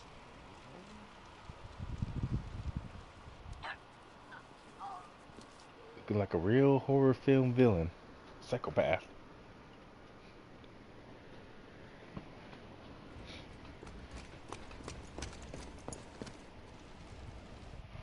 Hey, I got a trophy. I don't feel so good. Leave the Clock Tower Plaza.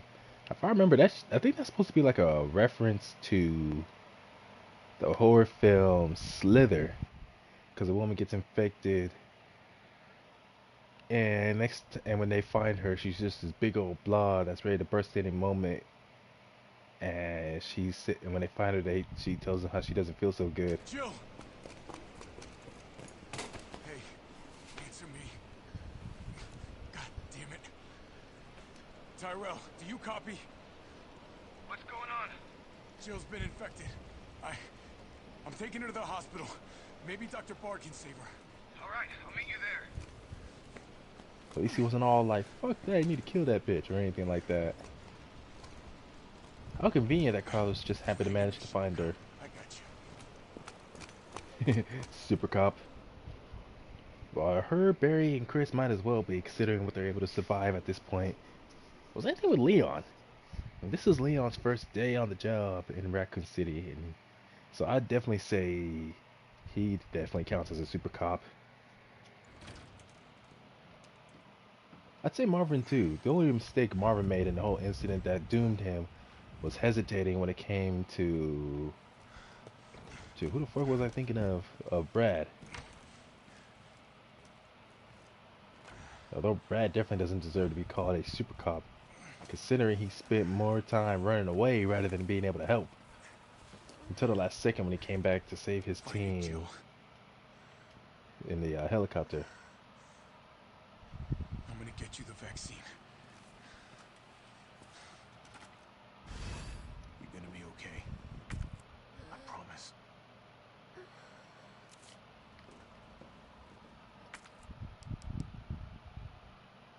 Why would I be able to use Jill as like a crate? That's weird.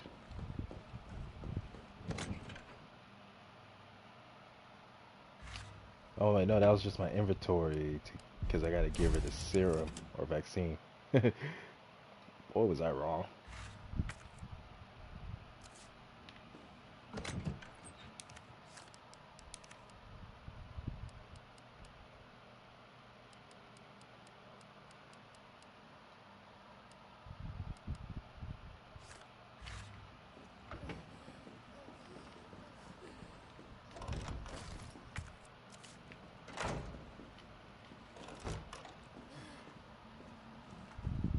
IRL. Where's Bart now? Gotta be the lab in the back. Stay frosty, I'm on my way. Copy. I'll go on ahead.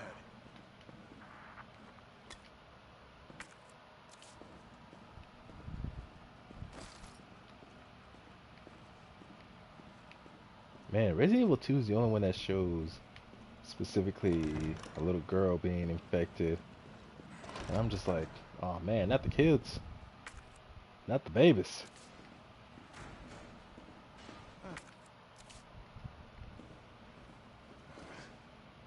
Like, once you see the kids suffering, that's when you know they've gone too far.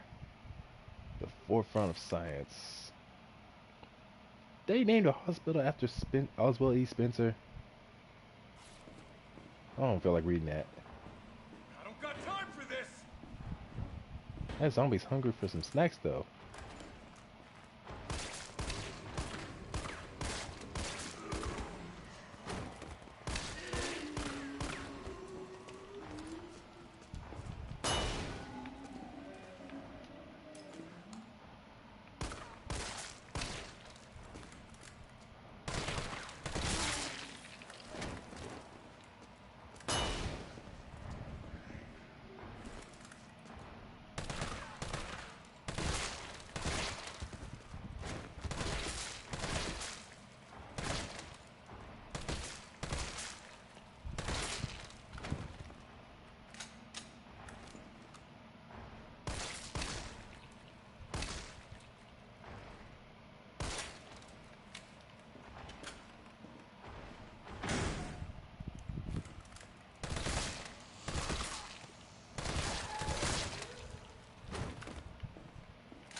Dang it.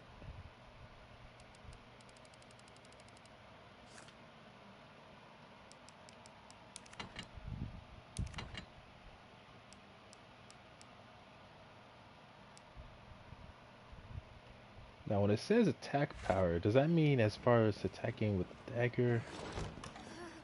Or does that also include... Wait a minute. Does that mean just the dagger and knife? Or does that include any weapon like the gun? It says attack power, but not melee.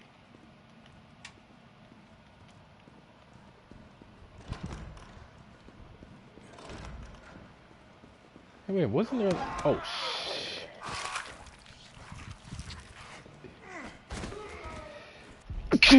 Excuse me. It's been 4 hours now.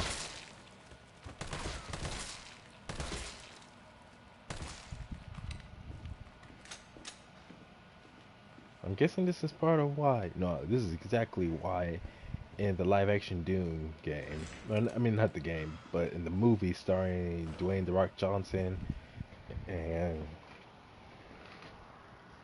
what was it? Carl Urban?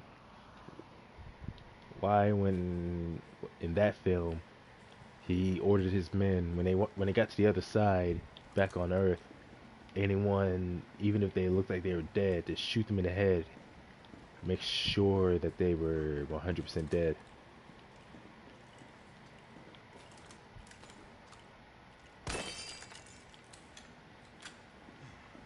What I don't get is why exactly. Welcome to the office of Dr. Nathaniel Bart. Please state your business clearly into the intercom.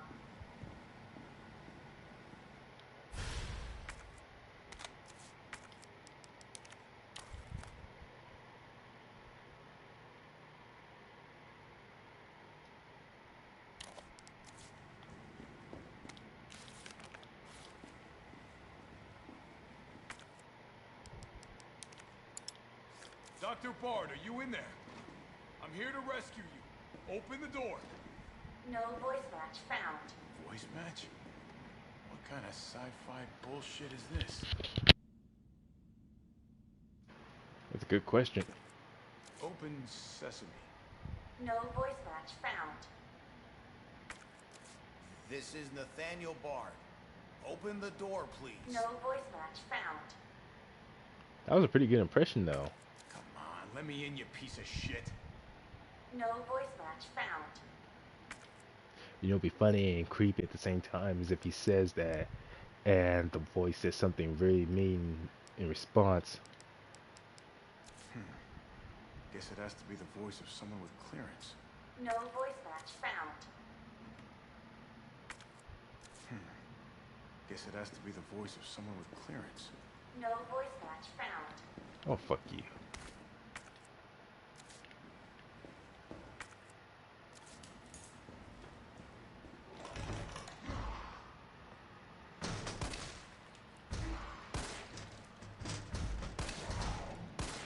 It's like a lot of people point out that Doom itself is not a bad movie, just a bad adaptation. Like, it would have been just fine on its own if it was just another movie that's if it wasn't titled Doom, then it wouldn't carry the expectation of being 100% like the Doom games, because it came out after Doom 3 had been out. So definitely it did draw some comparison from Doom 3, since Doom 3 had a more sci-fi horror element to it. And it was just that, more horror. Oh, I forgot he has an assault rifle, not a shotgun.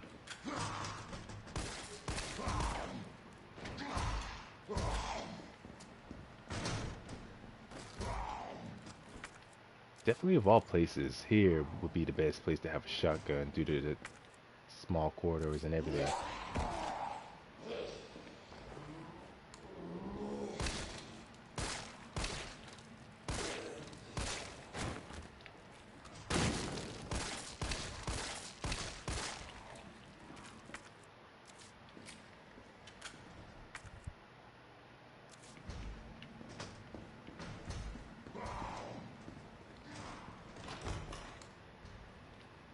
That dude's pounding on the door like an obsessive ex who just can't take no for an answer.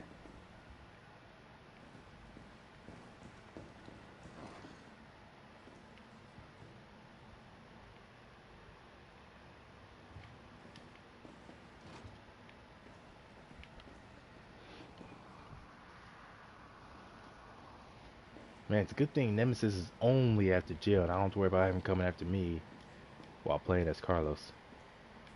The only way this would suck any worse if there was... because there was more than one Mr. X who was deployed into the city.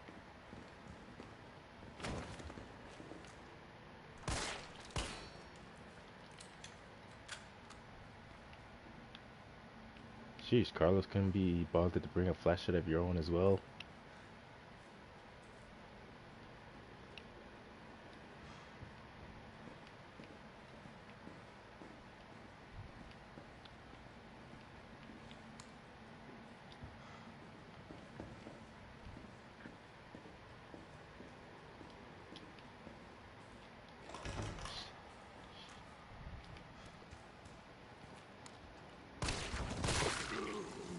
Awesome! Now again, I know I'm playing on hardcore, but this game makes it more difficult to get the explosion from headshots compared to 2.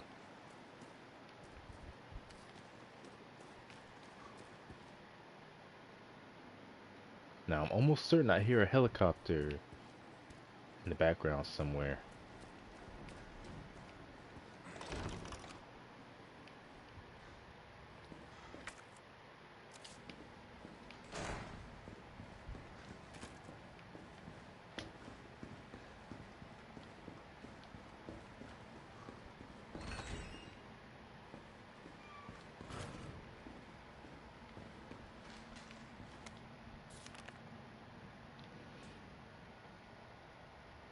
admitted over 20 mystery illness patients in the isolation wing exhibiting severe limb necrosis, fever, muttering delirium, and signs of hyperphagia. Possible infection? Tried every antiseptic. Still no blood work back from the research room. Ask again. Dr. Young was bitten while treating one of the patients. We've disinfected the wound, but his fever won't go down. Nothing works. Meanwhile, the outpatient wing is complete anarchy. The patients are delirious and growing more violent by the minute. We've called in our off-duty staff. It's all hands on deck now. We got to contain this chaos. It's September 27th. So just 2 days. Yeah, two.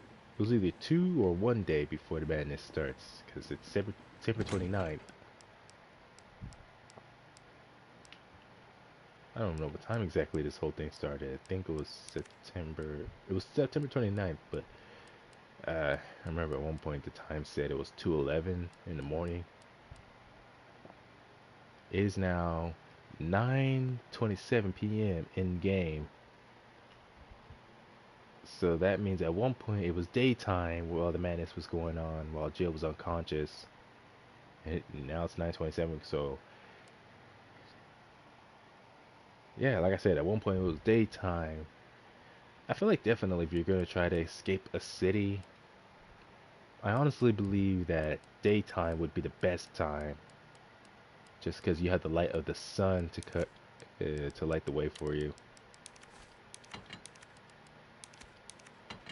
as opposed to going at night. Obviously, like that old song I once listened to, "The freaks come out at night."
As much as I want to play this through to the very end, I think I'll just wait until later. Or find me another game to play. It is almost 3:59, 1 minute away from 4 in the morning. So yeah, I'm just gonna end this stream here.